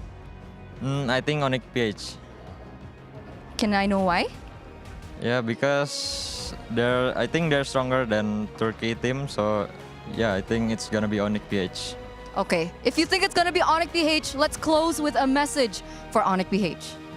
For Onyx, if you win later, just give a good match for our match. Do you think you're going to win? Absolutely. Absolutely. You heard it from Le Mercenaria from RRQ. We're going to throw it over back to our casters. Good luck, Setsujin. The perfect man to represent the aura of RRQ. Stoic. Yeah. Truly, He just accepts it, dude. He really does. He's so down to earth, you know? If I close my eyes and I listen, he's Keskyut, Setsujin, one in the same soul. He's too real. He's too real for MLBB esports, man. Someone save him. Nah, but yeah, I mean, it's a great mentality to have, right? Like, you just need to prove the haters wrong. Like, whatever the haters say, if it's true, it's true, whatever. But, here, this is the time for us to prove it wrong. They're encountering the unknown. Yeah, they're really just looking at what they can do to make sure that, we can change facts. You can, well, I mean, not all the time, but I think you guys are trying. They have a chance to. They have a chance to change the narrative here around RRQ. And again, with a performance like that, they needed to set that standard with this very first one. Because, man, if they lost the game to Area 77, if Area 77 won the series, if this game or this entire series was significantly closer than it was, they would not hear the end of it. And that's going to be a long talk at the drawing board with Coach Keskyut about as to why this series was close. But that is not what we got. We got a dominating RRQ performance. I mean, no surprises here, honestly, throughout the board. I just wish that RRQ were able to kind of, try and push and extend their leads. Because a lot of it just comes down to a matter of inches. They're just, a bit of maximizing values, maximizing a couple of gold leads, but nothing really flashy. And I think the only person who got to have fun was Dyron. And I think, that's where the two deaths came in, where it was just like, okay, I guess fun has a price. Yeah, all right. Now it's time to find out who the Sony MVP of the match is. I believe it's going to be from RRQ, and it is none other than... And Toy on this Harith. Well, yeah, he played a perfect game. Yeah. I actually would have given it to Rins, especially game one. But yeah, 6-0-4, not to take anything away from Toy. He was playing incredibly here too. This is the normal take, I would say, on the Harith itemization. It's not the Enchanted Talisman that we did see from Innocent just yesterday. It's still Starlium Scythe, and it still works, especially if you're winning in lane level 1 to 3 against the Granger. Like, we need to see that, like, if possible, in replay or something. It's like, how? How did it work out in their favor? I'm not even 100% sure. At the end of it, it's just standard all the way through a majority of the laners. Even like the 2v2s we were seeing in the mid lane was in favor of RRQ as well. Dyron was doing a very good job until he overcommitted, got out-rotated, and then died. But other than that, it was pretty good. Yeah, and that was a terrific win by RRQ. Hopefully we get to see more of a brilliant Area 77 performance in their next matches. That is it for the first half of the second day of the MSC group stage here at the Esports World Cup. But coming up next, we have our SNB match of the day between Onyx PH and Aurora Turkey on behalf of Gideon and Mirko. We're going to be signing out. You're going to be joined by Lafel, Brigida, and Naisu. Coming up, we'll see you in just a bit. See you guys.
This land is calling.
You guys know what day it is? It's Happy Thursday. That's right. Where the sun is shining, everything is going well, and everyone is all smiles. Oh, and it's the second day of the group stage here at MSC. My name is Ophel. Alongside with me is Brigida, and as well as Nisa. You having a good time, bud? I am, man. Hey. I'm happy to be here, of course, and this time around I get to go ahead and cast this with Brigida. I know we've got two amazing matches ahead of us. I'm so happy today. I'm wearing pink. That's pink? That is. Oh. We're both kind of colorblind. Oh, yeah, but I am, and this is pink. Well, speaking of which, after this, it is going to be Onyx going up against Aurora, and that's going to be a huge matchup. In fact, that's going to be the match of the day, the Saudi national match of the day. And here's the thing. They got a lot of story coming in. Looking at them coming in, arriving here, they're looking hot. It's a hot one out there, man. You know, but this matchup, of course, is heated. It's also it kind of a little bit weird, I guess, and some adjustment for me and Brigida both to see Master the Basics with Dexter there leading Aurora. I mean, it's the same jersey. It is. Yes, that's true. It's not the same players. So it's kind of like same, but different. But kind of same. It's kind of same. So I think for me, this is also one of the most exciting matches overall since we've done the entire draws, and like it's a very similar matchup. I think a lot of us have been seeing Onyx Aurora time and time again. Yeah. But again, same, but not same. Same, but different, but still same. Now we gotta look at the legacy here. I mean, like, we got to talk about Onyx PH. They've been looking pretty strong. I mean, like, the only time it's like not okay was the grand finals, but they brought it all the way. They just didn't win against TL.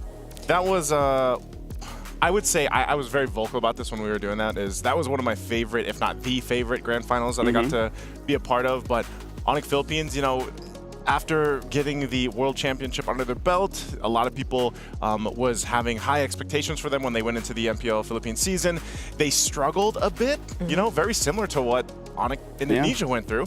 And then they ended up locking in towards the later half. And then, of course, we had that amazing run for them in the playoffs. Yeah, and I think for Onyx PH, what I'm looking forward to the most is the fact that during that grand finals, I think there were the ones or one of the teams who have quickly adapted to some of the changes that took place. I remember how much we wanted to see the Lancelot on Carl, but it kept coming out from King Kong instead. So what more now that they've had a lot more time? But now we're going to talk about Aurora Gaming, Lunar, TNZ, Rosa, Apex 47, as well as Sigibum. These are familiar faces coming in from Turkey, but this time a little bit different, right? Coming in, they got two new coaches, MTB, Master of the Basics, as well as Dexstar. So with a Filipino coach, we got to see if their playstyle changes. Because honestly, like, even for us, talking behind the scenes, apparently some players are not comfortable with getting coaches because they're worried if their playstyle changes a bit too much. We got to see what will happen with Aurora Gaming.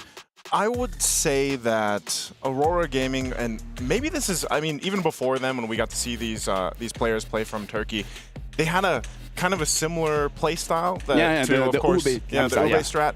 And so maybe for them here, especially when we have MTB come in and then Dexstar, it doesn't change too much. Maybe it's just going to highlight their play style a little bit more. And I mean, this is the perfect meta for them. I mean, like, here's the thing. We got to look at the legacy versus the reinvention. And that's a good touch, is that they do play this Ube playstyle, and coming from Master Base as well as Dexstar, they know about it maybe a little bit more than them. But here's the thing: legacy versus reinvention.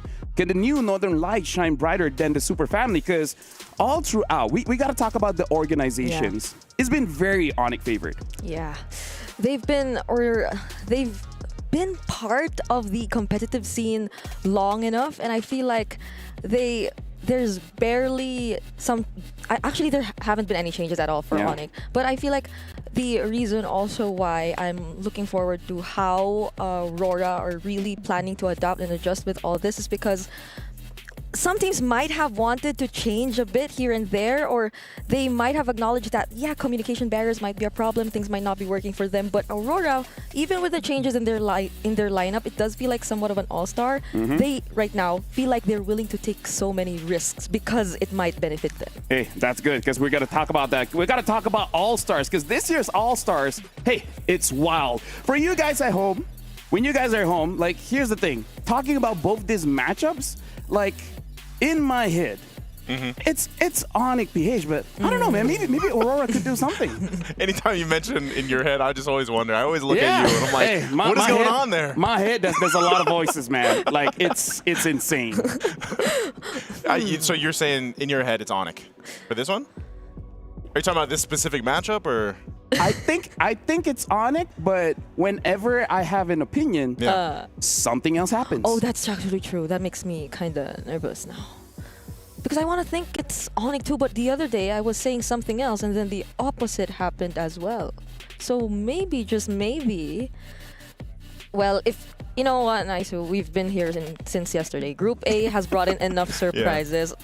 I'm just keeping myself open to the numerous possibilities that might take place again for today. I think regardless, so far, our run from, wild cards, even MWI, now here for MSC, I know we're only on day 2, but there's already been a lot of fun things going on. Maybe some surprises here, but this is the group to make it happen, I feel like, especially for Group B, of course. So we'll see if it happens. Yeah, and for you guys at home, the MSC Pass is available now, and it's 20% off. So it's even cheaper than before. So make sure you guys grab it, because there's a whole lot of goodies there, including the skin. So make sure you guys grab the MSC Pass right now. It's only up until, like, what? The 7th? Yeah, the 7th of 8. Which is August. Yes, that's the one. Quick maths. Yep. It would be August. And by that time, MSC which is before September. That's true. Hey, See, you know what? This is what I was saying. You ever think about the LaFell's head? Oh, dude, I wish you guys can see what's in my head. No, because like yesterday he mentioned his neighbor, his father. I know, his I mom, heard, like- I heard. Yeah. So what do we get to today? Hey. You're running out of family, My sister. man. That works too. Hey, if I run out of family, I can just add more. We're gonna see later on the draft coming up for both teams. I do want to see if Aurora they stick with this Ube playstyle because the thing is, healers did get buff, but we don't see a lot of teams actually utilize that. It's interesting because I feel like this is, again, a meta that can favor what we've seen in the past. Again, it's their first match that we're going to see from Aurora, so we got to see if they still stick with that. The Eztez, for example, the Florins, all that stuff could pop up here. Yeah. And here's the thing, like just to hype up the matchup, let's actually check out a video of Aurora going up against Onyx PH.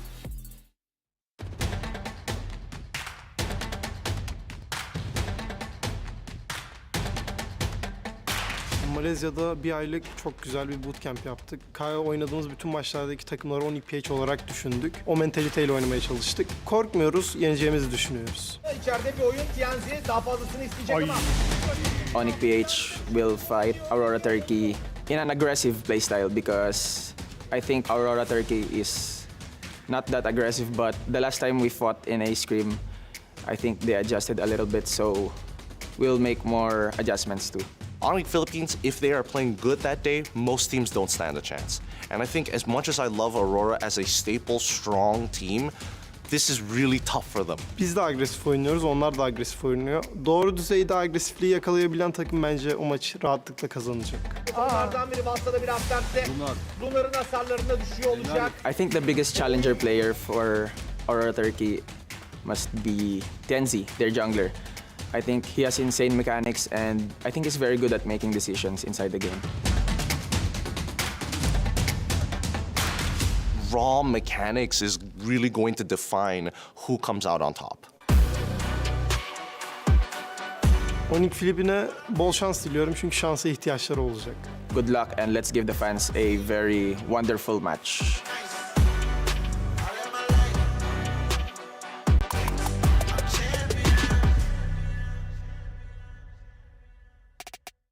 We saw a jungler giving another jungler that much respect. Yeah. And we heard as well, perfect aggression, the team that can actually execute that level of perfect aggression will have the edge in this fight. Speaking of which, for you guys at home, the All-Star event is still ongoing. So make sure you guys go into the game and slay a lot of lords because you guys have a chance to actually get a lot of goodies for yourself, including the exclusive Popol and Koopa skin as well as the new border. Now, here's the thing. In this matchup, they talk about perfect aggression. I kind of feel like when it comes to perfect aggression, I kind of feel like Onyx PH, they got it unlocked. So it kind of looks like their favorite in this matchup. Yeah, especially if you look at the roamers. Because like whenever you think of aggressive roamers, I feel like Brusco and his hero pool immediately comes to mind. Because I know we touched a bit on these healer utility types of roamers, and I feel like that's something you could associate a bit more to Apex 47, especially since the first time we saw him. But I don't think that in any way should limit Onyx PH too. Because even towards the latter parts of MPL, there was an Angela by Brusco even. Like they've had these certain changes here and there. So I'm wondering what they have up their sleeve for this match. Yeah, now we're starting to draft here. Onyx Philippines going up against Aurora. Looks like Onyx Philippines will be having the first pick. And they're instantly batting out the Kimmy. And Aurora, looks like they're actually taking their time. Even in the bans here, probably also trying to predict like what's going to happen and how they're properly going to be using their draft. Yeah, I like that. So again, Onyx Philippines, I'm not sure on the specific stat right now so far through the 2 days. I'll have to double check later, but the winning side being blue side or if it's the red side, but Onyx Philippines, they'll get that first priority here. They are going to be taking out the Kimmy, of course. We see the YSS. Teams' drafts, for the most part, though, have been pretty interesting. I mean, even the first two matches we saw today were some very unique picks that we got to see come through. Yeah, the Paquito. Even earlier on, we saw the Leo Mord. Yeah. I think everyone was shocked by that, if you will. For maybe that becomes a new thing in everybody's ranked games now. You're going to see a Leo Mord gold. Will they be brave enough to try it, though? Like, after that kind of unsuccessful campaign. I know it's just been a single series, but you know, it's been almost a win for Team Flash, but it still wasn't. But now that we're looking at two teams who are led by Filipino coaches, I'm thinking we're more likely to see picks that don't veer too far away from the current meta that we have. So we're definitely be looking at all those oppressive mages, the ones that deal a lot of damage. Unless you can actually get an assassin jungler, then we might see the utility. Because I think something that we can bring up is that so far the first 2 days, teams are really liking that Jushin, which if we look back previously, teams really don't favor them. Or if they use them, they just don't get the wins. For Super Friends, though, I think it's one of his favorites. Yeah. Like the Jushin has had a very high win rate whenever he got his hands on it, which actually, now that you mention it, the Super Friends Rosa matchup might look pretty interesting. You know, like I feel like the Pharsa, if ever it does come through, could it be highly contested between these two teams? I think it's first pick priority because if it's not banned out, we could see the Pharsa go through. Honestly, first pick if that seems to be the play here, especially for someone like Super Friends. But still, we also have seen them kind of opt to wait. As the draft goes on, because Super Friends as well has been one of those players that brings out, for example, the Selena. And he is just able to play the Selena very different than anybody else, like for some reason. Yep, the Jushin has been banned, so there is a chance that the Pharsa could get picked up. And if we're talking about the mid laners here, Rosa, if you look back in his history, he's not known as a one trick. He has a lot of tricks in his pocket. Like we've seen the Valentina, we've seen the Lilia, and I believe he even had a time where he used the Lunox. So I kind of feel like in terms of the matchup, you really don't mind letting Rosa just wait a little bit and then maybe even counter draft. Or maybe he can make Zetian look really good. Yeah, I don't even know if wasn't Rosa one of those who was brave enough to bring out like those fighters in the, in the mid lanes too. So maybe okay, there I was supposed to say maybe the R-Lot for now. If Naisu did mention earlier that Onyx tends to save the Super Friends heroes for later, since he does have such a wide hero pool, but that might lead Rosa to picking it up here. I think you can pick up the Pharsa. Pharsa is a bit difficult against Arlet. Oh yeah, that's true. I think, man, against the Arlet though, and this is still technically what we find the Arlet still in basically a flex position for the most part. So I feel like that's something that Onyx Philippines likes to do, and especially with Coach Why Not, kind of pick up one of the heroes that you can still flex in later on depending on how this first phase plays out. So Phoveus will come up for Aurora, and then they get the Kalea, which was obviously open still. We see that banned out quite a bit, but this time I would say Aurora, you know, this is covering the groundswork of initiation, pick-off potential, but then that front line tankiness too, and some of the sustainability that helps out the team here. I like that they pick up the Kalea because it really opens up their draft in case if they want to play more burst instead of giving it over to Onyx Philippines, where we know for them aggression is a big thing. So if you give over a very aggressive roamer, it could cause problems. Yeah, and you have to be cautious about who you'll be putting in the front lines if you're Onyx Philippines, because the Kalea can just constantly try to go for these front lines, but they still pick up the R-Lot and Fredrin combo nonetheless. So just as I was thinking, we might be seeing some of the damage dealers for Onyx for now. They just went for the Moskov. They literally saved the mages for the second phase. And now we got a fun fact here. Kelra currently holds the record for most kills, 258 among all players throughout the history of MSC. That's a lot. That is a lot. That is a lot. I think the second place behind him, and I'm sure we'll get this a glimpse of this later, probably today. So I don't want to spoil anybody, but I think it's like 100 difference between the two. It's a quite big difference. Yeah, so that's just, again, Kelra's had quite a bit of experience in MSC throughout his career so far, and obviously this is something that Onyx Philippines wants to go ahead and achieve in, you know, hopefully getting this championship for them under their belt after being the M6 World Championship champions. So this Lancelot gets picked up. This is an interesting matchup in the jungle. Lancelot against Fredrin. I like that both teams, they're just delaying their mid lane pick. This was something King Kong mentioned about Tianzi. The fact that they respect and acknowledge how good his mechanics actually are, and now we'll be seeing it in as early as game number 1 because he'll be picking up the Lancelot up against this lineup of Onyx PH, which so far I feel is a very confident pickup since they also have the Phoveus and the Kalea, so they already have the other members of the team out there to set things up for them. Not that the Lancelot can't do things entirely on his own, but with the CC taken out as well, this is looking somehow... I think Aurora might feel comfortable so far with the first few picks that they have. It does look like they're banning out the CC because they're really thinking that the Arlet has a high possibility of actually going in Rome. So now I'm thinking for Onyx Philippines, they need some kind of continuous damage here in mid. If this Arlet does end up going to Rome, because I kind of feel like they do want to get the ball rolling at least by Turtle 2. So I wonder what kind of mid they're going to get, because neither team looks like they want to counter it. They don't want to ban anything. They just want to counter it. Yeah, it looks like, you know, even when we get for this last ban, the Farsa is still going to be open, but I don't know, man. If it's going to be the Farsa, I wouldn't even be surprised if still in the lines of if they're focusing on objectives, because this lineup is that. So they take out, they're the one, Onyx Philippines is the one to take out the Farsa.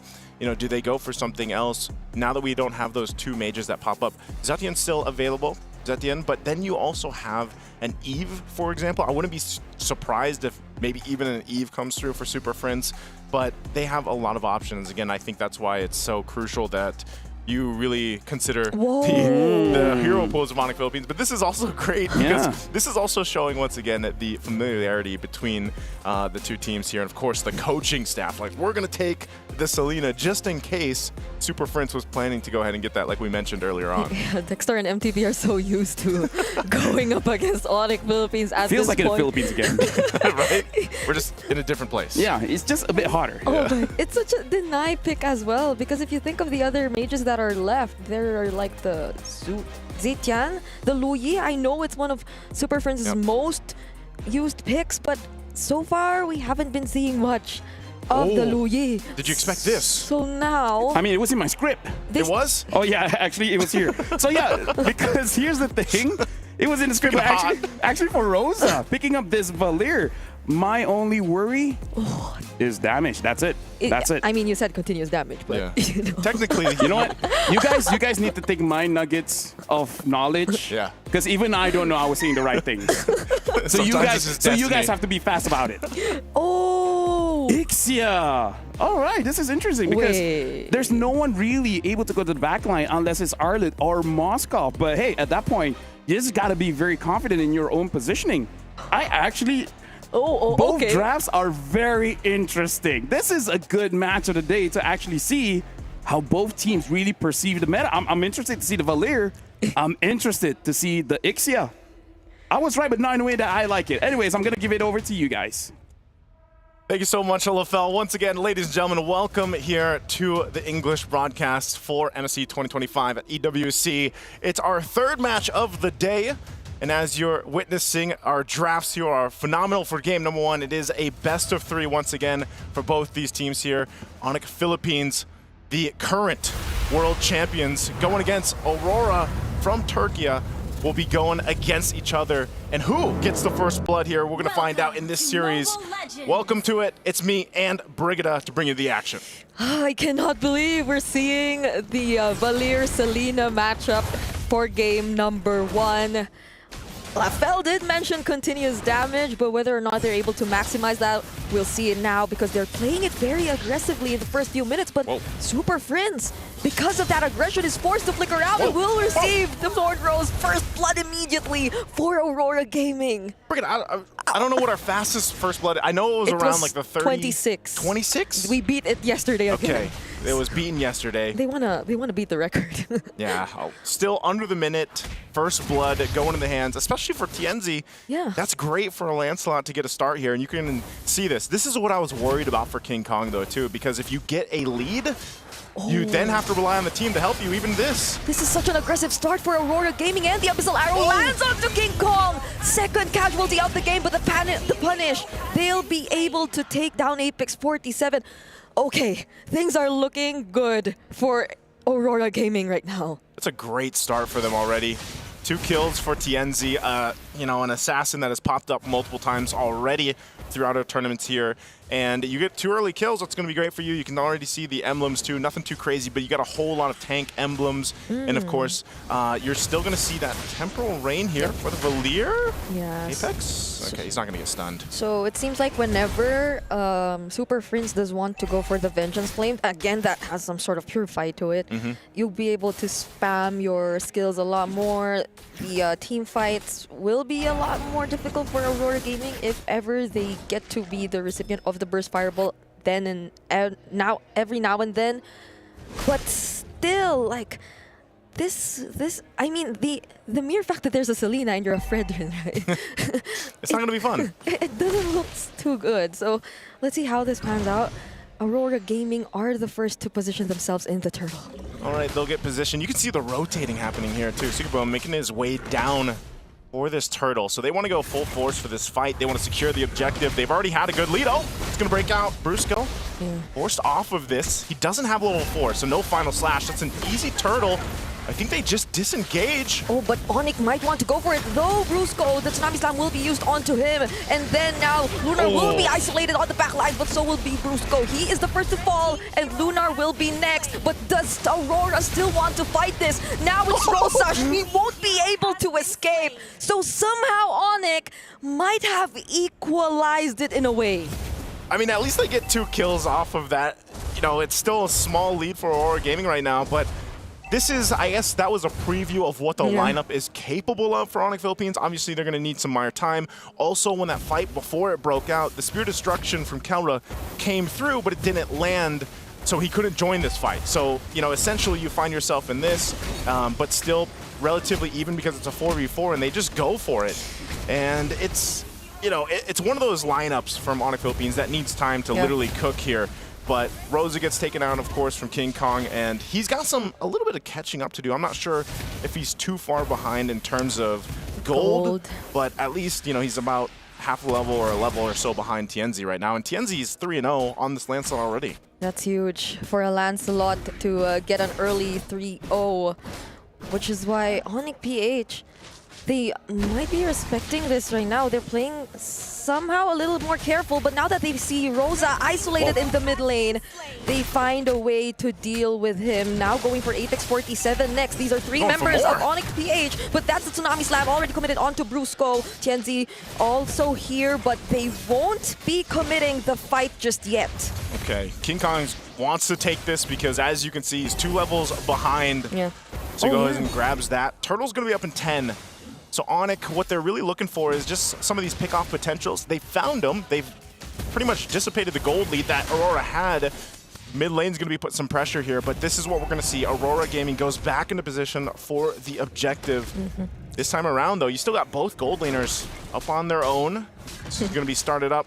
Super Friends picking up a glowing wand. So now Rosa firing off from the back angle, but will be forced back. King Kong, even despite it all, we'll just jump on in, and this is the hard part for Tianzi. He's got to find the right window. They start things off, use the final slash, but then the turtle, it's still going to the hands of Aurora. Rosa also takes the kill on Brusco. King Kong somehow trades Apex 47, but Rosa with a double kill takes down Super Friends, and Kirk makes it just in time to find the kill. A big trade, though. Aurora's going to get more. They're going to get this mid turret off of that. Good thing for Kirk. At least he gets a kill. There's a trade and an objective as well, as Kaoru was able to push in that tier 1 up top. We'll take a look at the instant replay again. This was a fight that was in favor of Aurora. TNZ goes in, especially with a full barrage laid down right there. It was a great fight position for them, and they kind of separated Onyx Philippines. You know, the Super Fam literally got separated in this fight, and they had to just kind of be in that position of, let's go get something.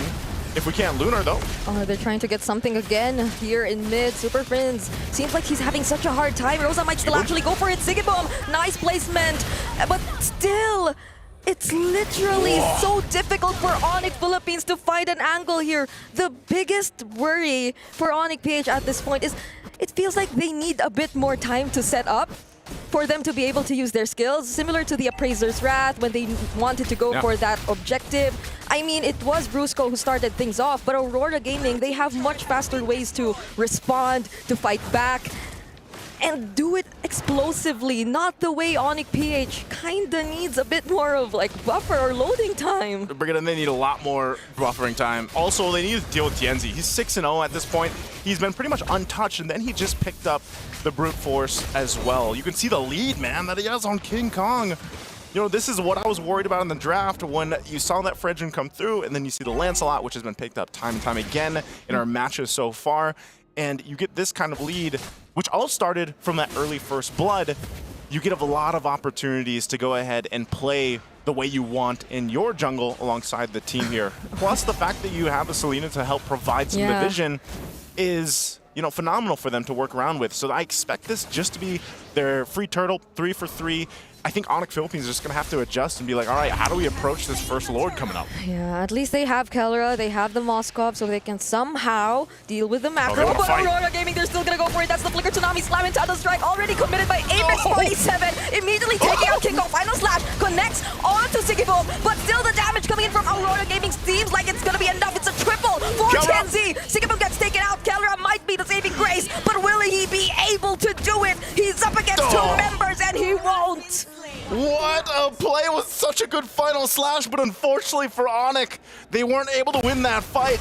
Great placements here from Aurora Gaming. Again, it was initiated by them. Look at the final slash that comes through, even onto that full barrage. Yeah. Great placement, but again, they were behind, and Kelra really wasn't there for that majority of that fight until the end here, and he really can't go against a TNC. Look at him, he's 10-0-1 on this Lancelot. What is this KDA? How did this come? Has he found the right balance between aggression? Okay, so out of the 14 kills, he hasn't been part of 3. Yeah. Just 3.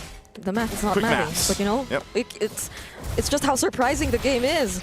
Imagine this much of a lead between Tianzi and King Kong. That's 3K? Around 3K? Between the Fredrin and the Lancelot. And you know that if it is a Fredrin jungle, then you basically are going to be the utility. You just want to set things up for your teammates. But Kelra, oh no, Apex 47, there to protect his teammate, there to protect Siggyboom. They have to reposition unless Onyx PH still want to take on this fight. There is somehow still a lead between them and Aurora Gaming, but it feels like they desperately want to at least get something. Yeah, it seems like Onyx Philippines right now is kind of scrapping for whatever they can get. No. That is a massive differential between the junglers right now. Tienzi, this is how confident he can be too, that he just takes things from King Kong. So, that's tough to see especially if you're in that position for King Kong right now and you're down multiple levels. Whoa, Super Fritz? Okay, at least the flicker was there. But that was a very close call. I mean, Super Prince was confident enough to not use the Vengeance Flame, not like it could do much anyway. But still, at least they still have, or he actually used it. No, the Vengeance Flame, not the Flicker. So now, how does Onyx PH deal with this? Kirk, will he try to look for a set of King Kong up front? Oh, they seem to be bursting Lunar down. Gets to switch targets though, looks for Super Prince, and the full barrage immediately cancelled out. King Kong, however, he won't be able to tank enough damage. Kirk also next on the chopping block. Double kill for TNZ. TNZ wants more. That's enough members taken out from Onyx PH. It's only the KK connection left alone.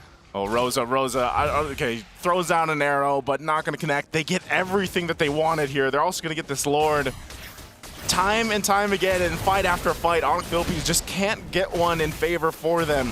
Even if they take someone down, it's just Lunar, because Lunar's just jumping in front of 5 dudes. And he survived. He's jumping for the Super Fam, yeah. And look at how long he survived. He went in back again, got a kill. He's like, oh, hold on, I'll come back. And that ends up working out for them. And this is, once again, this lineup that Aurora Gaming has is just, it's working in synergy really, really well. Yeah. So as they lead into this Lord is going to be pushing with them. This is going to be a tough one to defend, I think, even this early on. And imagine during that fight, the full barrage was cancelled right away. So they didn't even get to feel the full duration of the full barrage just yet, but that was already the amount of damage and pressure that Aurora Gaming already showed them. There goes the full barrage again, though. T-Boom's like, let me at least just go ahead and use it on this wave so I can at least get a full. But he even ended it, so he's like, nah. Picks up the Malefic gun. T-Boom in a great position. This whole time, it's so funny because this is one of those instances, and maybe, Ixia is just one of those heroes where it's like, yeah, you're kind of just the covering fire hero or person on the team. Very similar to what we see with like Farsas in terms of, the magic damage burst. And what Ixia here is he's 0-1 and 11, has massive assists because of the fact that, all he has to do is pretty much post up, pop the full barrage, and he's okay. He's able to pump out damage. He's even got that Sea Halberd himself. He did pick up with Sky Piercer, so it's like, if he is going to get a kill, it's going to be just, a one-off because everybody's low. What if he decides to use it late into the fight? then that's you going to never be a know. problem too. Because either way, the Sky Piercer, if it does get some stacks later on, though, it's going to be a problem for Onyx PH, even if they try to run away. The lack of range is honestly getting to them. Yeah. They have no ways to deal with, again, Sigiboom. And even during the times where Brusco does find the final slash, does find the stun, who could you rely on to supply the follow-up damage to burst down these damage dealers from Aurora Gaming? Literally none. You got to rely on your fam. That's why they're the super fam. But right now, it's not working out for them. And there's been some good final slashes from Bursco, but like you said, and earlier on, we need plenty of time before anything to happen for Onyx Philippines. If you really want to see them turn this fight around, they have a massive goal deficit to worry about and work against.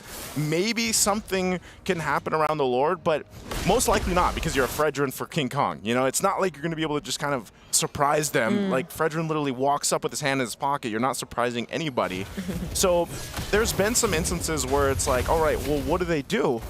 It's either that final slash or Kirk. Kirk is the other option whenever that flicker is available to actually go in and, flicker in, Earth Shatter, onward somebody. Okay. It looked like they wanted to make a play on Sigiboom. Uh-oh. It's an immediate counter engage from Aurora. It's not that Onyx was even able to find the right engage. King Kong, the first pickoff. They look for Super Prince next, and Rosa catches up to him. Now that you take out the jungler, what else is there to worry about? But nonetheless, Yenzi might still try to go for the fight. Abyssal Trap does not connect to Kelra, but they might actually try to go for it here. These arrows are crazy. They've been on point from Rosa.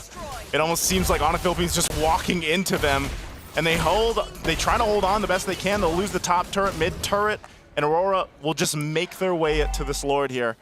Kirk's going to try to give them some vision. You still got a couple seconds for the rest of the team to be up, but they might be a little bit too late if they try to actually make this happen. It would be an absolute miracle.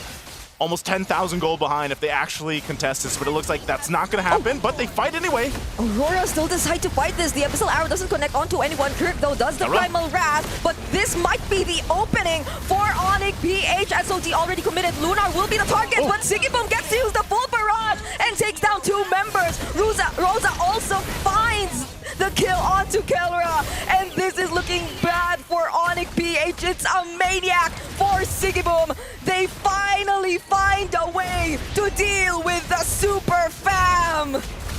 And Aurora Gaming will take game 1 in this best of 3, a dominant one against the Super Fam. Oh my gosh. Is that what we expected? That was a brilliant draft. You see just how familiar they are. Yep. I cannot believe the surprises. I knew it. They just keep coming. It's one thing to have one maniac. It's another to have 2. And against Onyx Philippines. But here's the thing. There is a lot to talk about, and we have to talk about, number one, what is with the tempo here at MSC? It almost feels like the moment you get into games, someone's gonna die. And in this one, it was Onyx Philippines. They received the first blood, and then after that, I would say the good thing about Aurora Gaming is that with the draft and with their playstyle, they can fight at any time. But it looks like Onyx Philippines, they're waiting for their time. And this is something that I told my sister. Waiting sucks. Waiting sucks? Waiting sucks. Oh, waiting. Yeah, waiting. Waiting. Menunggu. But like from behind, right? How else are they supposed to deal with it though? Just wait faster. Just wait just wait more. Yeah, just wait faster, Like do that, but faster. when you can like skip the waiting? Yeah. I wish that applied in real life. Oh yeah. Speed it up. Yeah. just get here and just start do your own thing. Now here's the thing. Honestly, looking at that game, there is a lot that we can talk about because even you guys during the draft, we're surprised because you thought there would be more damage coming in from Onyx Philippines considering the players that they had. It just looked like a bit of a mismatch between the playstyle and the heroes. I think it really started under minute 1, right? Yeah, and that's always, I don't want to say always the case, but it's a lot of the cases when you are a hyper-scaling kind of jungler like a Lancelot in comparison to a Fredrin who needs a little bit more time. If you go down earlier on, you know, like Aurora is going to be that team that punishes that and doesn't let up at all. And that's exactly what they did here. So, you know, they had that from the get-go. They were able to go ahead and just find moment after moment in all these windows. And I really feel like, you know, you mentioned it, LaFell, Onyx Philippines just didn't have that damage profile available for them, because even when we saw some great final slashes, that was clearly apparent. It's a 13-0-6 for TNZ. That's crazy. And I felt like the killing spree was just unlimited. Yeah. In that He could have gotten a Savage, by the way. Yeah. Imagine that. And it felt so hard for Onyx PH, because even the ways they could do to start a fight rely on Kirk or Brusco, they're not the kind of frontliners who can just stand in front and tank the damage. They have to do something. And when they can't do that something, what now? Like, what's next? Nice. So you know how we've been casting for a while, and every single time we go into game, there's like graphics showing, oh, they're here. I feel like for MSC, we should stop that, because it looks like the 10-second mark, something happened. Because in my head, why was Onyx that far ahead? Well, it was super friends. Yeah, like what happened? Like, were they baited? Was the Selena super low, so they, you know, had to move forward? Like, what happened? There's so many questions, and everything's just covered. Like we legit just don't know. Yeah, you know, it's always good to get a little close up and stuff, but sometimes I guess the way the teams are playing right now, they're like, this is our moment. This is our moment when they can see us. Make something happen. This is where we shine. Because you're a Valier, so you would assume you could just like keep throwing out those. You don't have to be that far ahead. But yeah, it's hard to do an analysis when you don't know what happened. But here's the thing, looking at TNZ, Rich Guy as well as the carry, Lunar took a lot of damage, and Apex 47, I gotta say, like, I feel like Kalia is not a hot commodity. Like, everyone wants that Kalia now.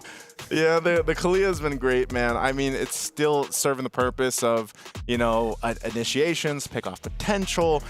You get that little bit of sustainability too. And I feel like she's just also a pretty good, like, brawler. Like, she can go ahead and hold her own. Yeah. And plus the concussive blast. Yeah. Usually. It's great there, but yeah, TNZ, what a performance on the landslide. I think that was what I was most afraid of when I saw the Kalea picked up and Onyx still deciding to reveal the Arlott Fredrin. I mean, you still can find a way to work around those two heroes. Those are still two very difficult frontliners, setup heroes to deal with, but the Kalea, in that case, paired up with other pick-off-centric mid laners and heroes like the Lancelot, it just felt like they were free enough to do their thing. They just had to focus on one player at a time, and they didn't have to worry about much, unlike Onyx Philippines in that game. Now, here's the thing. After that game, I have just a bit of a hot take, which is presented by Al Habib Medical Group, Doctor's Note, and the hot take for this one, damage is kind of good. if only your draft has damage. Because look at this. What a perfect final slash. Look at this setup. Everyone is there. If only they had damage. If only. If only they had damage. Because here's the thing. I would say every single meta, the number changes. The equation changes. Personally for me, I feel like this time, having 3 damage profiles is great. 1 is super bad. Yeah. Because the moment that one person is gone, no one else can do anything. Yeah. 2 is also already questionable because 3 is better than 2.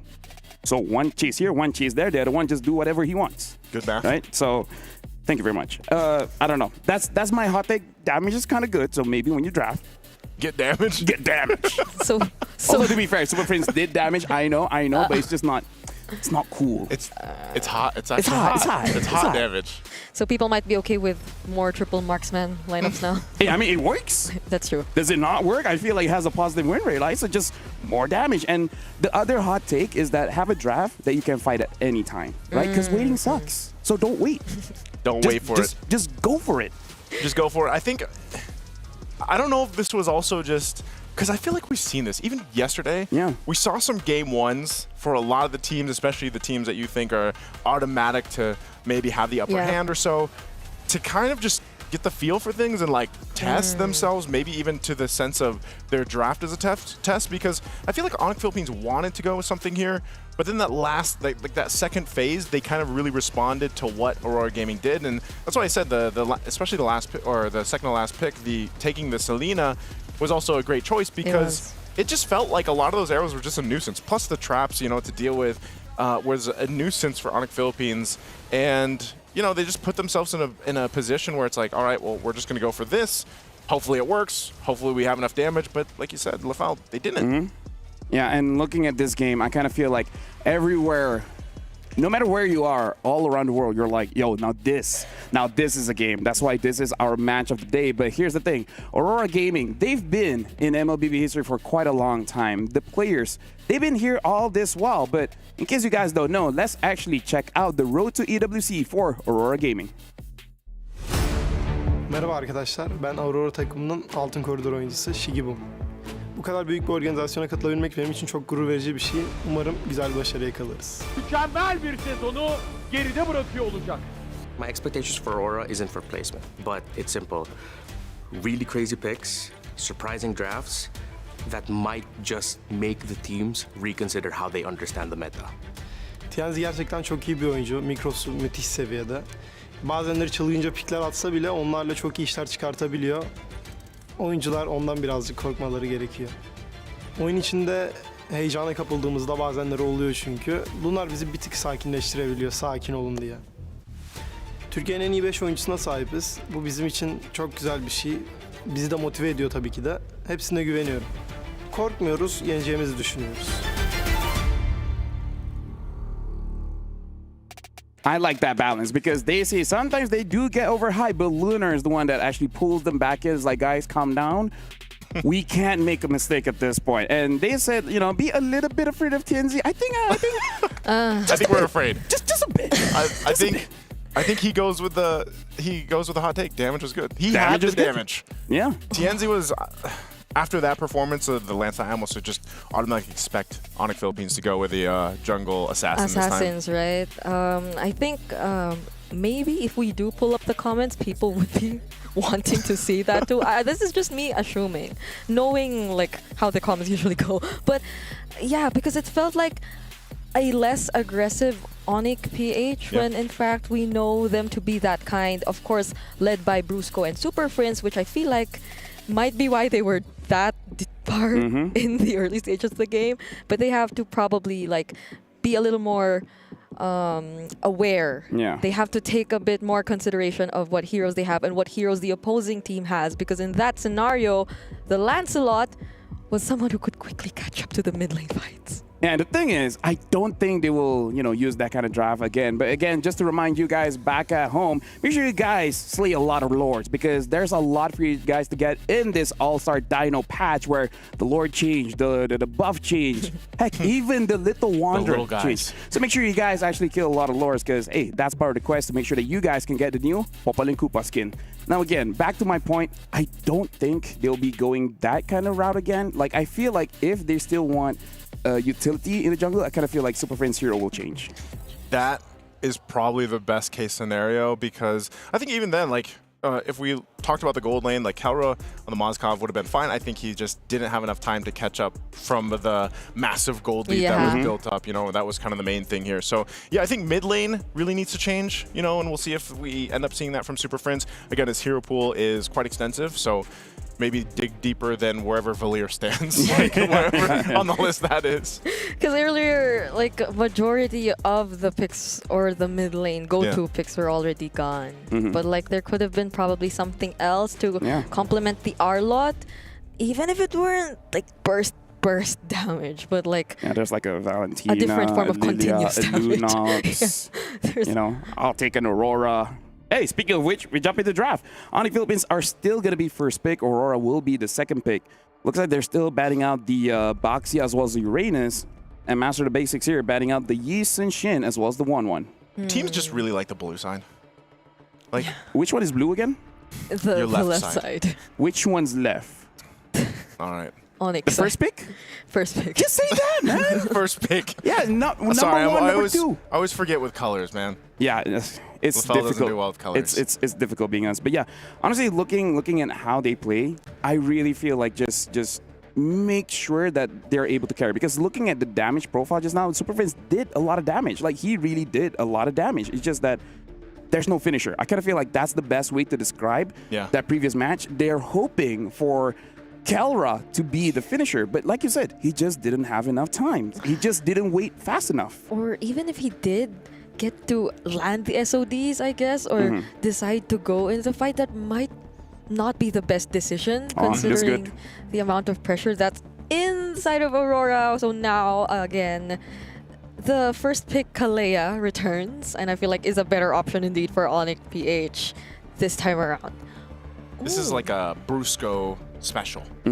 Well, I mean, even when Kalea was kind of a little bit too strong, she was a little overpowered, you know, like Brusco still does a really good job with the Kalea. You can see the response, though, right away from Aurora Gaming. This is interesting, yeah, the Fulvius and the Selena. I'm just worried if Onyx Philippines get that Farsa. That's kind of good, having Kalea and Farsa in the same side, but only if, you know? What are the chances they pick up a Farsa? It can. I think if it's Super Prince, it might. Yeah, I mean, like, crazy hot take. Farsa's kind of strong. Hot take. The damage is kind of good. Hot take, Farsa. Farsa comes through. If that's the case, you can do that. Or maybe they play... Farsa Lancelot, no? Huh? Farsa Lancelot? Yeah. That's a lot of damage. So if that is the case, but they go Granger, this is still... Yeah, it's a burst. That's still a burst. And then they go to Lancelot. So this is King Kong basically saying, hey, Yanzi, let me show you. Hey. And then Tianzi be like, hey, now let me use the pressure. I don't know. Maybe the Haya? What did they do? What did they trade that out? Or if they don't want to reveal much, double down on their other damage source. I mean, the Irithel is still there too. True. So I feel like it could be a great answer considering the matchup, the mobility that it can have. Although it still doesn't change the fact that the Lancelot is a Lancelot. Or just go back to Ixia. I don't know. Oh. Like, I feel like this third pick coming in from Aurora is going to be very important. And they pick up the Fanny. All right. I just want to remind everyone. You want Holy Shield. Holy Shield. You should be Wow, afraid wow, of wee, him. wow. Yeah, you should be afraid of him. This guy's a bit different. Oh. The mechanics from game one and game... I didn't expect the first Fanny that we saw to be from Tianzi. Here's the thing. This is what I heard. Like, yes, the energy is a big problem. Yep. But if you have a strategy where you just want to focus on one lane, doesn't matter, goal or EXP, the Fanny knows immediately where to go to. The damage is still pretty good. It's still very bursty. What's the strategy here for Fanny in your mind? If Kirk has a very killable hero, keep ganking the EXP. Seems like a solid plan. Hey. You just need my nuggets of information. It will work out. It will work out. Just keep ganking the EXP. There should literally be a thing within my nugget of knowledge. Yeah, LaFell's nuggets of knowledge. Sponsor me, please. Every now and then. Every now and then I need nuggets. Betting on the Badang. This is a pretty good band because, again, I kind of feel like Badang is an amazing playmaker where even if the game looks bad, he will always find ways to turn things around. And it deals with the Fanny really well. So I feel like they could be taking out heroes which could deal with the Fanny. I mean, the Arlot, the Akais, they're still there. Not entirely sure if they've been practicing these heroes though, but they instead let go of the CC. I was thinking they'd be okay with these kinds of heroes in the XP lane. Maybe there's just too many cables. You know, Fanny with the cables and then the yo-yos. You'll get confused. They get wrapped up. They just get wrapped up. It's like, like, logically, this doesn't work. So take it out. Oh, and again, it kind of is a good matchup against the Fovea. So maybe that's why. Maybe that's the real reason, but I prefer my previous reason. Yeah. They just want to get confused. Either works, you know. But so the last band from Onyx Philippines is going to be the Cho. They take that out.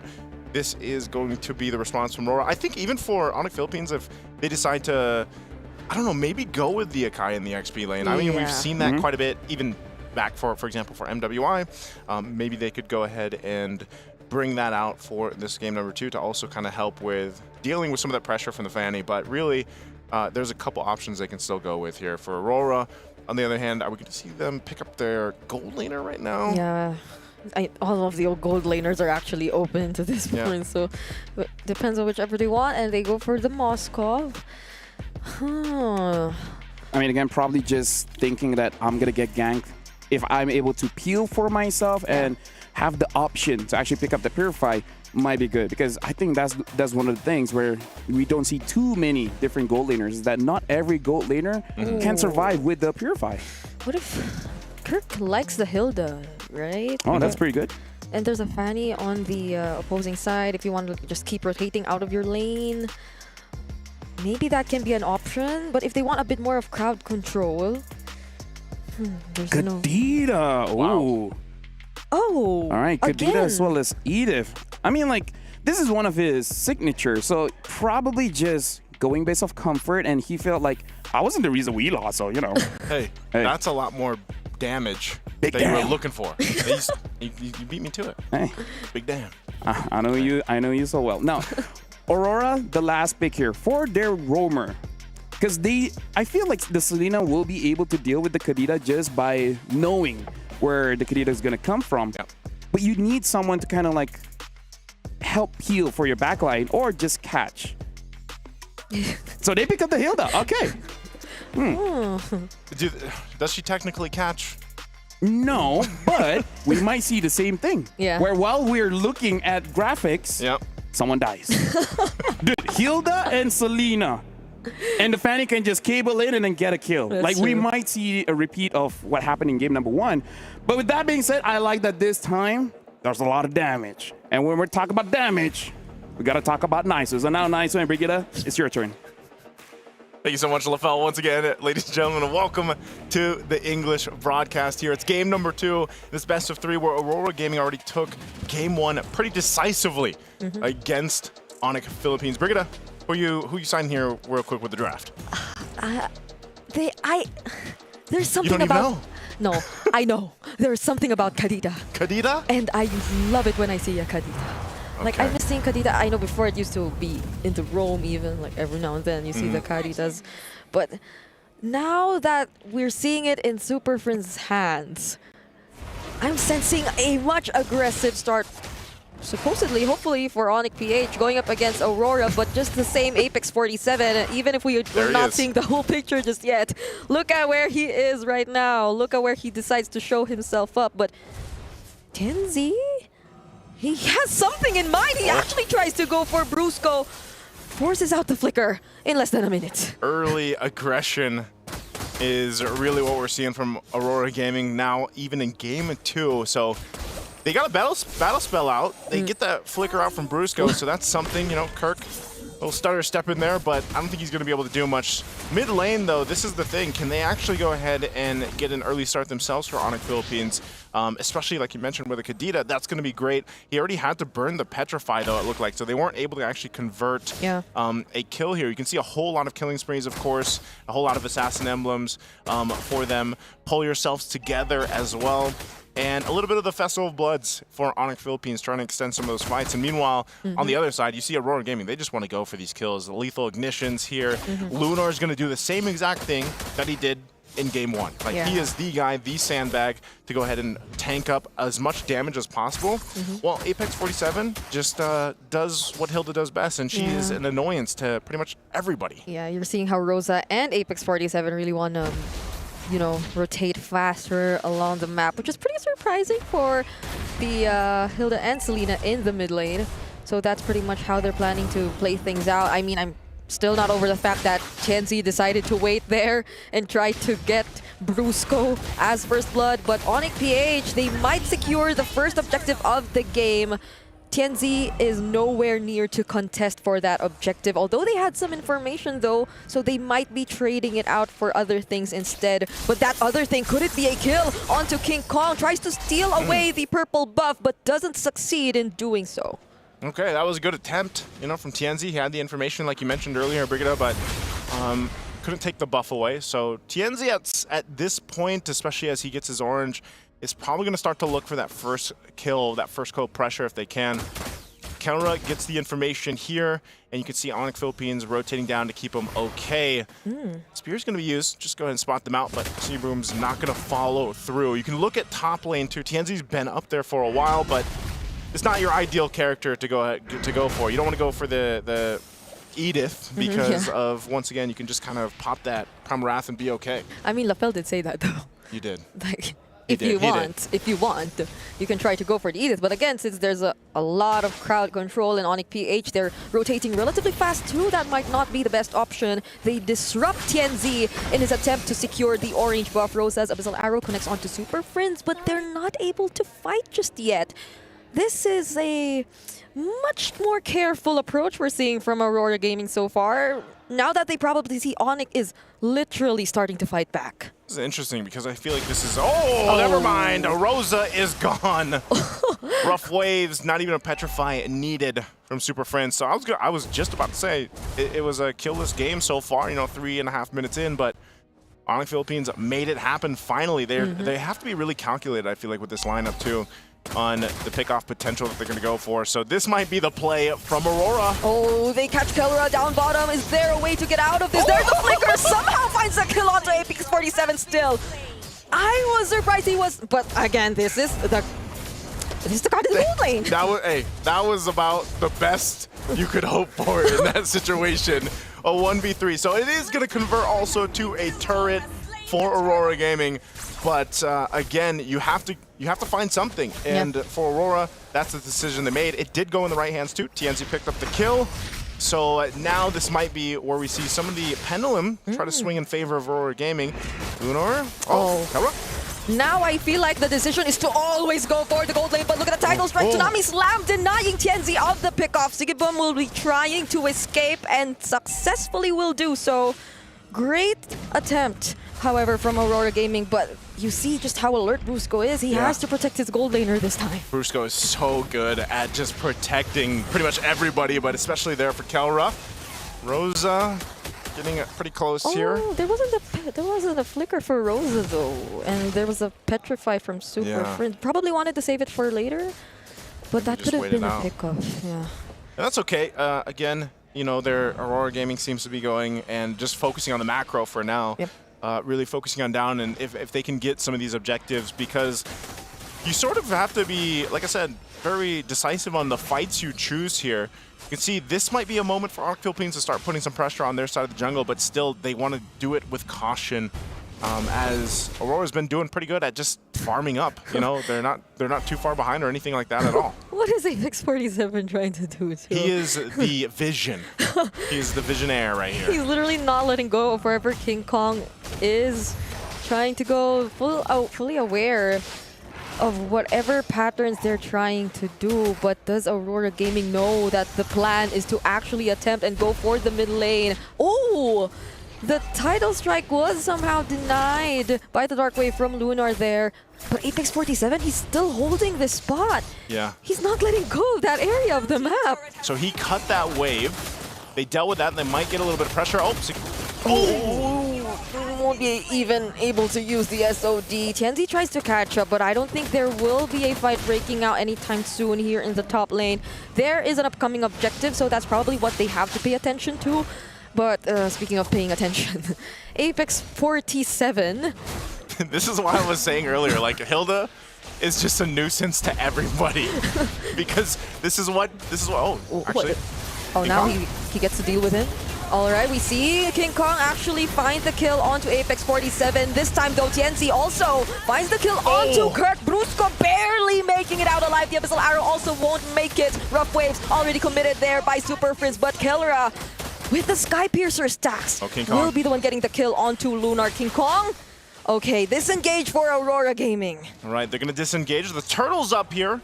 Onyx Philippines might decide to go ahead and start it up. They did lose Kirk earlier on, so he's back up, as well as Brusco making his way to this fight. So they might secure themselves this objective.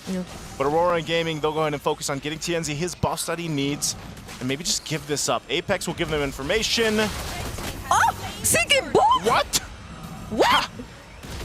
Okay. What a steal! So the turtle still goes to Aurora Gaming nonetheless, and Onyx PH will just attempt to take the mid lane, but it's a successful defense for Aurora Gaming. Ooh, Apex 47 tries to go for Kelra. Tenzi makes it cutthroat already committed, but he gets denied with that title strike. Once again, Kelra is protected by none other than Brusco. Brusco is the man right now. Just, he's got to be mentally high-fiving Kelra, or Kelra's got to be doing that, because time and time again, he's there to go ahead and save him. And that's the way, I guess, you deal with a Fanny. Hey, if they're going to go for a gold lane, you know what? We'll just go ahead and Tsunami Slam him down. Oh. That's a lot of crowd control. Will Lunar still be able to make it out of it? It is going to be a miracle if he does, and he won't. Rosa could be the next target, but they're gonna play it safe. Super Friends has the Petrify after all, will still decide to go for it. Kelra now trying to take down Apex 47. He's been such a nuisance, and now he's finding it hard to deal with everyone all at once. Onyx Philippines will get them the turret. Meanwhile, Aurora Gaming still working on the rest of the map here. They're not falling too far behind. With everything that's happened in the last minute or so, you know, they still keep it relatively even. They're about 1,000 gold behind at this point. And I would say, even when this Lord does come up, we could potentially see them actually try to contest it. Now, the biggest part is, once again, avoiding Super Friends, avoiding that initial burst of damage, making sure that you don't get picked off from Brusco, because he's been online, and then the Malefic Roar is picked up. Now for Kelra, as they go ahead and put pressure on this purple buff, and you know, TNZ's going to be fine from that. Fortunately, he's still able to get it, especially as there is an upcoming objective down bottom, but I feel like this is going to be the problem now for Aurora Gaming. This is why we see Sigibum and TNZ majority of the time just on the opposite sides of the map. They're trying to deal with things right now through macro, since Onyx PH, it seems like they're grouping up most of the time. So they might be struggling to actually pull off whatever they intend to do. Now Apex 47 seems like the target for King Kong Phantom Execution. Everything is used onto Apex 47. A pickoff Bionic right before the objective. It might be time for Apex Lunar to be a little more careful, and could that be applicable to Lunar as well? Oh, somehow dodges the combo from Super Friends and sustains everything with the Infernal Pursuit. Will Rosa catch up and deal enough damage? Also, will Sigibum decide to join as well? It's a no for now. Aurora Gaming have already lost 2 members. They lost the 2, and yeah, maybe for Lunar, he's got to be a little more careful now, because this Lord is for the taking. Take a note of the positioning here, though, for Aurora Gaming as they go ahead and go for it. TNZ's not going to be getting there in time. A little bit too late towards that. So Lord secured here for Onyx Philippines. Great position for them to march towards the base of Aurora. We'll see how they kind of respond to this. Again, we really haven't seen Sigibum even be part of this a major fight just yet to utilize this Moskov here. So that could change. Kelra is going to be able to pick up a little bit more defensive-ness. He gets a Wind of Nature now.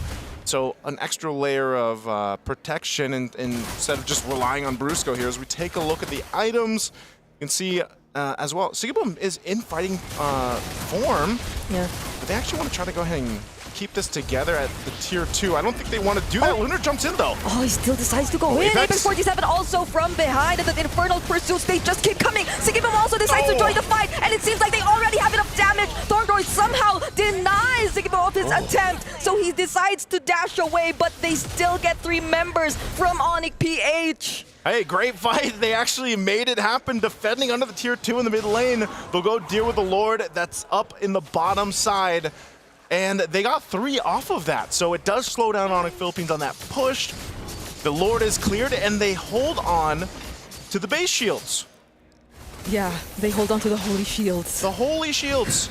So somehow, Aurora Gaming, despite everything that's happened in the past few minutes, seem like they're still brave enough to risk a fight, especially if they have the right resources to do so. I think now, if they have Sigibum able to join them as well, because we see how things were a little different now that Aurora Gaming, they've already completed the Trinity build for Sigibum. He already has the enough amount of damage. The Wind of Nature as well is already picked up, so things could be a little different. Oh, but there's the onward. Earth Shadow wasn't committed though. Lunar gets isolated, however, might be the pickoff for Onyx PH now. Darkwave already committed, but Super Friends, once again, nearly dodges the combo. Won't have enough time to survive though. The Sky Piercer stacks on Kelra. They're starting to balloon. Yeah, they are. TNZ is going to go ahead and just try to get this as quickly as possible. Gets a couple hits away. Not sure if that... Okay, the Cannonman does get that tier 2 turret. Might go for a kill in Kirk. Well, there's no Primal Wrath, but would that still be the right decision? He will no longer decide to engage. Oh, I thought Kelra was going to say he does that. Okay. Just a little bit late, but I was like, man, one shot in that bush. That could have been very, very close for TNZ here. Clearly not the best situation for a Fanny, though. I mean, there was a clear attempt from the very beginning that they wanted to play this very aggressively, but I think a lot of this would be because of Brusco. Like the way the pickoffs are just constantly denied. I feel like even for Rosa, it's not the exact same Selena game where he just keeps going in and trying to look for the pickoffs. So it's just the macro they're trying to deal with clearly for now. But hold on the bottom lane, Apex 47 and Sigiboom trying to take down King Kong. That was close. The SOD doesn't land, but they brought him below half HP. There is a whole lot that could happen there if it was converted to a kill, but ultimately Onyx Philippines will go ahead and start up this Lord as they center around it. Tienzi's going to go grab his purple buff. And this is just going to be the objective going in the hands of Onyx Philippines. Still, you got to go ahead and say, Aurora Gaming is trying. They have been doing this the entire game to push these off lanes and try to get what they can. They've gotten turrets through that. Tienzi, that's his job right now. Even got a little bit of hits there on the top turret of Onyx Philippines in the base. But now they'll have to prep up for this Lord push. Tienzi is still going to go ahead and put pressure on those lanes. Apex 47 is just around the corner for this.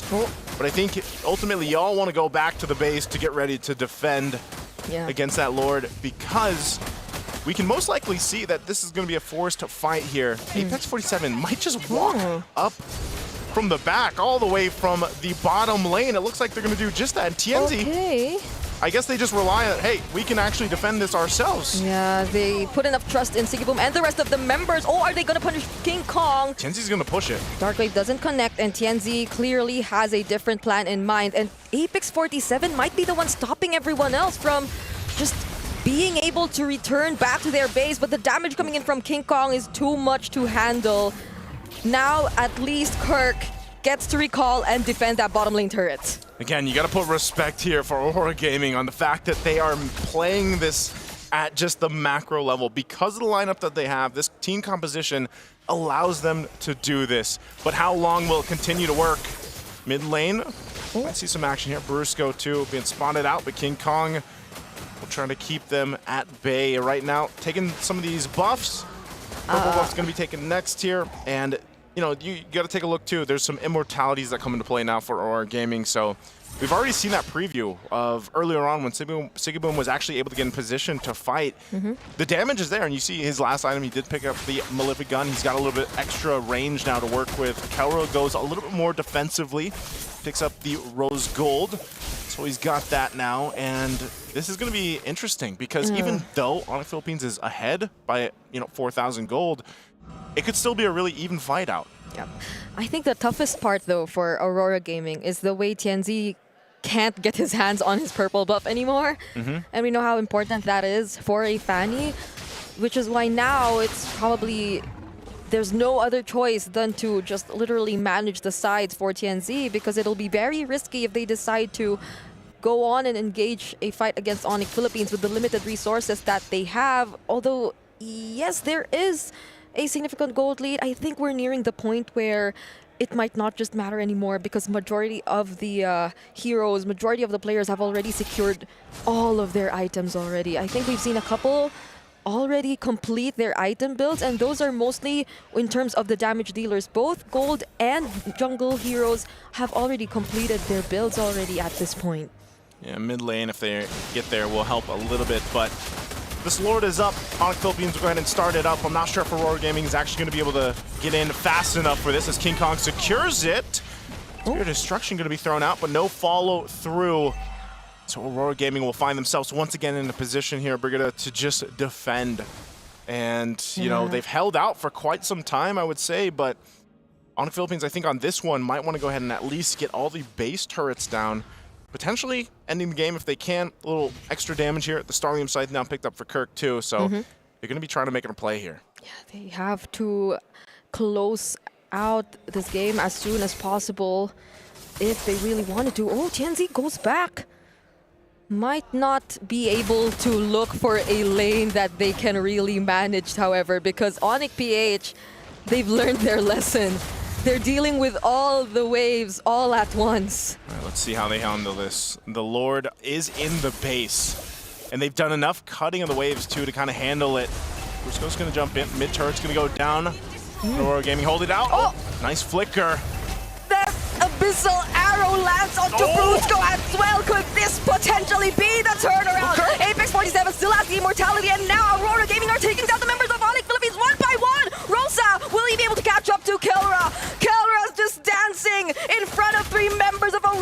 Lightning Abyssal Trap does not connect, and so will the Dark Wave. How is he able to dance around everyone like this? But he's finally taken down by TNZ, and that's 3 members from Onyx deleted in an instant. And they waited more, and Aurora Gaming will have a defense, even though they lost all their base turrets. What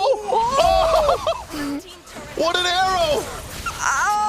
King Kong will try his best to get out of this, but TNZ just needs 1 hit! He won't find that 1 hit! He didn't have enough energy to go a little bit further, but Aurora Gaming off of that will go ahead and get a turret down in the mid. So close. Could have been quite devastating for Onyx Philippines if that happened. But what they've done is they've waited a little bit longer and even more, and Aurora Gaming might have gotten themselves in a position to actually contest the next objective that comes up, this Lord. This was a great defense.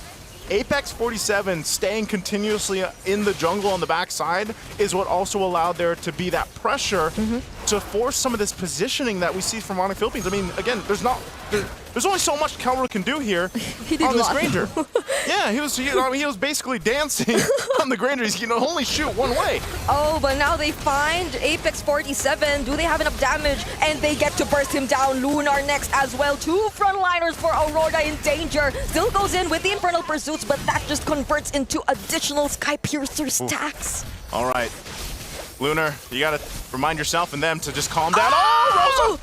The Thorn Rose catches the Thorn Queen! And now that's 3 members of Aurora Gaming down. They might not even look for the Lord. TNZ doing his best to try and manage the waves and potentially even look for a pickoff, but the Wind of Nature was already forced out of Sigibum. Kelra might just take down Sigibum right now. He still has the immortality, but look at that. It was just a single Phantom execution. And after 20 minutes in this game, Onyx equalized the series. Took him a little bit longer, but Onyx Philippines will make it happen in game 2. Once again, a phenomenal game there from Brusco to be able to catch TNZ half the time and keep Kelra alive the other half of the time. So great game 2. And now we got a game 3 ahead of us.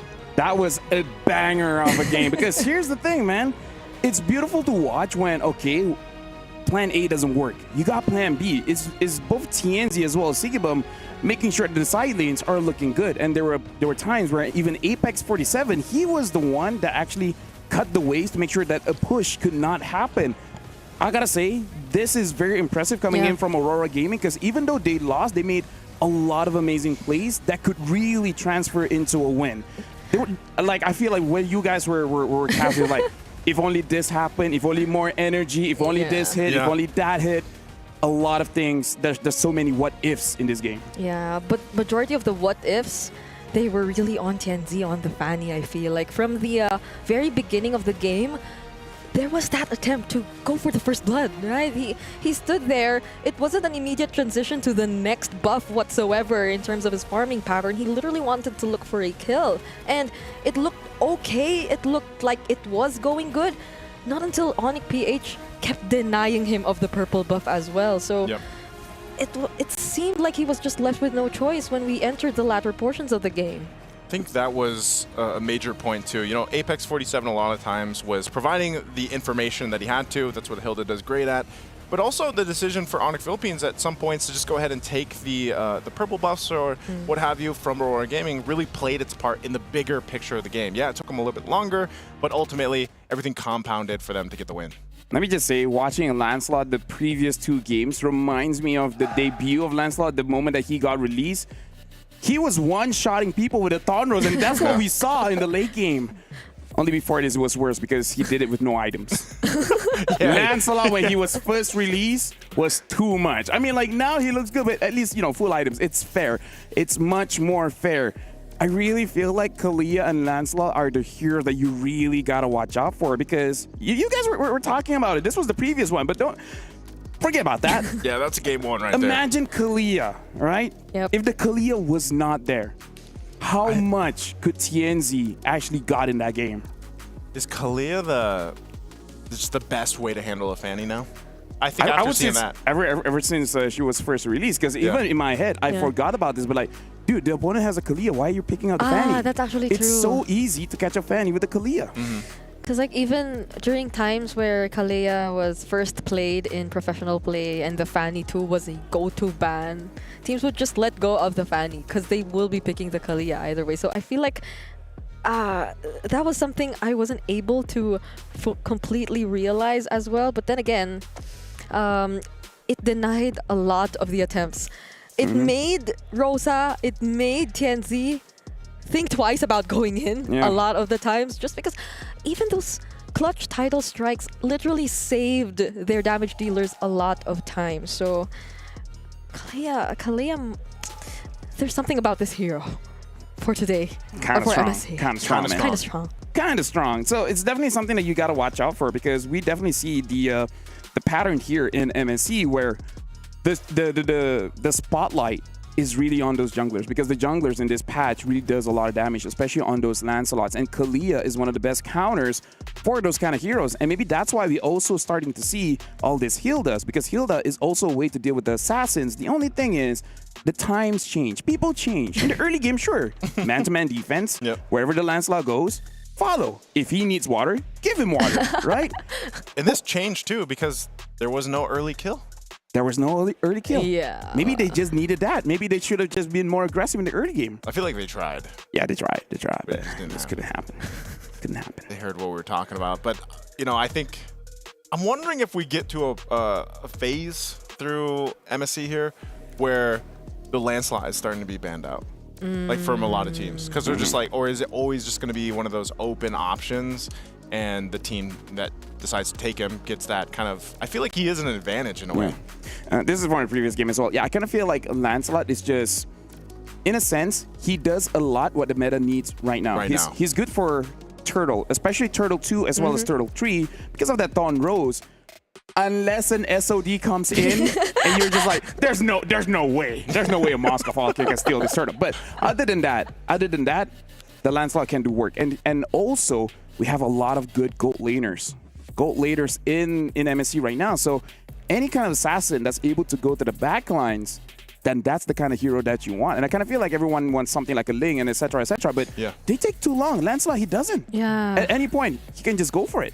And when we saw the Lancelot get his full build, like the BOD, the full damage, you saw how he was able to deal with even the Hilda, even Apex 47. Like, it came to a point where he couldn't do the man-to-man defense anymore because King Kong could really deal with Apex 47 already all by himself. And like what you mentioned as well, I feel like there were multiple times where in Sigibum clearly attempted or did a lot to somehow save the game, especially this moment. I think this moment we're seeing here, I mean, look at that clutch SOD and then him just surprising King Kong and everyone else from behind. But because King Kong was there, if this was anyone other than Kelra, should have died, and maybe they could have used that opportunity to end the game, right? Because he survived so long, a little bit too long. He took their attention. I feel like even they're like, guys, how is he not dead yet?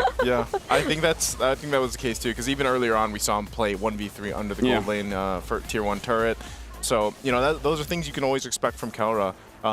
But it's the changing, I'd say, of the meta that we've seen so far. Because even back in M6, right, I feel like that was very gold lane centric. Yeah, very gold lane centric. And now we have what, jungle centric. Yeah, I kind of feel like the other one is like the third one that we really have to look out for is really that mid. But mid, at least for this matchup, is very subjective. Really depends on the heroes that they use, right? Because we've seen Rosa on the Selena twice. In game number 1, we saw the Valier. Still, in terms of the numbers, it looks good, but it was just not enough for the team. And now the Kadita. So I kind of feel like it's easy for us to talk about the jungle and the gold. The mid is that X factor. It's very subjective here because we don't see too much Kaditas. We don't see too much Selenas. We know they're strong, but we just don't see a lot of it. Yeah, maybe Super Prince's idea is to go with the elements here. He went with fire. He went with the water. So after this is Veil. Veil. Oh. Yeah. Hey. We got to see if they actually mention that in their road to EWC for Onyx Philippines. My IGN is King Kong. I'm from Onyx Philippines, and I'm the jungler. Being in MSC is another achievement for me, a personal goal. Then I feel very exciting. Brusco goes down, there was a blaze in the skies, but it's too late. The cavalry reclaim the throne. Our toughest run in MPLPH Season 15 was in the regular season. Around the first half, we are struggling a lot. And the way we handle it, Coach Why Not always reminds us to put a little more effort every single day. And we should make sure that each day we are progressing. I want to win MSC very, very, very, very, very bad. Heading into MSC, Onyx Philippines has had time to adapt, to grow, and to really develop their understanding of the meta. That I just see them like as Batman with prep time. Coach Why Not always tells us that no matter what, never think that we are in our peak, because it is very important that every single day we improve. Because once you think that you're in the peak, I think you would never learn more and improve more. And we saw that journey, right? The early start of MPL Philippines doesn't look all that great, but hey, it's not about how you start, it's about how you end. And even though they didn't become champions, but they're still here in MSC, and King Kong did say he wants to win this one very, very, very, very, very, very, very, very badly. Now, here's the thing. If you guys support Onyx Philippines, make sure you guys support it with your diamonds, because right now the MSC support chest is here. For 20 diamonds, you guys can start supporting your teams and get some goodies for yourself as well. As soon as, yeah, there you go. Purchase the MSC support chest. 20 diamonds. It's kind of a good deal. It's kind of a good deal. With 20 diamonds, you guys can get a lot. You can get way more than... That's Atlas. That is, yeah. Yeah, you can get the Atlas previous MSC skin, yeah. I played that last night. You did? Yep. I hope we get to see that, though. Like, we saw the Kadita already. I hope we see a lot more coming soon. Like, the number of unique heroes we have this MSC, I feel like we've seen quite a bit. How many? 2 days in. I mean, it's only 2 days. No, so far, yeah. But I mean, with the Leo Mord and etc., I kind of feel like we're stretching it out just a little bit. The Lunox. I mean, like, here's the thing. if Super Prince actually goes for that Veil, then hey, maybe he is playing with that element. Unless he wants to go Lightning and just pick up Eudora. Oh! Lightning's an element? I mean, depends on the enemy. Technically, it is. Depends on the enemy. Yeah. Because some light and dark, and some are like light and dark is not an element. Like it's a weird thing. It really depends on the author. It can go into a whole debate here. Okay, yeah. Some say gravity is an element. Who's some? Marvel. Everybody in his head. Yeah. Okay. Anyways, this time Aurora is first pick, and they're banning out that Arlet, and now Onyx Philippines is second pick.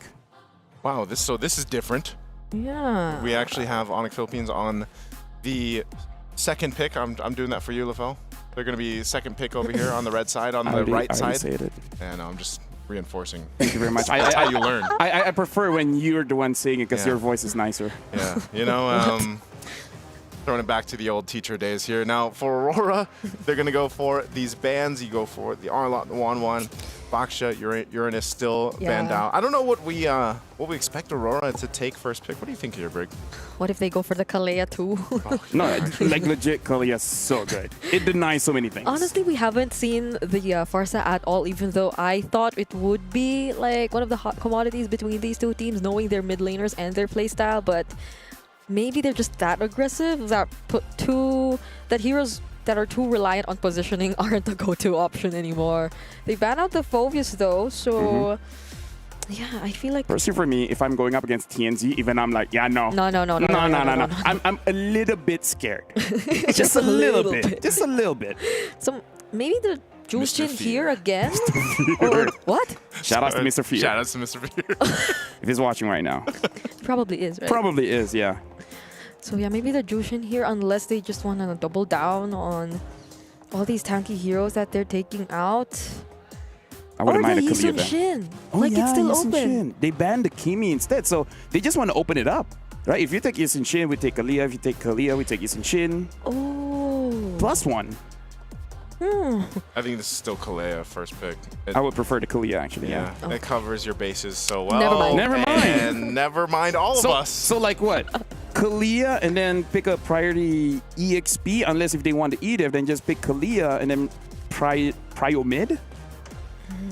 Maybe Farsa Kalea. Farsa. It's so good, But but then hey, again, you don't really need to take the Farsa just yet. Or unless they're really Arlot. worried, yeah.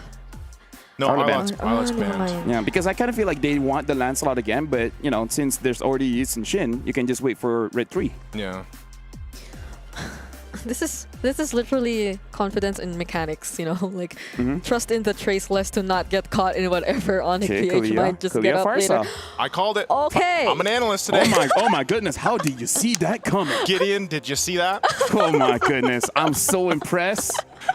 I'm locked in, dude. I'll tell you that much. Game 3, I've waited a while. Yeah. And now I'm here. Hey, you've done your warm up. Yep. And now you're all good. Now you're pushing the weight. So now Aurora, how do they respond here? Seeing the Farsa, seeing the Kalia, we saw them prioritizing the Selena. Will they do that again in game number 3? Rosa, 3 for 3 on the Selena. Wait, what? Hey, we were just talking about unique heroes. Hey, we're adding more. And there's the Selena. Now, here's the thing. Ruby is good, but is it this early good? Right?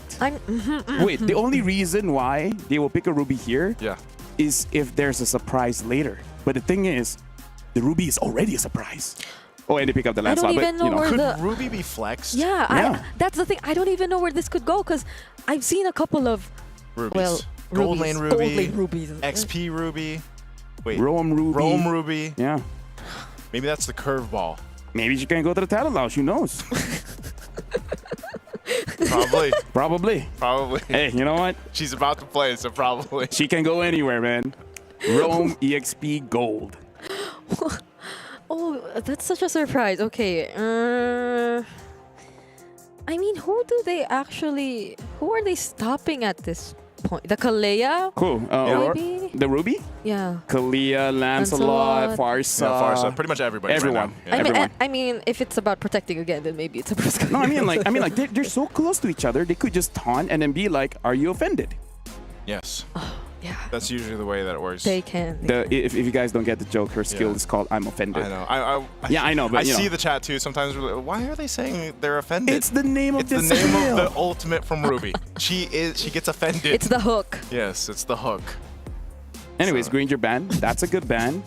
But here's the thing. Like, I think. Wait, they banned the Granger. Is Granger good against the Ruby? Because I'm really entertaining that this Ruby could go gold. But Yeah. at the same time, in my head, Sigibom is so good, right? You want that carry. That's just in my head. Like, is it worth it to give him the Ruby when he has so much carry potential, like what we saw from the Moskov earlier?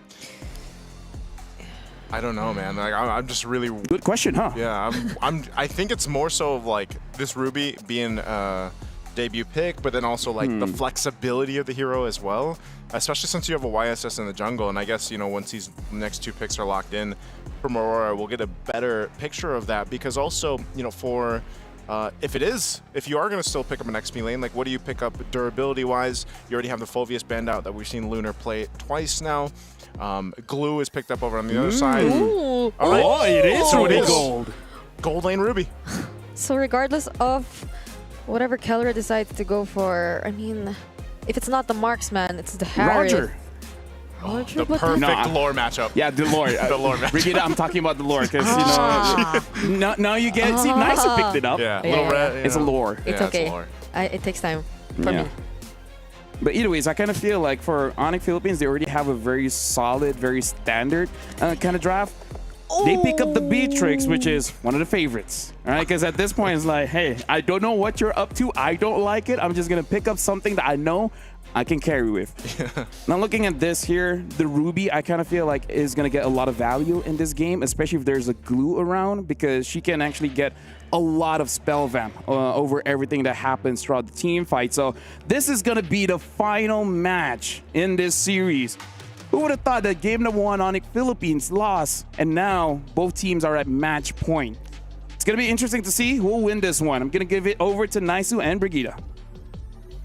Thank you once again, LaFell, for joining us through the draft here, and welcome back, ladies and gentlemen. If you're just joining us, we're about to jump into game number 3 in our 3rd match of today here at day number 2 for MSC. Will it be Onyx Philippines to take the win, or will it be Aurora Gaming from Turkey to go ahead and solidify their win in day number 1 for Group B here for them? Once again, I'm Naisu, and this is Brigida to bring you the action. Brigida, which draft here are you really liking? I mean, you're jumping up and down here. Who's it for? Is it Aurora? I mean, it's been a while since we've seen the YSS, so I'm kind of excited to see how Onyx PH are going to deal with it.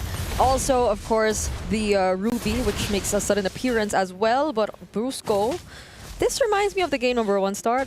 But at least now, they're not really punished. But this is what you like to see about Onyx Philippines, the way they're keeping the aggression going. But you can say the same for Aurora Gaming. I feel like that's what you do, especially if you're Kalea.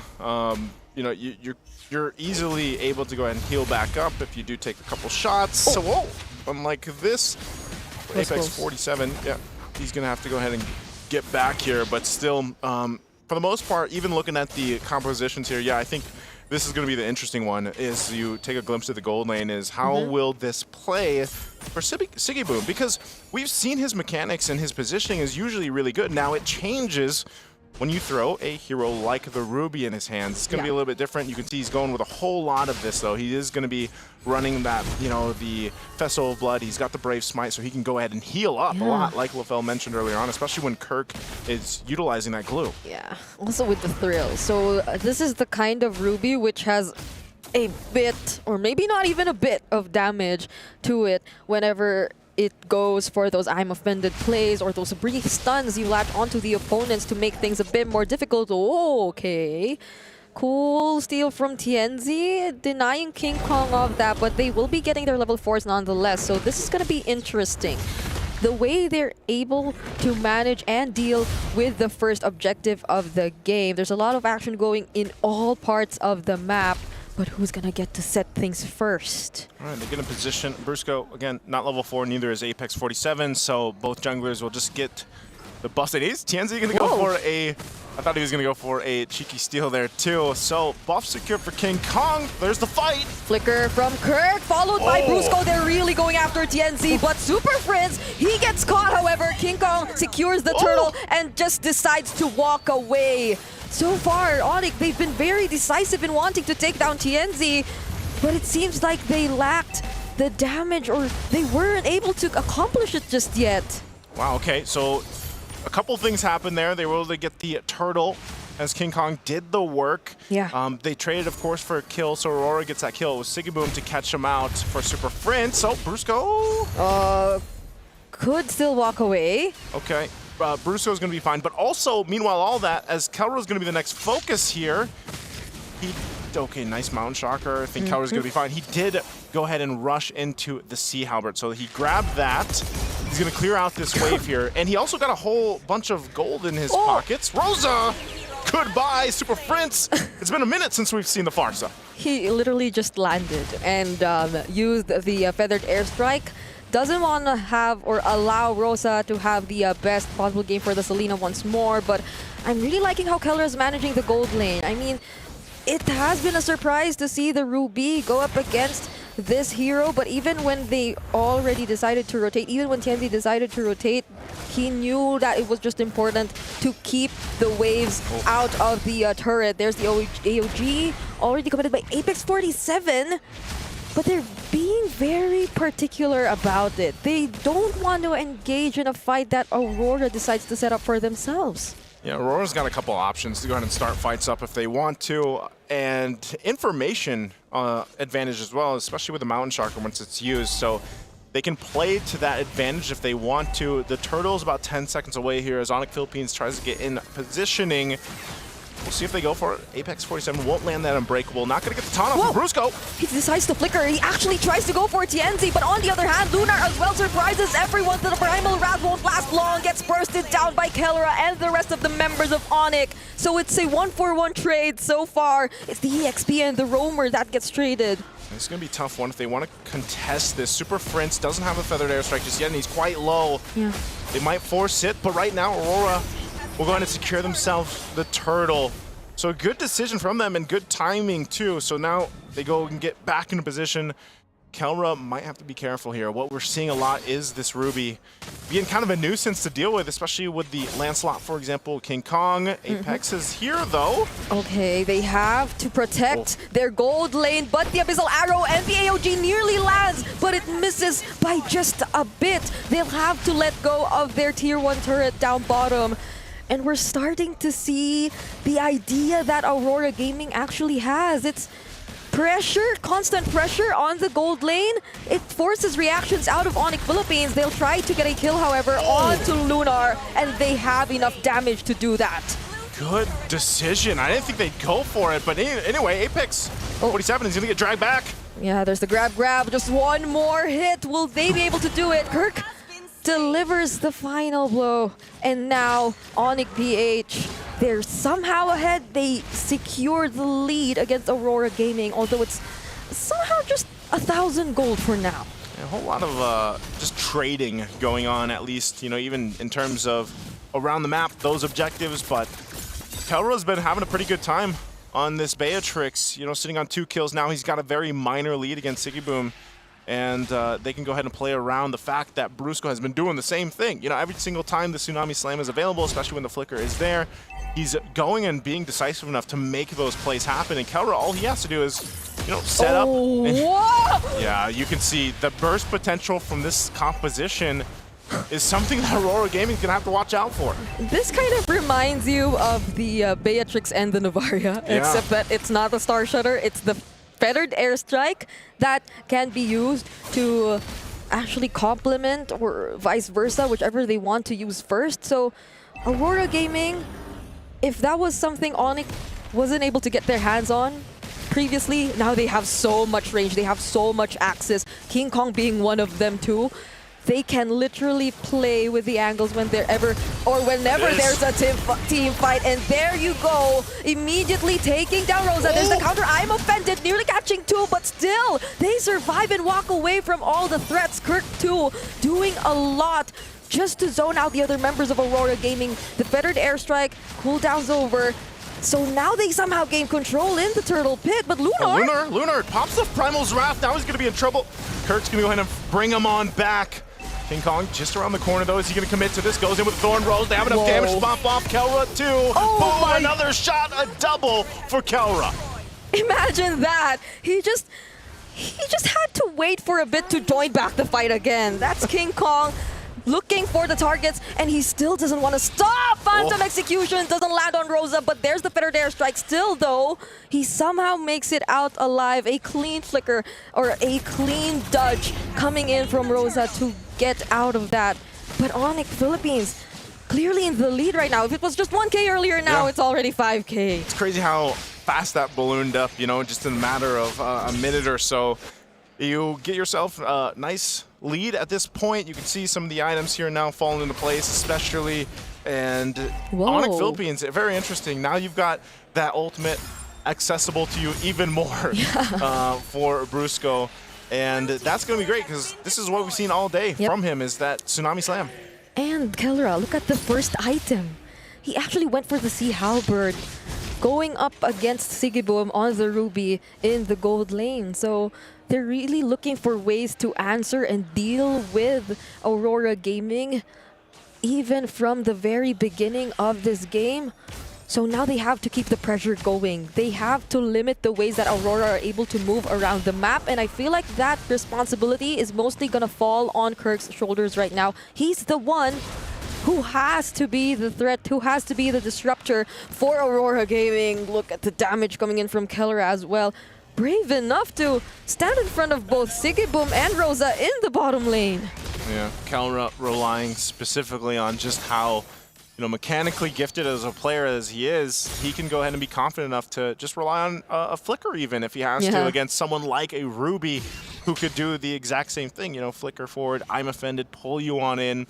But it's funny because every time we see a Beatrix pop up, it's kind of like, you remember that time when Beatrix was just so dominant, she even had her own figurine back for the World Championship. And it's like, man, you kind of remember just how good it is to have multiple options in terms of, all the guns she has available to go ahead and for the right situation. But even so, it's just the counter hasn't been able to be caught because of the fact that you just have such good zoning from this lineup here. There's already, Brusco!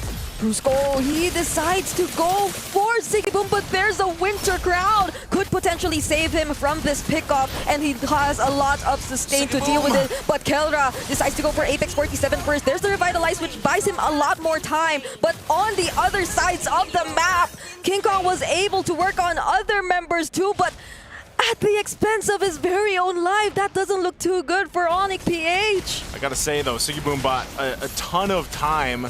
So even without King Kong, Onyx Philippines is gonna just go for this Lord here. I'm not sure if Aurora Gaming is gonna do anything. Rosa might give them the information, but they just make the decision. It's better off that we just give it up. We don't deal with it. The Lord is secured here for Onyx Philippines. So that fight that broke out, you know, it was just really kind of split up even. And yeah, it was King Kong that went down, but nonetheless, again, Kalra well protected here with Brusco. Sigiboom buys some time. You can see King Kong was going for Lunar, but Tienzi was there to go ahead and help him out. So again, a great play from both sides, but ultimately objective going in the hands of Onyx Philippines will now allow them to march towards the base here. And we'll see if Aurora Gaming has enough to go ahead and defend. That's an I'm offended thrown on out. Not gonna find a mark here. The Lord is going up top side, so expect Onyx Philippines to at least get to these base turrets. Yep. They're trying to sink the waves as well, making the most out of this objective that they were already able to take for themselves. Feathered Airstrike already committed, and so will be that split early. Oh, no, it's okay. They don't really mind that. So now they get to expose all the inhibitor turrets for now from Aurora Gaming. That's a lot of damage coming in from King Kong, but at least a successful defense for now. And they deal with that Lord. The waves are still going to be pushing in. I don't think you can roll. Never mind. Brusco. Another flicker into the Bandit's Rage, but the Primal Wrath will be able to keep him safe, and it might not be looking too good for Onyx PH. Super Prince and Brusco get punished for that attempt. As I was about to say, Brigida, I don't think you can really get more of that. Brusco's like, nope. Hold my drink. I got this. And then 2 go down for Onyx Philippines. So this is actually going to buy some time here and some space now for Aurora Gaming. Off of that, they'll get the tier 1 in mid now, make their way towards this tier 2, and this is a good chance for them to get some space back in their favor here. The wave is going to be cleared out though in the mid lane, so Onyx Philippines, against it all, will still hold on to the majority of the tournaments. Gotta keep track of that King Kong damage. Ooh, is King Kong gonna go for it? That's 5 members of Aurora Gaming though. I think they're trying. I thought they were gonna delay them a little bit further, but yeah, nonetheless, they don't lose too much, so they only lose that mid turret tier 1. I think Brusco just has to pick his targets really well. He went for Lunar earlier, and although yes, Lunar does just have the flicker, or maybe doesn't have the flicker earlier, this is an Edith who could Primal Wrath his way to at least stay a little longer in the fights and throw out a bit more damage as well. So it's still going to be a threat if you're not able to burst him down right before he's able to do or use the Primal Wrath. But then even then, during that moment, I feel like he was the most accessible target for Brusco. But if so, maybe, you know, be a little more careful with the timings if you're not so sure of whoever you want to target after all. So now everyone, or both teams, they seem to be looking for an angle to do something right before this objective. Brusco has the flicker, so that's one thing Aurora Gaming has to be mindful of. So this is where we see Onyx Philippines get in position. Lord is up to go ahead and try to start this up. Maybe not fully commit to it just yet to see if Aurora Gaming will actually force a fight. You see, they do back off. So now Aurora's going to juggle this in between. Sigiboom has the flicker available. They might force it anyway. Already forced to use the Feathered Airstrike. There's a conceal as well from Onyx Philippines. Brusco seems to be waiting for the target, but King Kong! He gets caught by Aurora Gaming. The layers, the chain crowd control. Keller's the only one who will try to make things happen, and he actually does! It's a double kill for him, and he actually gets the Lord away from Aurora! Oh my goodness, they might have just saved that from being way more devastating. Kalra somehow makes it through, but Rosa will pick up another kill. A big team fight for Aurora. It's a 3-4-3 trade so far, but I feel like we have to see that once again, even not now, maybe later, but the way Kalra was just able to play around and deny that Lord. So it was looking bad for Onyx when they got the jump onto King Kong. But even when Kelra was low, he flickered in right there. He just decided to risk it all. Got the kill onto Tienzi and the kill on the Lord. Unbelievable decision making from Kelra. Great arrow to start that fight, but also even greater decision from Kelra. A huge risk, but like you mentioned, Brigida, it gets you the objective, and ultimately that's what they wanted here. And so TNZ picking up a little defensiveness, gets the win of nature. They got to deal with this Lord. Onyx Philippines in full force will go ahead and get ready to march towards this base. They're going to hold it as long as they can. Oh, they try to take down Kirk, but he is too tanky for this. Already forced out the feathered airstrike though, but it'll be enough to take down that inhibitor turret up top. So they can or potentially will work on the remaining base turrets one by one. Onyx PH have to be careful with this. You see the late game already starting to come in, despite what happened for Aurora Gaming and their lineup. Okay, they should hold on to this mid turret. I don't think they push any further. There is considerable damage, though, on the bottom base turret, but Aurora Gaming holds on to 2, so they're going to find themselves again in a position to go ahead and face off against Onyx Philippines, even for the next objective here. So despite it all, I feel like they're really confident in the fact that, hey, we can actually go toe-to-toe, we can win some of these fights, even if it means just playing around these arrows from Rosa. Rosa's been so good. Now 3 games in a row on the Selena. It's like he has a target lock on Super Friends. He's making things so hard for Super Friends, honestly. But that's the thing, like Aurora Gaming, they've been making a lot of decisions which really extend the game and allow us to reach this point. Like, for how many times have we been seeing games which exceed the 15-minute mark? I think this has been, if not the longest series, actually one of the longest series we've been seeing so far here in the group stage of MSC. So it's been a very close fight between Aurora Gaming and Onyx Philippines, but both have to be careful in setting up for this next and possibly last objective, depending on how things will go, because it's going to be very crucial. We're approaching the 18-minute mark. And I know the thing about this whole... Oh, whoa. Hey, okay, Apex. Okay. I guess he went for it. He's like, hey, that's Kelra. That could have been a combo, because like there was an Abyssal Arrow, there was an AOG, but yeah, there was a flicker from Kelra. They already lost major resources though, but they're still able to set up for this upcoming Lord fight. Okay, now Kelra's got to be even more careful with this. And that's why Rosa, keep an eye on Rosa. Rosa's going to stay in that position. Again, that off angle. Super Friend will chase him down. Whoa. So Super Friend is like, hey, no more of that. Get out of this this back line, because Kelra's got to deal with that, and not having the flicker. They might be just the plan. Like, let's just delay this as much as possible. As the Lord has evolved now too, post the 18-minute mark. You can see the positioning here from Onyx, but Rosa's on point. Has all the information that he needs to go ahead and keep Onyx Philippines in check. So it's quite astonishing how Aurora Gaming has found themselves in this position where they were down quite a bit of thousands of gold minutes ago, 5+ minutes ago or so. And yes, they have 1 base turret down, but they're actually the ones with considerable control right now around this Lord. And they're going to be the ones to go ahead and start things up. Maybe that was what Aurora Gaming wanted. Just take away the flicker from Kelra, you know? So we might have a better chance at being able to take him out whenever the fight breaks out and not allow him to save the game once again for Onyx Philippines, but it's going to be up again soon. 30 seconds, and Onyx, like I said, they just bought delayed enough time. Just wait longer, right? Or wait faster, like LaFell said. And they did exactly that. So buff secured for King Kong 2.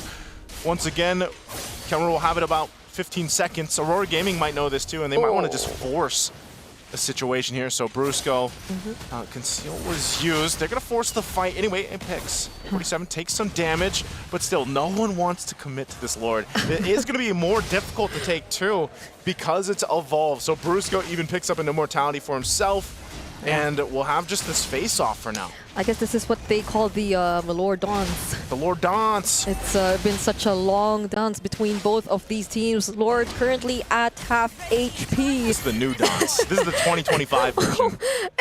And all the while things were happening, a turret in the bottom lane was taken down by the minions. They've been getting pretty impatient as well with how things have been going. But will this finally be the start of the fight? They try to go for the onward or shadow combo onto Kirk, but it won't land. There's the better airstrike. Oh, TNZ's very low on HP. Fortunately, there's not the runner's apathy from Kelra to finish off the kill just yet, but will they still try to regroup? Oh, they go for Kelra! But kickoff still secures the Lord nonetheless, and I am offended connects on to 2 members of Onyx Philippines though, and it's Brusco and Super Friends trying to run away, but Aurora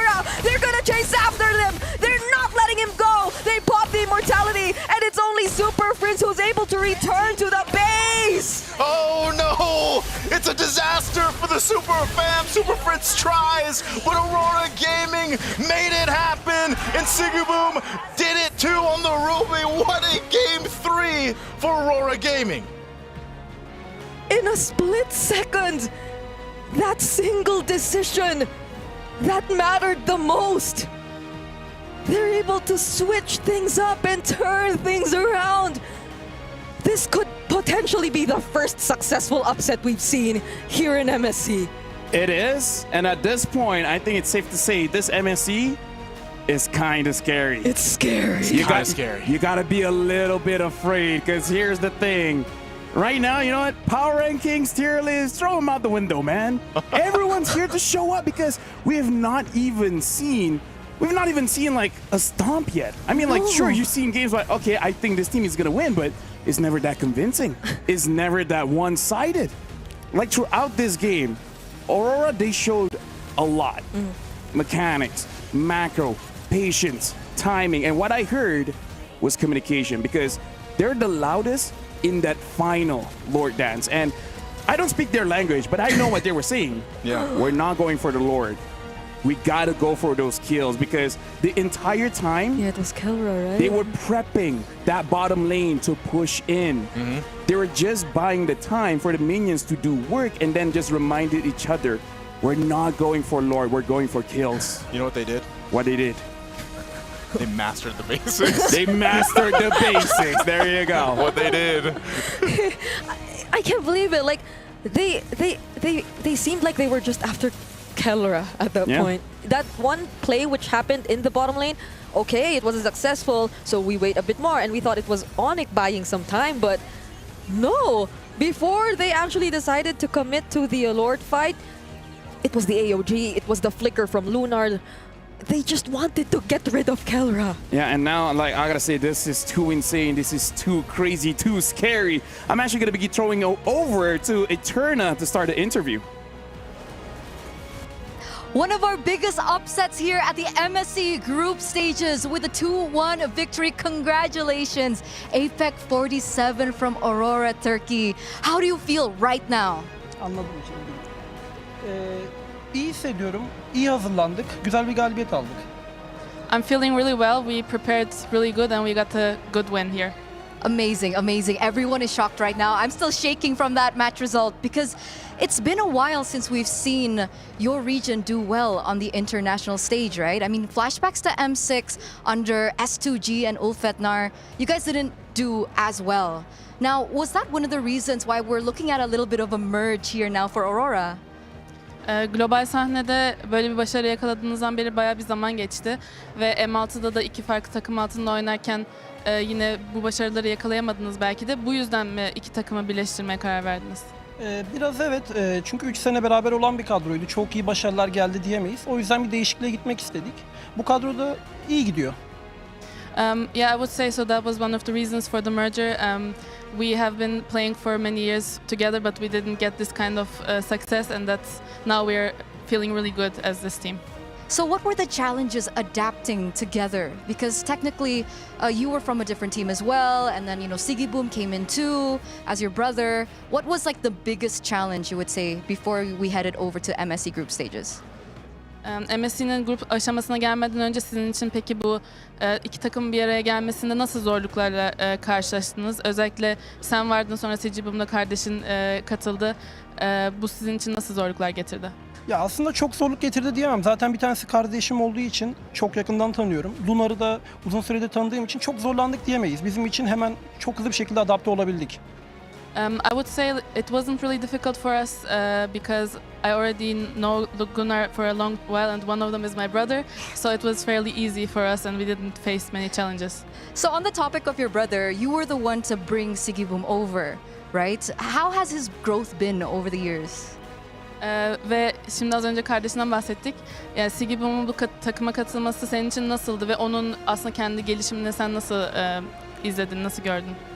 Ya ben Sigiboom gelişmesini çok görmedim. Bir anda turnuvaya girdiğinde gördüm. Ya kardeşimle aynı takımda oynamak hep istiyordum. Böyle oldu. To be honest, I wasn't even expecting this kind of growth and I didn't see it before. But when he joined our team, then that was when I saw the growth in him and I was also really surprised and yeah. That's really sweet. That's really sweet. What about Master the Basics? So he came on as your coaching staff. What was his impact on the team? Peki Master the Basic koçunuz katıldığında onun sizin takıma etkisi nasıl oldu? Ya bence Nicky'nin gerçekten çok hakkını veriyor. Master the Basic gerçekten. Çok basit bir şekilde öğretip çok iyi şeyler öğretti bize. 25 günlük kısa bir sürede Malezya'da çok iyi bir bootcamp süreci geçirdik. Ve bunu da sahneye yansıtabildik. Harika. Okay, so he lives up to his name. He really is mastering the basics and he taught us a lot of basic things in a short amount of time in 25 days after Malaysia and yeah, this is where we stand now. Okay, we're clearly seeing, the impact of it. Amazing stuff. Now to close things out real quickly, Sutsujin earlier on said they're going to be facing Onyx PH, not your team. They said that they were the stronger team compared to Aurora. Now what do you have to say to Sutsujin from RRQ? RRQ'dan Sutsujin daha önce onunla röportaj yapıldığında Onyx'le karşılaşacağını söylemiş. Onların daha güçlü takım olduğunu söylemiş. Şu anda sen ona ne söylemek istersin? Sutsujin güzel bir sürprize karşılaştı diyebiliriz. Başarılar diliyorum. Okay, it's gonna be a big surprise for him and we wish him good luck. Okay, that's making me a little nervous there. But once again, thank you so much, Apex 47. Congratulations. Rest well, because we're gonna throw it over back to our casters. Maybe Malaysia is a good place to boot camp. Yeah. GG did it there, made it all the way to the grand finals, and now looking at Aurora, hey. 25 days? The next matchup too. Didn't they boot camp in Malaysia? Yes, they did. All right, you know what? Maybe that's the place to be. Maybe that's the place to be. I love Malaysia. Something about the food. Something about the food. Anyways, talking about this game, let's talk about this Ruby. Because, it worked out very well. And even we were still questioning, like, he's such a mechanical player. Why do you want him on a fighter? But it worked out. Because you know him as the Turkish trigger man, right? And then he holds a ruby. Now he's the scythe man. He's the scythe man. It's a different kind of Sigiboom. I just realized. What? You don't bring a scythe to a gunfight. Literally has all the guns, and you win with a scythe. Hey, that's Aura. Hey, you know what? That was an amazing match. If you guys can't tell, we're pretty excited with that because, dude, right now, MS, this is day 2, guys. This is like, what else could happen? Man, what else could happen? Especially with the next matchup. Feng Yaguai going up against Team Spirit. You mean Monster on the Peak? Yeah, that one. DFYG. DFYG That's is what it Monster stands for, right? Yeah. Now, looking at the matchup coming up next as well. Oh, now I don't know. Because I think I'm not going to say anything because I did say Onyx Philippines was the favorites for that one. Let's not say anything. I was on the same boat. Let's look at the MVP of the match for this one. The MVP, it could go to anyone, and it goes over to Sigibum using that Ruby. The KDA doesn't speak about what he did in the game, but my God, he did a lot in that game. That's Aura. That's Aura. That's picture is Aurora. Hey, oh you know what? Gosh. I'm so surprised because it took a while, like, to see the value of the Ruby, I feel like, but especially in that last team fight, and like Brigitte was mentioning, it was so great to see how it actually played a part. And then even when they tried to disengage, because they have a Ruby, you can't run away. And that was amazing. But after this, I wonder what kind of surprises we're going to see. After this, it's going to be Team Spirit going up against Dianfeng Yaoguai. We're going for a break, but after this, it's going to be the final series of the day.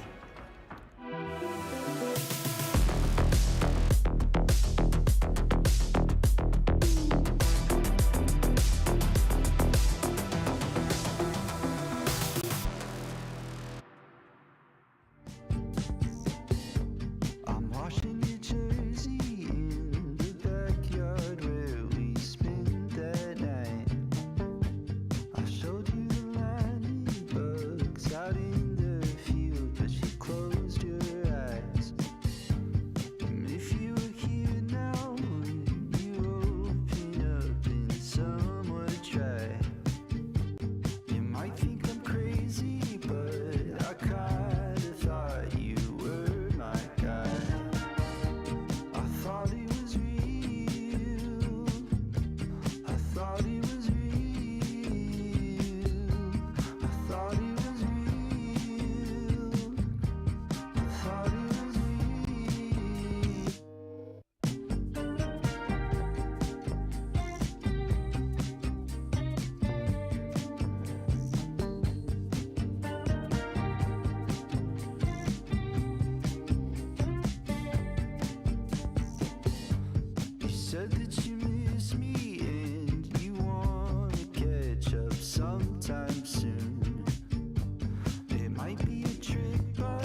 Isn't it crazy that we're here on the table getting paid to talk?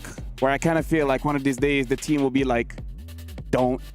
Welcome to the MSC. My name is Afel. Alongside with me is Brigitte as well as Naisu, where I'm going to be careful with my words to say who's the favorites for this matchup. But hey, I know which team Mirko likes, so I'm tempted. You don't want to curse them. I mean, I don't want to curse them. Stronger than the Mirror curse? Well, we're about to see because this is going to be Tianfeng Yaguai going up against Team Spirit. So the question is, Brigitte, who do you think is going to be the favorites? I actually don't want to say anything, Joe, but I know who had their boot camp in Malaysia. Isn't she the Brigitte Bless? Oh, yeah. No. Because I was on the same boat as him when he said, oh, yeah, I feel like Onyx are the more favorite teams. And then we came here by boat, by the way. All right. I didn't. Yeah, you know, our trip was a bit different, you know? Like shooting for MSC, and then we just had to go back by boat. It was the Yisun Chin boat. Yeah. Yisun Chin was there. He was there. He was like, hey, yo, guys. You like the boat? On my boat. Yeah, and then I'm like, hey, I didn't know turtles have boats. But here's the thing. This is going to be an intense matchup. Yes, one of them did have a boot camp in Malaysia. I wonder, what if Team Spirit secretly had a boot camp there as well?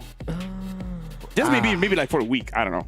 Wait, well, I watched one of their videos about their boot camp experience. It seemed like they had a great time, and they were actually mentioning that they had not only enjoyed the food, but also just the experience boot camping. Yeah, and now for you guys at home, just a reminder, because right now the MSC Pass is still live. There's 20% discount right now, so make sure you guys grab it while it's still live. Because here's the thing, I understand, enjoying the game is all amazing, but you guys are playing a game, and you guys want to get that skin. Heck, you guys might even get that Atlas skin. Now, jumping back into this one, they had fun with their own boot camp, so Team Spirit is in good spirits. I see. Yeah. Yeah. Right now, we're looking at a team arriving onto the stage, and well, actually, they're already here. I mean, like, I was gonna say. I mean, like, you know. Either way, we gotta make it dramatic and nice. Come on, like, yeah. See, here they are. Yeah. We gotta manage this a bit better. Maybe just not show the camera, you know. But like, oh, okay. This is them coming here, like just a few minutes ago. It was at what time? It's not that hot anymore to right now. So I guess there's not much to talk about here. No. It's not that. As they're covered, by the way, as they have the hoods on and they're shielding themselves from the sun. It's not that hot, bro. It's not that hot, bro. No, I mean it's already like, what time is it? 5 o'clock in According Riyadh? to mine, it's like 10 something. That's in Malaysia. Yeah. And the Philippines.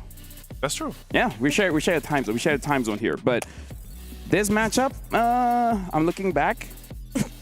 Let's talk about Team Spirit first. You know, because I'm looking at them. They're all setting up. Actually, both of them look pretty okay. Look, they look fine. Let's talk about Team Spirit. I'll say this about Team Spirit: they are back with a vengeance. Let's take a look at this because the lineup that they have here is familiar faces, familiar names for all of us. I think the most significant change, I guess, for Team Spirit heading into MSC would be that they are no longer with the same coach they had back in M6. So that probably helped them overcome some of the challenges they probably think could have been dealt with better back then, because I feel like M6 was a great way to identify the things that have to be addressed or somehow fixed, you know. And so now all those language barriers, they're probably not much of a concern anymore for them, so that probably has something to do with how they're going to perform today. I know Bomba's a favorite here, Kid Bomba, of course, but also I'm gonna have my eyes on Hiko, man, because the Hiko mania and the Hiko hype all started. I think wasn't he the first one to get the Savage? Yeah. Back in M6. Hiko mania. Was it Beatrix? Yeah. Yep, and he's also I think he's still the youngest. Right? He's one of the youngest. One of the I think he was 17, or is he still 17? Right. Hey, 18? I don't keep track on their ages. Same. Kind of weird. Yeah, you know. That's true. But he's pretty young. He's pretty young. He definitely has that mechanics and he has that confidence, because even during interviews, they speak their mind, right? Yeah. They just let people know how they really feel. And I gotta say, Hiko, we're talking about the new guy, but there's a lot of veterans coming in from Team Spirit as well. And one of the things that they are known is that in terms of the roamer position, quite a lot of crazy picks. Even using the Diggy when the Diggy wasn't really meta, but hey, they made it look good. I could not forget that Diggy. I think it was. Yeah. It was in the Philippines That was even when we like five. Yeah. When we first saw them actually use those heroes. So Sao, and the way he's constantly just able to introduce new playstyles, new heroes too, is something, of course, that we definitely look forward to. But hey, what if he sticks with that, since we are yet to see roamers who actually go for utility picks, you know? I mean, right now we got to look at Tianfeng Yaoguai, their opponents coming in all the way from China. But again, they have some veterancy here. We saw KLVJ early on, Super Ken. I'm not so sure who he is. I think he's Mirko's favorite. I think he's kind of okay, but who knows? I mean, if Mirko wants, I can definitely say that Tianfeng Yaoguai are the favorites. I mean, Super Ken, one of the best players I've ever seen. He's doing it. Bring it up. I mean, he has his very own Mirkers, right? Hey, he has Super in his name. That's true. All the other Kens doesn't. That's true. And we actually got to see the other Ken play earlier today. But for the FYG, I think one of the main things is we always keep our eyes on the teams that compete here, because the improvements that they've made over the course of the past international experience, and maybe this is going to be a crucial one because of the fact that, you have Super Ken here now, of course, Kill VJ once again competing, and even for Long and Zed, like these guys have all gained a lot of experience over the past year. Yeah, we got our eyes on Long, I think, for a couple of times. He's been performing. He's been a standout too in his own way. His Moskov in the previous games that they played. But yeah, I agree. I think a lot of us will be looking on or at Super Ken. He is probably one of the players you could consider to be one of the longest, the players who've been here the longest time, I mean, in the competitive scene. But internationally, I think there are a lot of people excited to see him and his debut, because I think it's his first time that we'll actually be seeing Super Ken in the international stage. So I'm sure he's excited about this as well. I mean, personally for me, I'm also looking at Zed going from a jungler now being a roamer.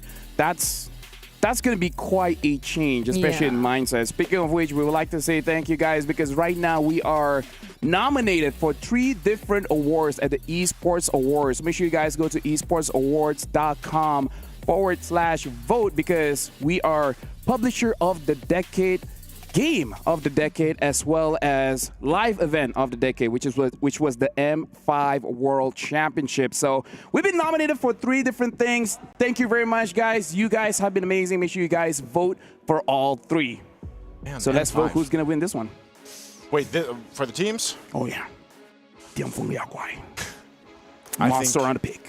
Yeah, Monster on the peak. I'm gonna have to go with Team Spirit for this. Okay. I mean, I hope the FYG has, you know, well, maybe they'll prove me wrong. Maybe, I don't have any curse, so like that's fine. Yeah, I I mean, just, like, I can just throw it out there. Just to let you guys know, this is not about being smart. This is about to see like what's up with us. So now you got to be the tiebreaker.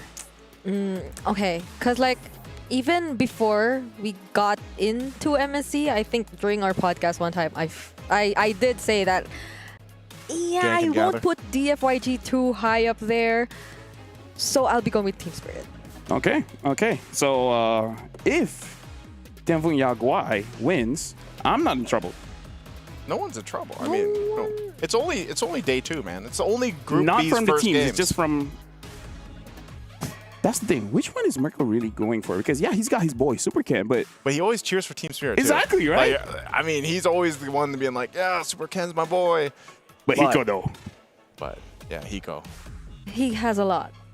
A voice. Yes. He has a lot of goats, too, so. Yeah, he has too many of everything. So now speaking of too many of everything, Lung, you guys were touching on Lung just a little bit.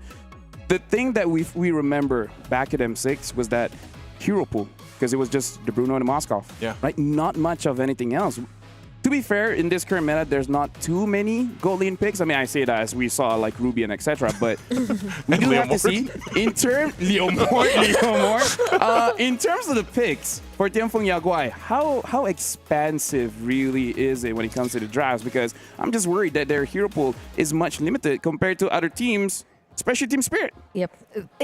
It has been very limited. Their hero pool, the heroes they've decided to show, especially even in the recent qualifiers, have been very, very limited. So if they're able to prepare for newer picks, for other picks, then that's something Team Spirit probably wouldn't be able to fully account for, because in the previous qualifiers, I think at most, it's actually Long who's had the most number of heroes used. He's used a total of 6, because the rest of the members of Tianfeng Yaguai have only used like less than 5. So this is going to be an interesting approach to the draft, especially today where we've seen a lot of unique picks come into play. Yeah, you always got to remember, too, for, I would say, both the teams. Wait, do we have information? The DFYG, where did they boot camp? They boot camp at all? I don't think we have the information. I'm not sure if they went specifically anywhere to boot camp, but nonetheless, like I said, they've got a ton of experience between, you know, these 5 guys, especially at this point. Team Spirit as well, I think, you know, hearing some of their interviews earlier on, and especially the one about their boot camp time in Malaysia, they've spent a lot of time in preparation for this, and obviously they had, what, back-to-back 4th place finishes, I think it was, in the previous internationals. So definitely want to come out here starting on the right foot in this first series for them. They do pick up the Jushin, though, first pick. So this has been a hero that has typically been either banned out or picked up by quite a few teams so far. I like the adjustment that Kalia gets banned, because I feel like as the tournament moves on, Lancelot will be that question mark. Should we ban the Lancelot or not? Because again, it's been looking pretty good. Jushin, though, like we've been seeing for the past 2 days, everyone's opinion about Jushin, like previous tournaments, not so great. But now, hey, a resurgence, and now Zetian comes in with the Padang. That's China and Malaysia. Together as one. Together as one. These are especially for the Zetian, I believe, for Yuan. It's a new introduction for Tianfeng Yaguai, but we were talking about the Lancelot, and I feel like Team Spirit, they're definitely catching up. It has to be prioritized at this point. Even despite the passive, I feel, right? If you just get to at least hit the Zetian with, or put her within range of the Thorned Rose, that's going to be a lot. So at least they have the Badang to somehow deny them still of the other potential dive heroes that they might be picking up, because so far it's only the Lancelot on the Fulvius, but... Okay. Wow. Super Ken, okay. Hey, what about today? More Fannies coming up. I would say that people are excited to see this, right? Generally, because now you have the Fanny versus the Lancelot matchup.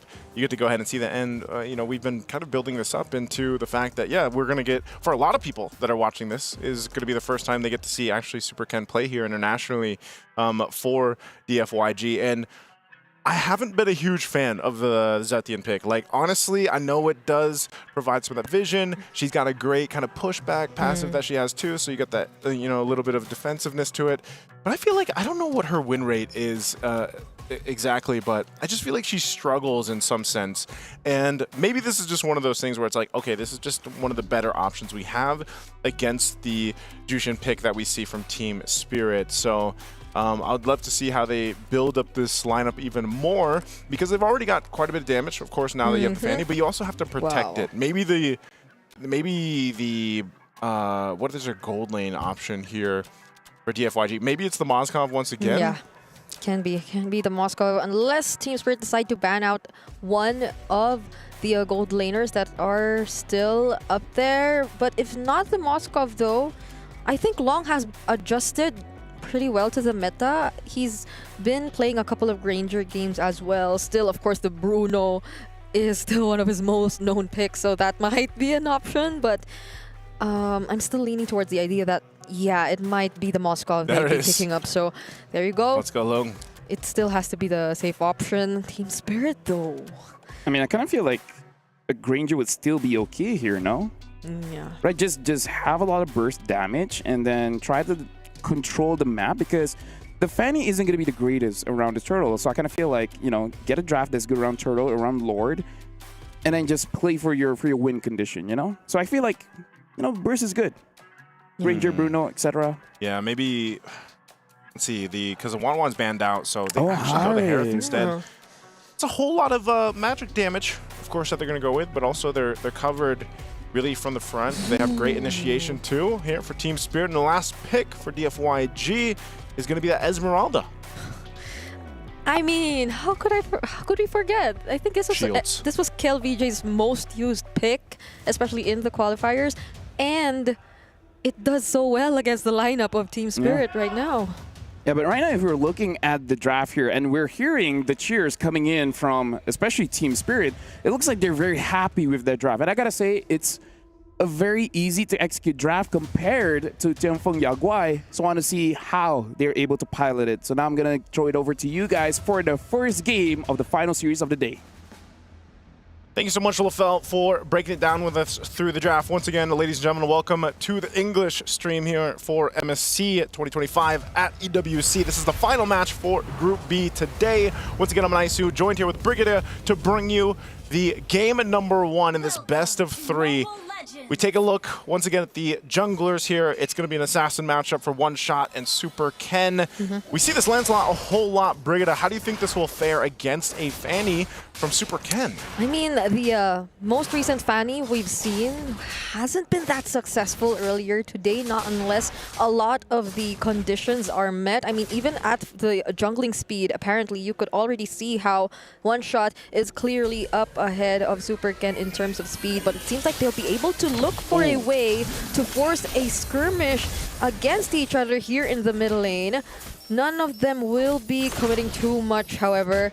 And that Litho Wanderer, it looked like a heavily contested objective. Yeah, this might be one of the more action-packed matches I feel like we've seen in a bit. The way this first minutes even go. And Sunset Lever takes some damage. Good trading up top too between the two gold laners. So you'll see some rotating happening here.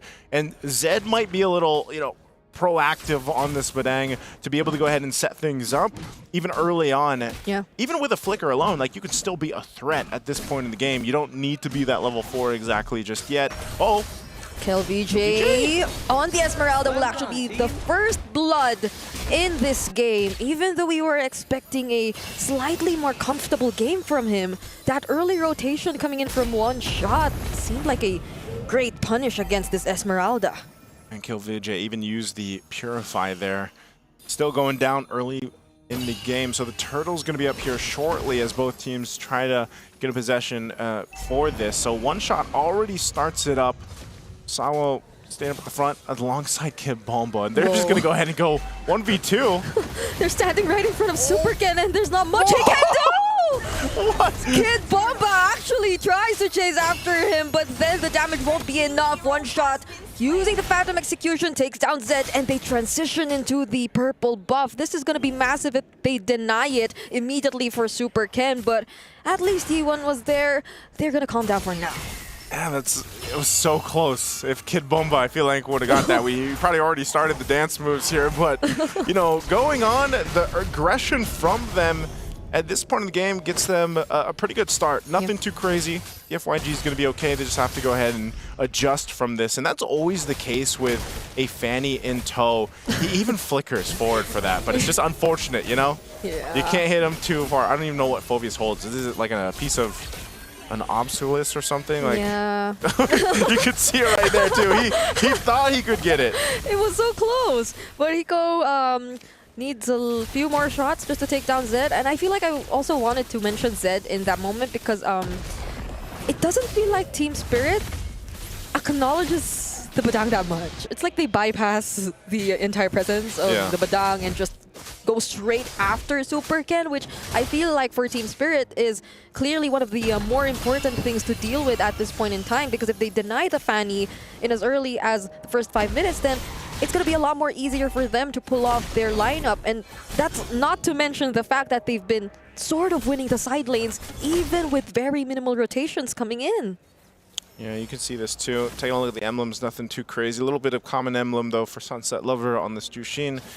To go ahead and work around with. Some hybrids too being built over here for DFYG.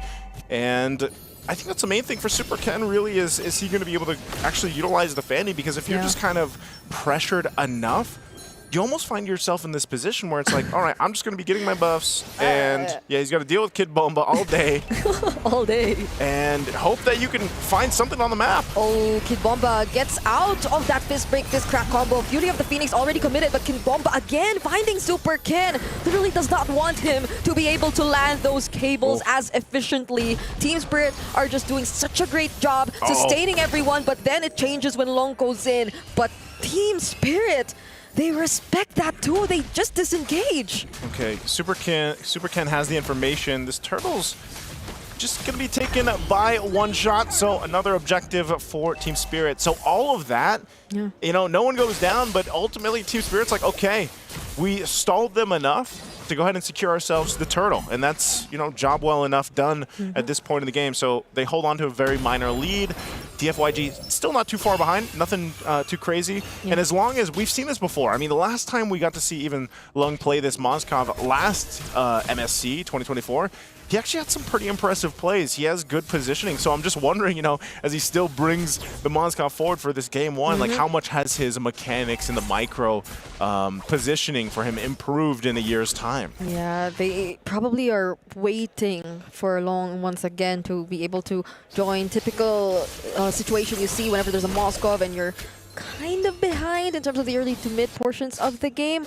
But I feel like even when Long gets to join, there are just so many ways that Team Spirit are gonna be able to deal with him. Like, you know how AoE is a huge, or is gonna like be such a huge problem for these kinds of compositions who really want to be able to find that right positioning. There's the threat of the AOG, Sunset Lover, who's just gonna look for the stacks on the Lantern Flare and is kind of one of the tankier mid lanes who can just go in whatever he wants to. But speaking of one shot, he'll be the target this time around for Super Ken, and Zed lacks the damage though, but this might be this is a response. A fight. This might be something Team Spirit will try to go for. That first casualty is actually going to be Long, and Hiko still doesn't use the Zaman Force. Oh, there you go. Finally takes down Zed as well. And Team Spirit might be able to convert it this time around. Yeah, it looks like they might even get themselves the third turtle. One shot's going to go grab the buff. Super Ken has no option but to just push one of the side lanes here for now. But you saw how Team Spirit, they just literally walked down to the bottom lane because DFYG was not able to convert anything with the amount of time they spent down there. And they just collapsed down under the tier 1 turret to capitalize on it. So interesting takes there. I think still for Team Spirit, you can see Brute Force picked up now for one shot, so he's got a little more of that defensiveness to help him out with this, because so far we haven't seen this like big team fight by Yeah. either team break out just yet. And DFYG definitely needs time for that. Because honestly, I feel like the way Team Spirit is playing right now is they have their eyes set on something, and when they get that something, they don't overstay anymore. Or like they just get out immediately and divert their attention to other things. And that's the difference for DFYG. They try too hard, but He1 is the first to fall. Look at the damage coming in from Hiko and the Zaman for Zed will have to walk away. And even just as Superken wanted to take his purple buff, there's trouble once more. Kid Bomba denies that from him. And look at One Shot, 5-0 on the Lancelot right now. And how many times we're going to see the Lancelots just get games like this where they get all the kills, they don't die, and he just picked up the Brute Force, like I mentioned, so, you know, very tough position to be in. And you were just mentioning this, Brigid. I think a big part of this is the fact that Team Spirit is just playing very clean. I mean, they're disciplined, they're going in for the right opportunities, they get what they take, and they don't push for too much more. Unless maybe for Kid Bomba to an extent, but he's allowed to be able to do that on the Phoveus, and that's okay. So what you're seeing is for DFYG is just how do we contain this, because so far we haven't been able to utilize the fact that we have a Fanny. We also have to start considering the fact that we're not going to be able to just let Superken get the purple buff. I mean, the whole game he's had to deal with Team Spirit in his jungle. So how do you control so many of those things falling apart here around the map? That's such a problem. Honestly, it's DFYG who's being contained for majority of this game. Another Zaman Force and a massive threat as One Shot is just right in front of the other members. AOG committed by Sawo, but could this be a counter engage for DFYG? KLVJ goes in, but he won't be able to tank the damage. Superken trying to fly over the members of Team Spirit, but you don't see the damage just yet coming in from this Fanny. Yeah, it's too bad. I mean, they're going to try to hold on to this tier 2, but they're just cut off. What? The Zaman Force? Hiko has it again. After being able to previously use it, probably the talisman. Superken, just as we mentioned the damage, he finally finds a pickup onto Hiko. And they'll probably be very happy with that. That's actually the first kill they're able to get in this game. Yeah, 9.5 minutes in, your first kill, and it goes in the hands of Superken. I mean, at least they got something out of that, because right now Team Spirit has been in complete control. And, you know, you're wondering, you know, the damage, where is it going to be from DFYG? Lung needs plenty of time on the Moskov. He has to go ahead and build up, and you're thinking that, you know, Superken is going to be able to be the guy to do that. Well, maybe if he gets a couple more of those kills in his pocket, then he can build up from there. Because you can already see, right, the disparity between him and One Shot is quite apparent. He does have the War Axe. He does have the Blade of Hepsis here to help him out a little bit more. And that's why that burst is there. But unfortunately, I think they just have to watch this objective being taken. Zed's around the corner. They're just zoned off of it. Sunset Lover is so brave. He's the one going right in. Superken gets to just a Phantom Execution, but Zed, he's being chased, and the Thorn Rose will finally take him out. That's one member down for DFYG. Wow. E1, Superken, KLVJ are just around the area. They have no idea that Superken is actually there, but Hiko finally spots him, tries to take him down, and Superken once again, for the second time around, gets a kill onto Hiko, but on the other hand, One Shot also finds Ye1. A 2-for-1 trade so far, and no one secures nor commits to the Lord. I'm actually surprised that DFYG stalled them out that long. Yeah. They couldn't get the Lord. They end up trading a couple kills. Superken will get his purple buff, so he's fine. But that was actually a good way to go ahead and stall them out. And they're still going to keep Lung there. Lung is still pushing in that lane, but he might have to join this. I don't know if they're going to be able to contest, though. That's a flicker already used by Zed. They tried to go for Sunset Lover, but One Shot, he just found KLVJ, and now they're going to go after the members of DFYG one by one. Long already makes an appearance as well, but One Shot, all the while the other members were zoning them out. He just works on the objective. Okay, objective secured. Team Spirit going to be able to make it happen that time, but DFYG finds a little bit of hope in this game. They need to buy themselves time. That's the name of the game right now, especially with the way things have gone. Are they actually gonna fight this again? Superken. Okay, that was clearly another attempt to take down Hiko, but I feel like Sawa also learned a thing or two from the previous pickoffs. He's sticking by Hiko's side. They definitely need to make use of that Unbreakable. They definitely need to protect their gold laner a lot more. And so DFYG, Let's see how they defend this incoming siege from Team Spirit for now. Oh, Super Ken, it goes in. He actually gets caught once again by Kid Bomba, but is able to survive nonetheless. No more Holy Shields for DFYG. And there goes the AOG from Sawo as well. They'll be working on the turret for now, but Super Ken gets caught there by Kid Bomba. They successfully take down that inhibitor turret. Look at the damage coming in from Yi1 as well, but that's Homad! Stun coming in from Zed. Will there be enough damage, however? It seems like no, but it's a successful defense from now for Jianfeng Yaoguai. Oh, that's too bad. They didn't have enough firepower to actually capitalize on that. They lost Zed, but they do stay in the game. They hold on. They lose the mid-turtle. Oh, they stay in the game somehow, but they forced out a flicker from Yi1. It seems like Team Spirit, for the first time in this game, actually stay a bit more longer than we expected. I guess they want more base turrets here. Brigade, they're going to push in the bottom. There's the Spirit of Destruction. Oh, but the Dark Wave, it knocks up 2 members. And it somehow forces Team Spirit to finally walk away. Impressive still from Jianfeng Yaoguai, but now Team Spirit, it seems like they've settled with just a single inhibitor turret. Okay, this is still... Oh, Super Ken! Oh, he finds 2 right there. Oh my goodness, the fights keep going. No, that was I didn't know if he was going to get taken out or if he was actually going to be able to convert a kill there. We'll take a look at the items here just a bit. You're still down a bit, 1,000 gold, or a few thousand gold here for Super Ken, but he's doing okay. He's building back up. He got himself a brute force as well, so he's fine. I think even for kill, VJ still has some ground to cover, but at least he's a little more tanky. He has an Oracle now picked up too, Enchanted Talisman.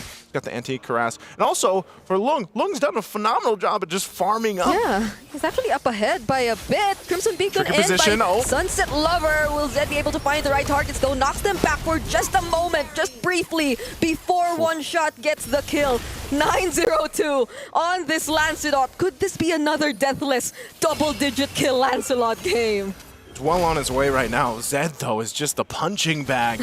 Right now, he's trying to find things. He's trying to find windows where he can set things up, but a lot of times it's like he gets cut off from the rest of the team, and they can't really follow up the way they want. His Omnic Force is going to be expended already, and so they might go ahead and go for their attention. Super Ken's on the other side of the map, so I think he gives himself the information. Do you want to 1v1 this? One shot, he tried to look for Super Ken, but he fails to find him. He stole away the purple buff, actually. I think he got it. One shot got it.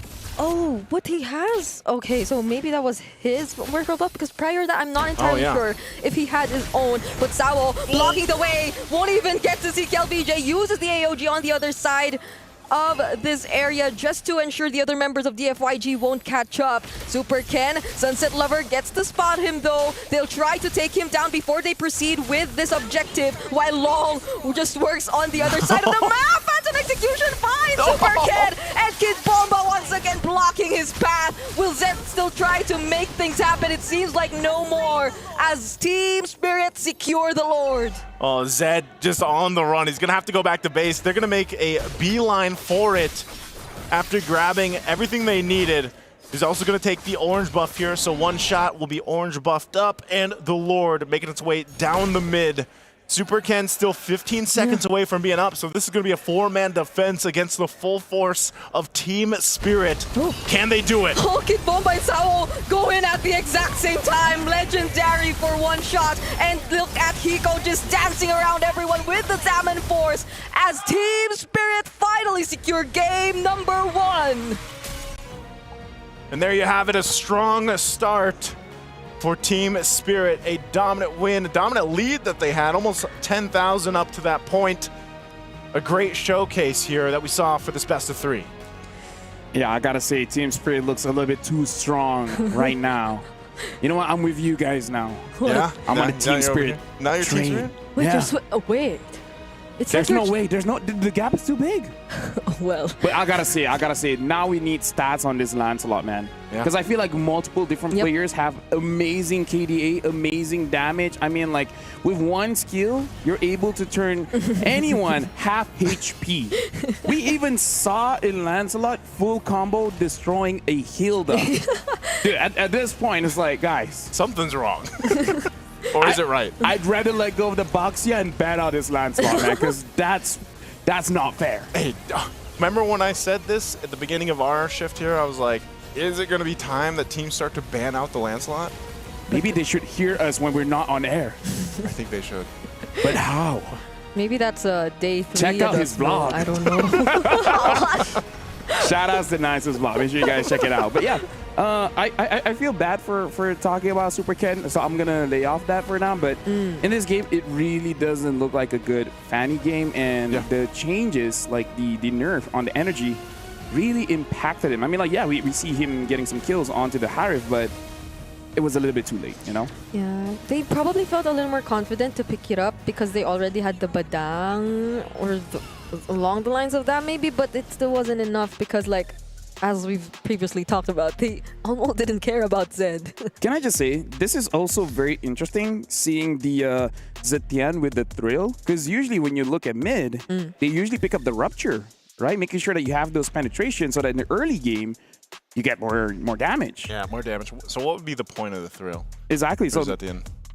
The only reason you would pick up something like a Thrill is that if you're going for a very heavy burst build with a Holy Crystal, so that you have a lot of magic damage to convert for Holy Crystal more value, right? But I kind of feel like I think Zetian can be played that way, but I kind of feel like as a team, maybe it's just better to make sure that the early game, early to mid, you're able to get enough advantage so that Lung feels more comfortable joining the team fight. Yeah, because I feel like Brigida pointed that out in the game too. It's like, you know, when Super Ken was obviously just dealing with so much pressure in his jungle, and then Lung was just trying to like pop off on the side lanes, trying to get turrets. It's like, who is going to be that person to provide that damage in a lot of those team fights when they actually broke out? Because that was a big problem that I feel like DFYG just couldn't solve. We did see Long majority of the time working on turrets though, so probably even if he could have probably dealt with them a number of times, we weren't able to witness it as much. He did get full build though. I believe there was a time where when we saw the last item check, he was ahead of Hiko in terms of farm, but I feel like for Team Spirit, it didn't really matter because their execution relies purely on the team fights, and when they constantly forced these fights against DFYG, who were either incomplete or were just unprepared, then it was a clear win for them even before the fight started. I mean, these are not so good KDAs for frontliners. They were absolutely not able to accomplish or do anything to set up for their team. I gotta say, I agree with you there, because to break it down very simply, the FYG, they couldn't do their jobs.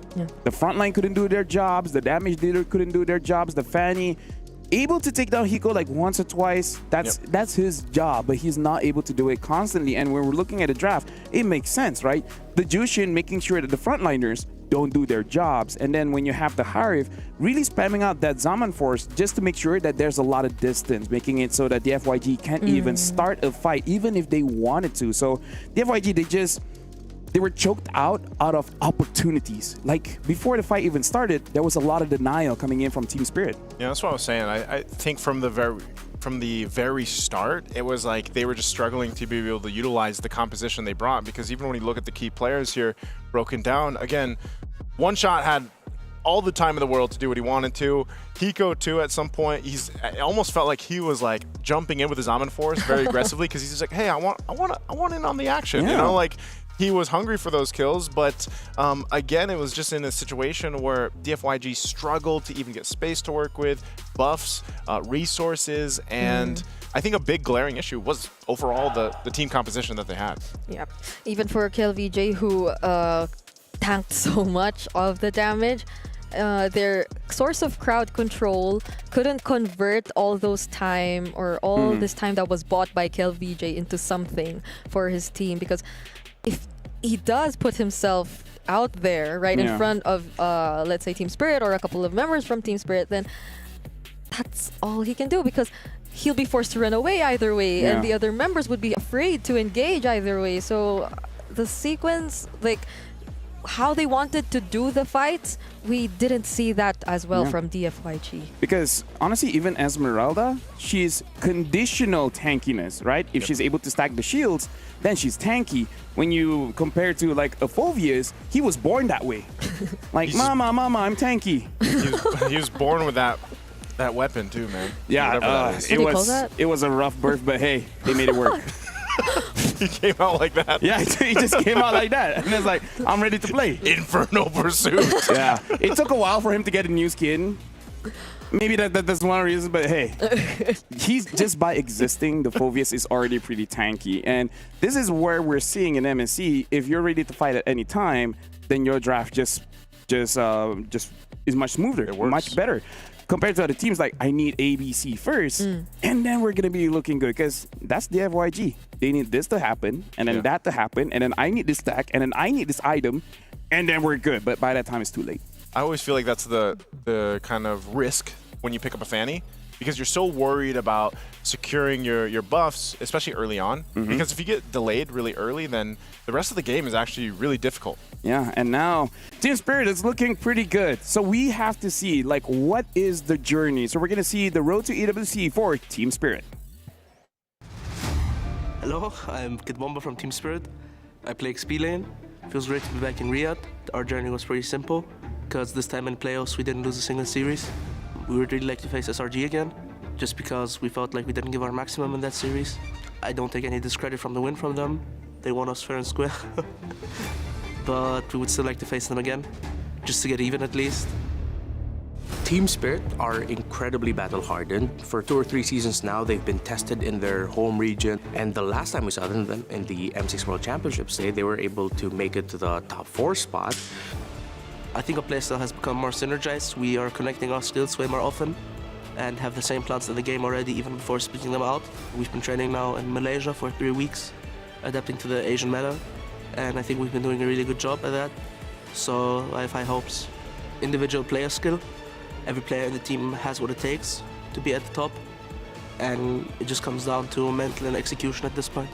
Watch us in the tournament, support us, and we're hoping that we will get a better result than top 4 this time, maybe even win the tournament. Nice to know. So they were boot camping in Malaysia, so they look pretty strong. Anyways, another thing that I really liked was that he was saying, like, we want to face up against SRG because we feel like we didn't give it their all, and he didn't take any credit from SRG. They were just playing better, and then they just want to face back. Like, I really like that kind of mentality. Like, we lost, that's it. Yeah. No real like excuse for why we lost, but we want to fight again.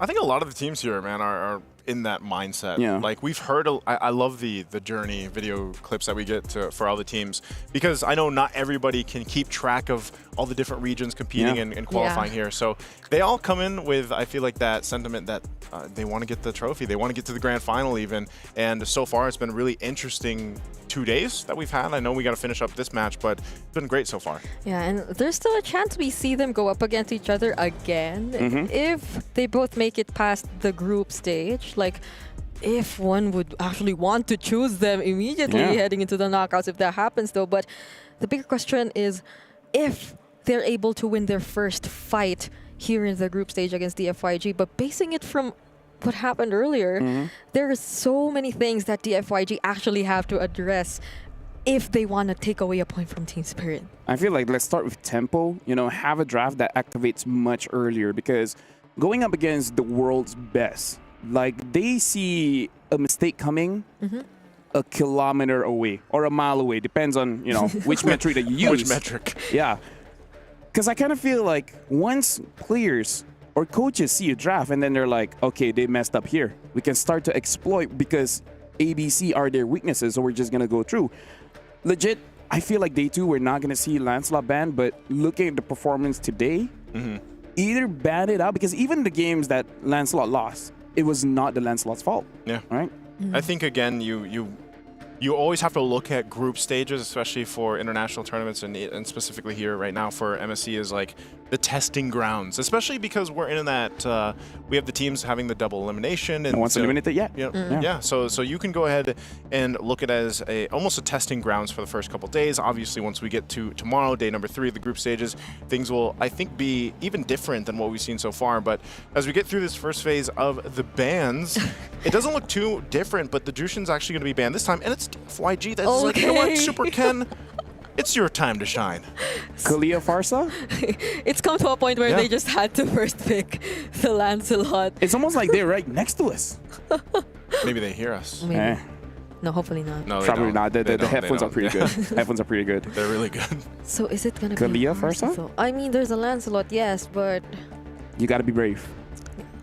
they took out the Jushin too. Either way, so maybe that could be an option. Not unless. Or you want to take the Phoveus first so that it doesn't get taken away. Yeah, because it answers the Lancelot too. Yep, there you go. This is already all the tankiness in the world that you need. Like, these Yep, two picks yep, alone. yep. Any teams that get the Phoveus and the Kalea, you have a bunch of tankiness, a bunch of durability, so you can initiate fights if you want to, and whether that's the Phoveus or the Kalea. And that's why it actually works out so well. Pick-off potential, too, because even if the Kalea kind of, like, whiffs it, you also have this, like, hidden passive. It's not actually a hidden passive, but you also force the team to take some purifies. I kind of want to see like a CC Farsa or CC Granger here, just so that they have some answers for Team Spirit. Yeah. I'm wondering if Long would actually be open to picking the Granger here, though. If he seems much comfortable with the Moskov. Although if they want to play it safe, I feel like we've observed it even for yesterday. That might be the way to go. Especially with these two frontliners that have already revealed themselves in the draft so far for Team Spirit, but I think we'll have to wait for a bit more. I feel like it's fair. It's fair for you to delay the gold lane just a little bit. The only reason is we just don't know their hero pool. But I kind of feel like when you have a Kalia, you do have to worry about mages that can fight instantly. I'm looking at Lunox, I'm looking at Farsa, so at least take one away. If they pick up something like a Zitian here, I'm just not sure how it synergizes well with the Lancelot. Because yes, the Lancelot does a lot of damage, but you kind of want to give him space just to farm up a little bit first. Yeah, it looks like we do have a little bit of a break here in the draft, so you know, once we get this situated for our players, looks like it is on DFYG's side. We'll get back to it, but yeah, that's the thing. I think when you have a Lancelot, there's actually some good options to complement the Lancelot. But it's funny because even having this discussion with some of the other casters out there, it's just like Lancelot's so good, that like you can almost just rely on yourself to an extent. You know what I mean? Like you can be selfish. You can be selfish if you want to as a Lancelot. I've never played him. Because I'm not selfish. No, I mean, I have, but people tell me don't. That's that also. same. I feel like they should give me more chances, but at that point, they stop playing with me. I wouldn't. We would give you chances. He didn't hesitate, you did. No, I was thinking if I should say I or we. Hey, you hesitated. If you were selfish, you'd say I. We. Right now, looking at the situation, like we're hearing quite a lot coming in from Team Spirit. I heard clapping. That's what I heard. They're loud. I looked over. Nico was doing hand signals. Yeah. They're in high spirits. There you go. You said that earlier. I'm not taking credit for it. I already forgot about it. That's all right. I got a lot of trauma. Okay. I got to see a therapist. We can talk about it later. Yeah, we can. Do you have a therapist? I don't. All right. Well, we're in trouble. DFYG here. Still, I want. All right, CC and Kimi. Not gonna lie, I already forgot about Kimi. Not gonna lie. Isn't it funny? Kimi was all over the highlights yesterday. Because it's been banned always for like all of the games we've seen today so far. But then the Farsa's still open. Yep. If Team Spirit wants to get it.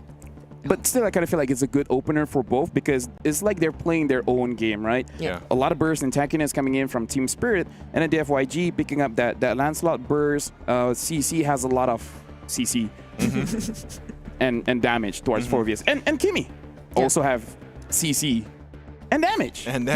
So kind of the same. It's kind of like so many heroes have CC and Yeah, damage. it's kind of like most heroes have CC and damage. Crazy. I don't know what else those abilities would do, but I mean, look at Zitian. She has CC and damage. Yeah, you know what? Hey, I got nuggets of knowledge, man. that's definitely a valuable one for all our players out there. You should see what's in my head. Yep. A lot of CC and damage. I'm so curious to see what's in it, honestly. So maybe back to the damage topic, Yeah. not the CC and damage topic, since I feel like we'll see a lot more difference in terms of that.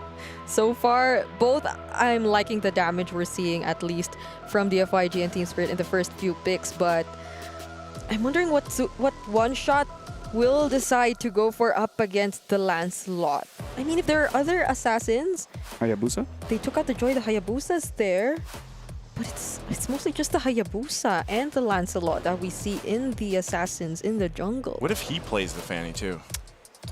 We haven't seen the Ling. It's kind of okay going up against the Kimi, but I mean, I think it's okay because you have a Farsa, so you're kind of protected in your own jungle. They banned the Haya. So might have to look at the Ling.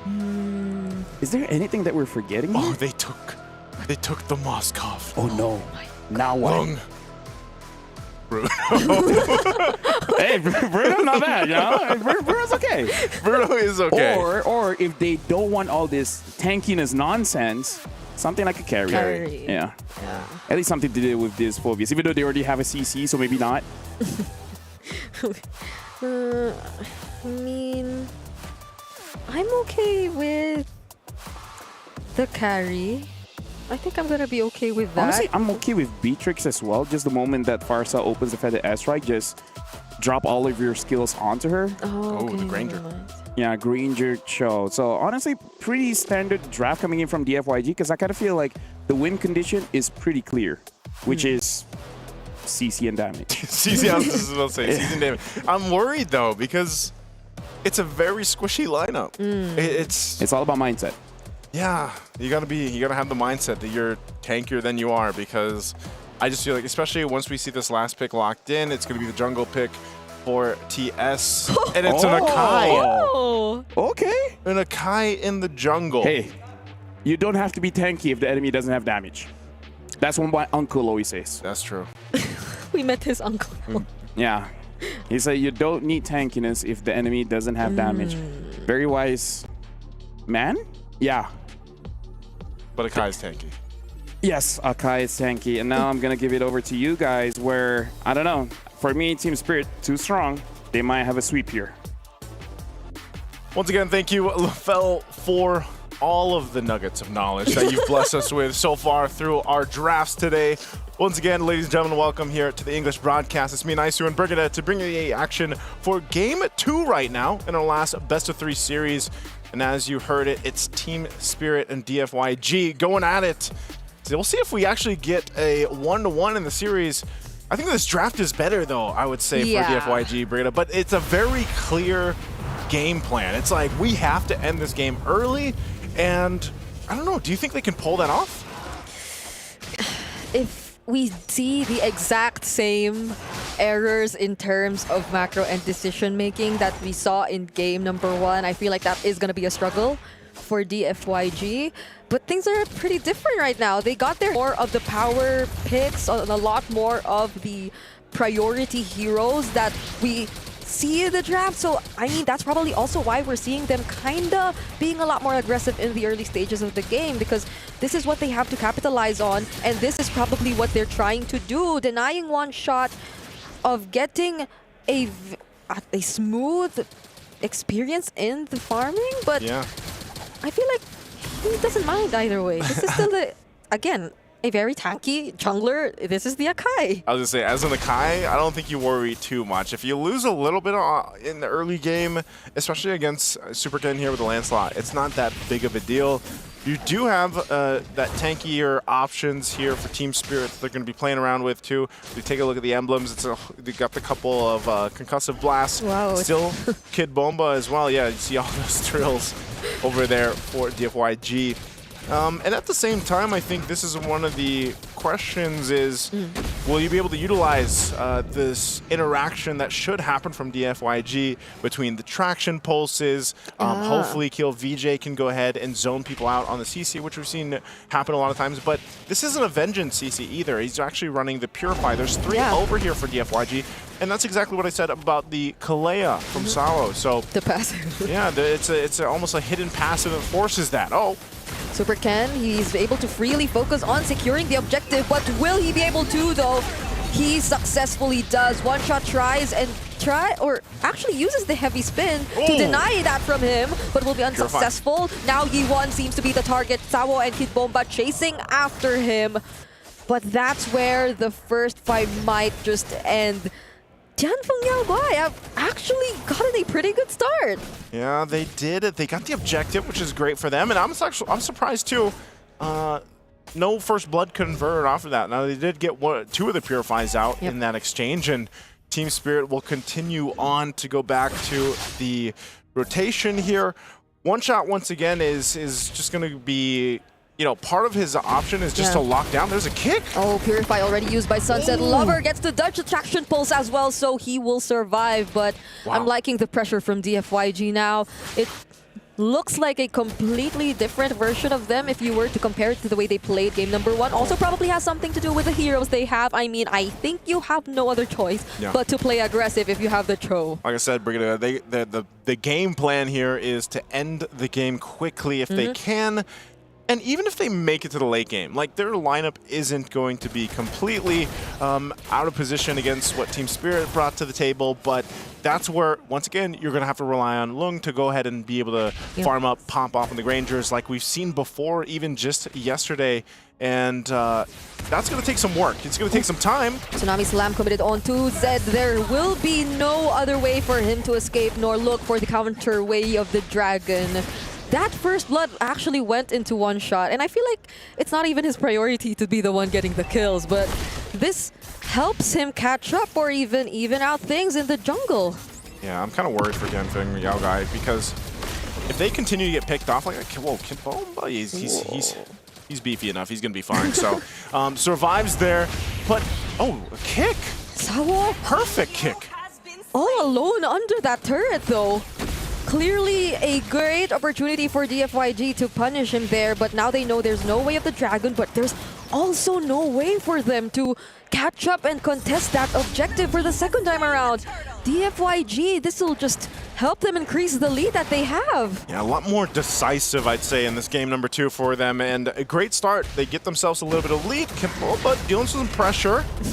It does feel like they really want to go for Kid Bomba at this point. Purify forced out of Yi-Won. Infernal Pursuit still catching up, and he gets the last hit to secure the kill. Dark Way to knock up KLVJ. Sunset Lover, will he be able to land the Curse of the Crow? But the Purify is there, so KLVJ walks out safe. All right, they're able to respond. Also, the flickers were burned there, so now Hiko's dealing with the pressure. He knows that Zed is around the corner. Or I'm not sure. Oh, no. Oh, he probably sensed it, but he tried to defend. Yeah, that's a trade right there. It's a mirrored rotation from both of these teams, but I feel like for Hiko that could not have happened, you know? Yeah, and he had the flicker too. I'm actually surprised because I thought he at least knew Zed was there or saw him there briefly. Traction pulse going to be used, but nothing to follow up through there. So right now it's Team Spirit, the one trying to kind of get back into this form where it's like, you know, they let go of the tier 1 in the bottom lane. I think they were kind of surprised with that. They did trade it though, so they traded across map, which is fine. But they're still, you know, a bit of ways from this turtles up. Loon? Oh, the Purify. It almost kept him safe, but then Sunset Lover was there to finish off the job anyway. Super Ken trying to look for the kill, trying to look for the damage. But he just stood right in front of the tankiest member, I assume, of Team Spirit right now. From behind, though, Zed misses the knock-up on the way of, or on the Jeet Kune Do to connect the way of the Dragon. So I feel like now Hiko's a lot more locked in. Yeah, well, I just thought, you know, that was a little bit of a mistake there from Zed, too. I think, you know, the fact that Hiko didn't even have to use the flicker, so Kid Bomba will get kicked. Oh, they try to burst him down, but will they be able to do that? Those are 4 members, though. They should. And that's a pickup for DFYG. Will they try to contest the objective this time around, though? I feel like they've been very unsuccessful in their attempts to do that. 2 separate fights happening across the map. One shot already forced to use the heavy spin. So, yet again, and for the last hurdle, Team Spirit will have to let go of that. That was just very disconnected, I feel like, from Team Spirit. I mean, there was a whole lot going on everywhere, but just not together. There were a lot of different targets, but now they have agreed to take down Yi-Won, but still Yi-Won, all right. They successfully get to eliminate him from the game, but still, Tianfeng Yaoguai, they've been very consistent in terms of the macro for this game. Yeah, doing a great job this game too. So they get that, they get a couple things to work with and space to work with, but you know, 3 for 3 on the Turtles is great. It's going to put them in a good position for the Lord here in a little bit over than a minute. But for Team Spirit, Hiko's been doing work. He's farming up. We're taking a look at the items here. He is behind, though. So Lung is going to have that advantage. He's got his Sky Piercer, of course. He picked up the Malefic Roar. He got the Hunter Strike earlier on, working on his next item. Meanwhile, for Hiko, he's going to have a difficult time for this next fight. If they do decide to contest it, though, you're going to have to rely on Sawo, I feel like, to go ahead and get that Tsunami Slam on the right target. They actually get to pin Super Ken and also use the Tsunami Slam onto him to ensure the kill. Sunset Lover no longer has the Feathered Airstrike, though, and Kid Bomba might be the next to fall, but surprisingly gets to walk away. Sawo as well still gets to survive everything, and now Team Spirit will successfully disengage. But Tianfeng Yaoguai, it doesn't change the fact that the map control seems to be leaning to their side. I don't know why, but for some reason, the Moscovs haven't been that activated so far. Yeah, it's kind of interesting because I was thinking the same thing. I was like, you know, Moskov technically is still a constant pick for a lot of teams, but it just seems like, and it's, I don't know, it's just like the Spirit Destructions aren't where they need to be. There's a kick from Zed, but not the direction he's looking for. Wow, even a traction pull. So the Lord is up. Okay. They go ahead and use those. Super Ken's going to start this Lord here, but that's the thing. You can see even now he goes dealing with the pressure from Kiel VJ. We'll see how they play this out.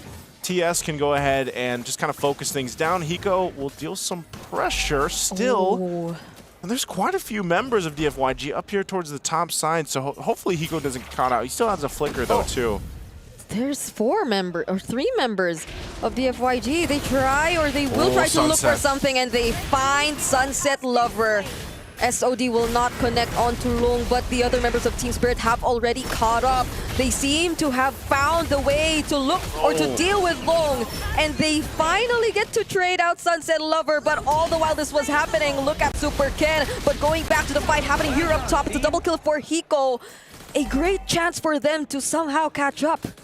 Okay, but the whole time, Lord was secured for DFYG. I think they're happy about that, even if they had to lose a couple of bodies here. So for TS, what do? I mean, off this, they can't get any more turrets. They're just going to be forced to go ahead and defend. Maybe the whole plan there was to give a couple kills over to Hiko so he can, you know, build up on this Moskov a little bit faster. Yeah.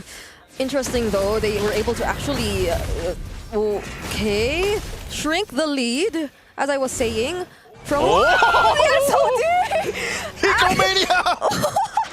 How did it actually? Okay, this is literally Hiko catching up. Because as I was saying, this was a 4 or 3K gold lead earlier in favor of DFYG, but after Hiko got the double kill, it shrank to 1.5, and with that kill onto Super Ken, it's now less than 500. Even after the Lord. You know, I know we just kind of slammed into Moscovs out there, but that never gets old. When you see a Spirit Destruction just even get the killing blow, it's like, yep. Yeah. Uh-oh, conceal?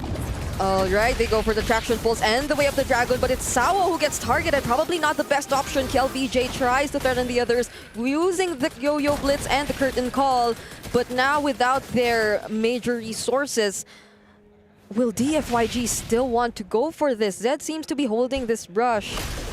But yeah, as we were saying earlier, Hiko, at this point, he is literally catching up to Long. And this might be the time, or this might be the point in the game where things kind of change. Because even despite this current situation, in terms of kill score, Team Spirit's the one actually leading. Yeah, he's done the work. Sawo jumping on with the title strike, but Zed too. He's gonna go for the kick. Oh, one shot finds Long, but he gets to use the Purify nonetheless. Kid Bomba trying to zone out, or actually gets to kill Zed. And now on the other side of the map as well, they try to go for Super Ken, and they already have enough damage to deal with him. That's a turret also taken down, by the way, by Tianfeng Yaoguai, but still, Team Spirit, this is their chance to equalize things on the map. Oh, they've equalized them, Brigida. Team Spirit has brought that gold lead that DFYG had for so long out of here. And Hiko, again, aggressively going forward, really relying on the team. We're going to look at the instant replay. This was great to find in the feathered airstrike. Kid Bomba leading that charge. You see them go for it. So him in one shot will deal with this. Meanwhile, Hiko's completely fine as he's covered with Sao and Sunset Lover to be able to get Super Ken. So great decision for Team Spirit to fight that. Now still, they're going to put themselves in a position. This Lord is coming up here in just a couple seconds, and they'll rotate up. They're in a much better fighting position, but one of the main things is a lot of these flickers are not available, so they really have to watch out. Oh, they're not even able to use the Way of the Dragon Traction Pulse combo because Sao, he was the one who looked for the initiation, now trying to regain some of his HP back, but one shot jumping in, doesn't use the heavy spin just yet.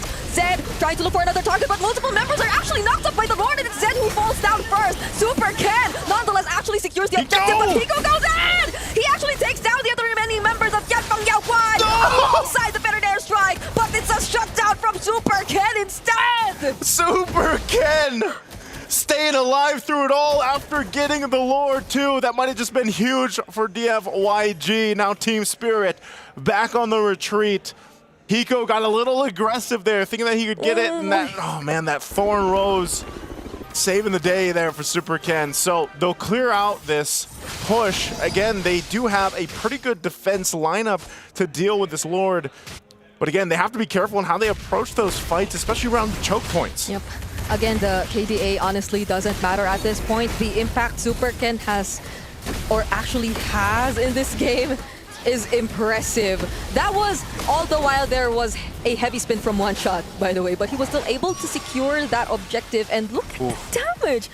Dealing with Hiko, of all members of Team Spirit who were close and nearby. Yeah, it's unfortunate. I don't think Hiko, yeah, now he gets the Wind of Nature. I was going to say, if he had the Wind of Nature for that, that would have been a completely different fight, but he went the Malefic Gun first before that Wind of Nature. So nonetheless, Team Spirit still in a pretty good fighting position. Same with DFYG. And so they didn't convert too much. A conceal is going to be used. Oh, KLVJ, will he survive this? He unfortunately won't. But Super Ken might look for the trades. Already using the heavy spin by one shot just to keep them safe.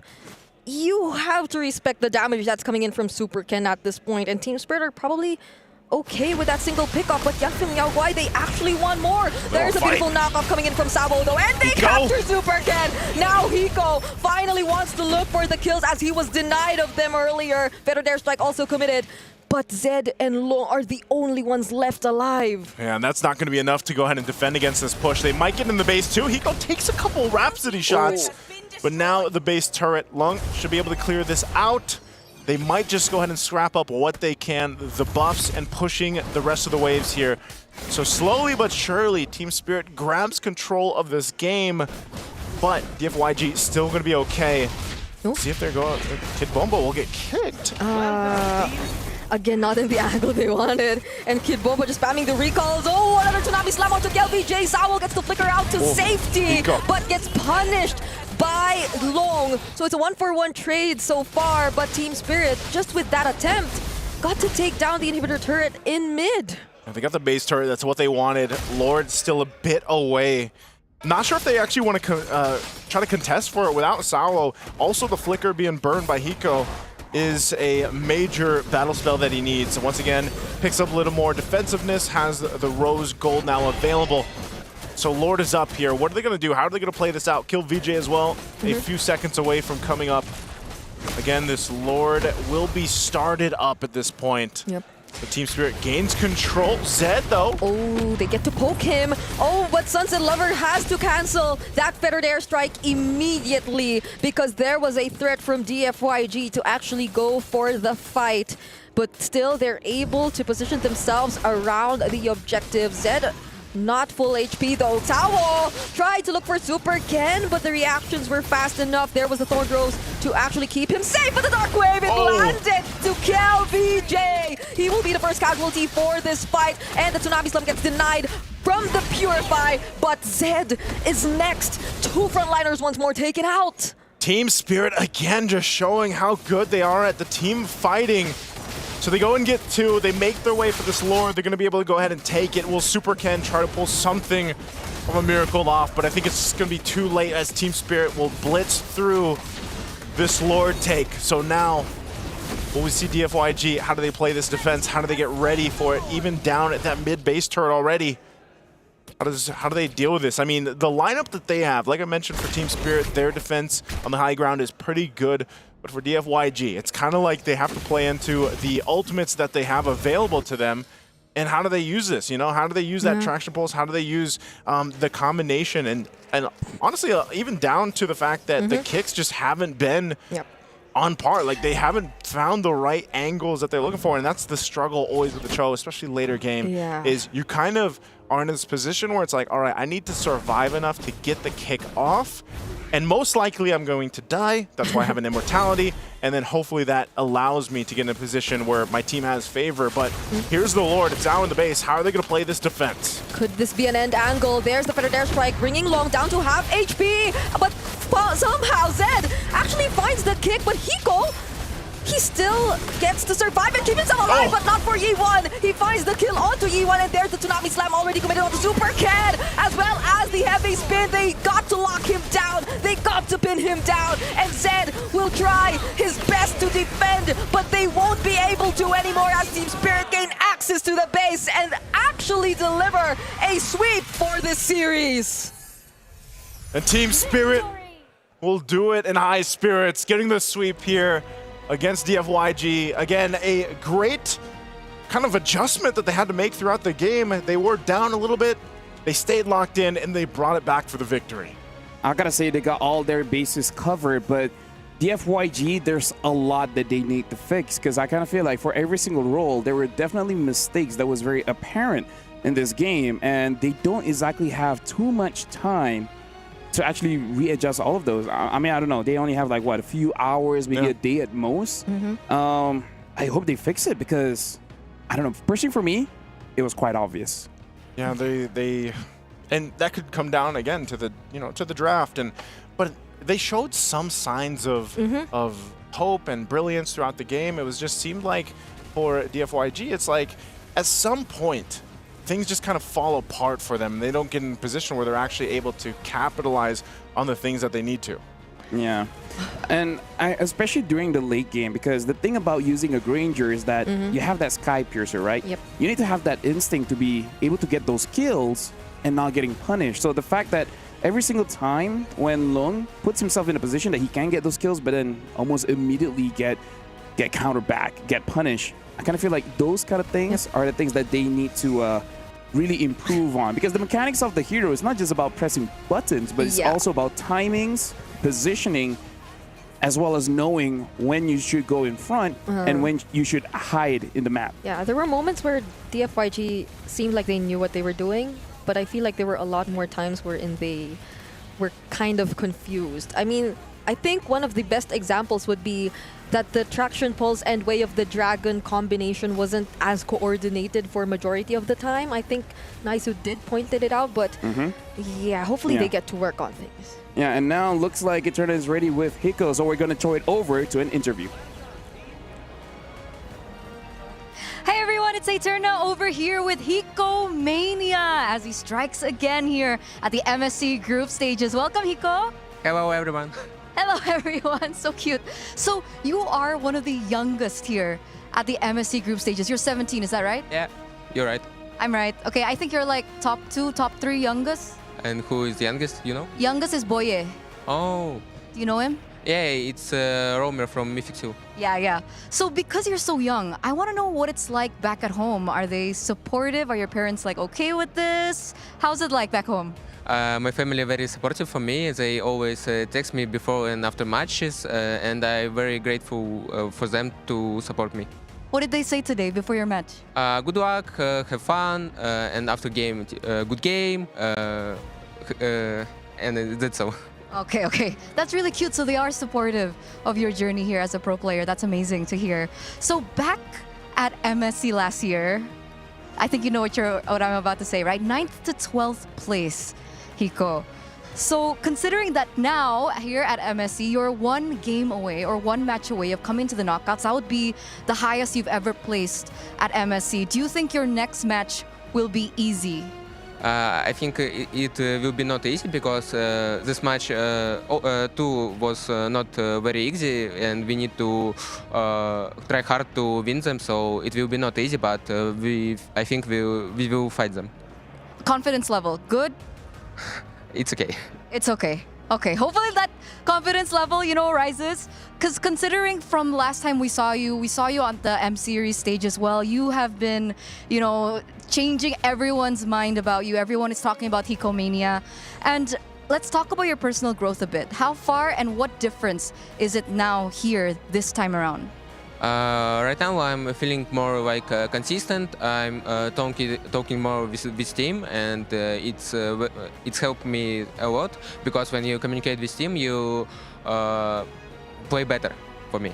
Okay, so you play better as long as the communication is there. Okay, because back at MCC, we were looking at the past matches, and it looks like there was like a global ban system that was in place. Yeah, I was top 1 Granger in ranking. Wow. Of, all Granger players in the Euroleague. Okay, so are we going to be expecting a Granger pick soon? Maybe, we will know. Okay. So watch out for Hiko's Granger, okay? And considering that, Homeboys is next up in your upper bracket match, is there a little bit of a revenge match going on? Because, technically you did mention, well, not you, but Kid Bomba mentioned that there is a little bit of revenge that they want to take against SRG. And I know it's a different team, but they're from the same country. Is there a storyline there that we can, talk about? Every international, when I play, I always meet Homeboys or Team Vamos, like they have same organization, and now it's same organization but different roster. So I always meet Homeboys, and now my score versus them is 1-2, and I wanna make 2-2 for me. 2-2 for Hiko. So message to Homeboys for your next upcoming match. Yes. Yes? What's this? The message. Like, what do you want to say to Homeboys? Good luck, have fun, and I will beat you. I will beat you. There it is, Hikomania from Team Spirit. Once again, congratulations, and good luck for your next match. We're going to throw it over back to our casters. So many clippable moments. So, do you have anything to say to your next opponent? Yes. Hey, how confident are you? It's okay. It's okay. And I gotta say, hot take saying Vamos and Homeboy, same thing. Are you offended? No. It's just kind of saying like Blacklist and Aurora, Same difference. Same difference. You know what? Let you guys know what I'm talking about. I do. I love that he ended it with, "I'll beat you." Good luck, have fun. I'll beat you. And the laugh. Yeah. He always has to insert the. No. Try it. I can't. No, it's just a single syllable. Okay, try it. It's a single syllable? Oh. That's how you do it. We can't even confirm because he already went away. But that was a very convincing match. It's nice that he said that, game number 2, it wasn't easy. They had to try for that one. Overall, they're still looking pretty good. And Homeboys, I kind of feel like they do have to worry a bit because even though Homeboys won, but did they really? Why are you asking that? Oh wait, yeah, I'm the Malaysian. Sorry, my bad. You want me to repeat it? Tomorrow there's more matches. Tomorrow is gonna be very interesting matches because if I'm not mistaken, there might be some eliminations because now we already have the 1-0, the 0-1, and here's the thing: here at MSC, you win twice, you move forward. You lose twice, you don't move forward. Which is backwards. Why did I have a feeling he'll actually say that?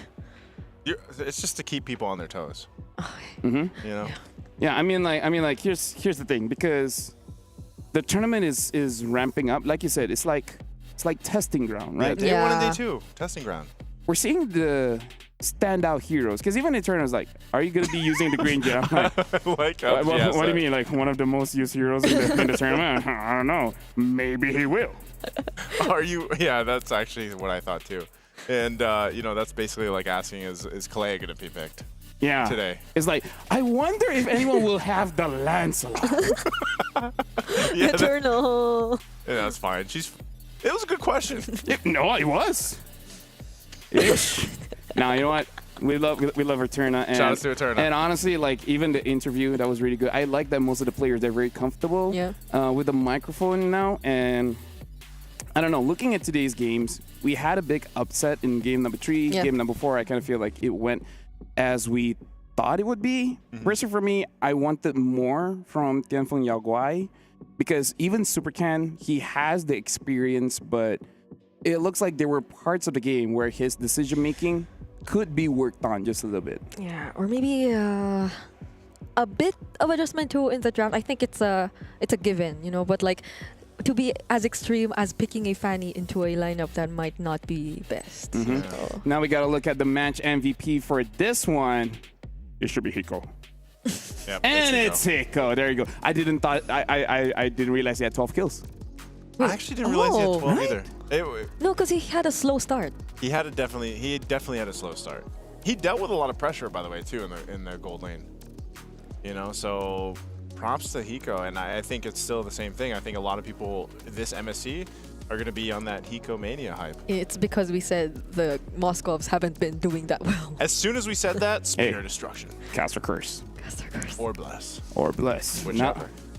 Now we got to look at the groups now, how it be looking like, because yesterday it was all Group A, today it's all Group B. And now looking at the situation here, this is Group A, nothing has changed. Because nothing happened yet, you know.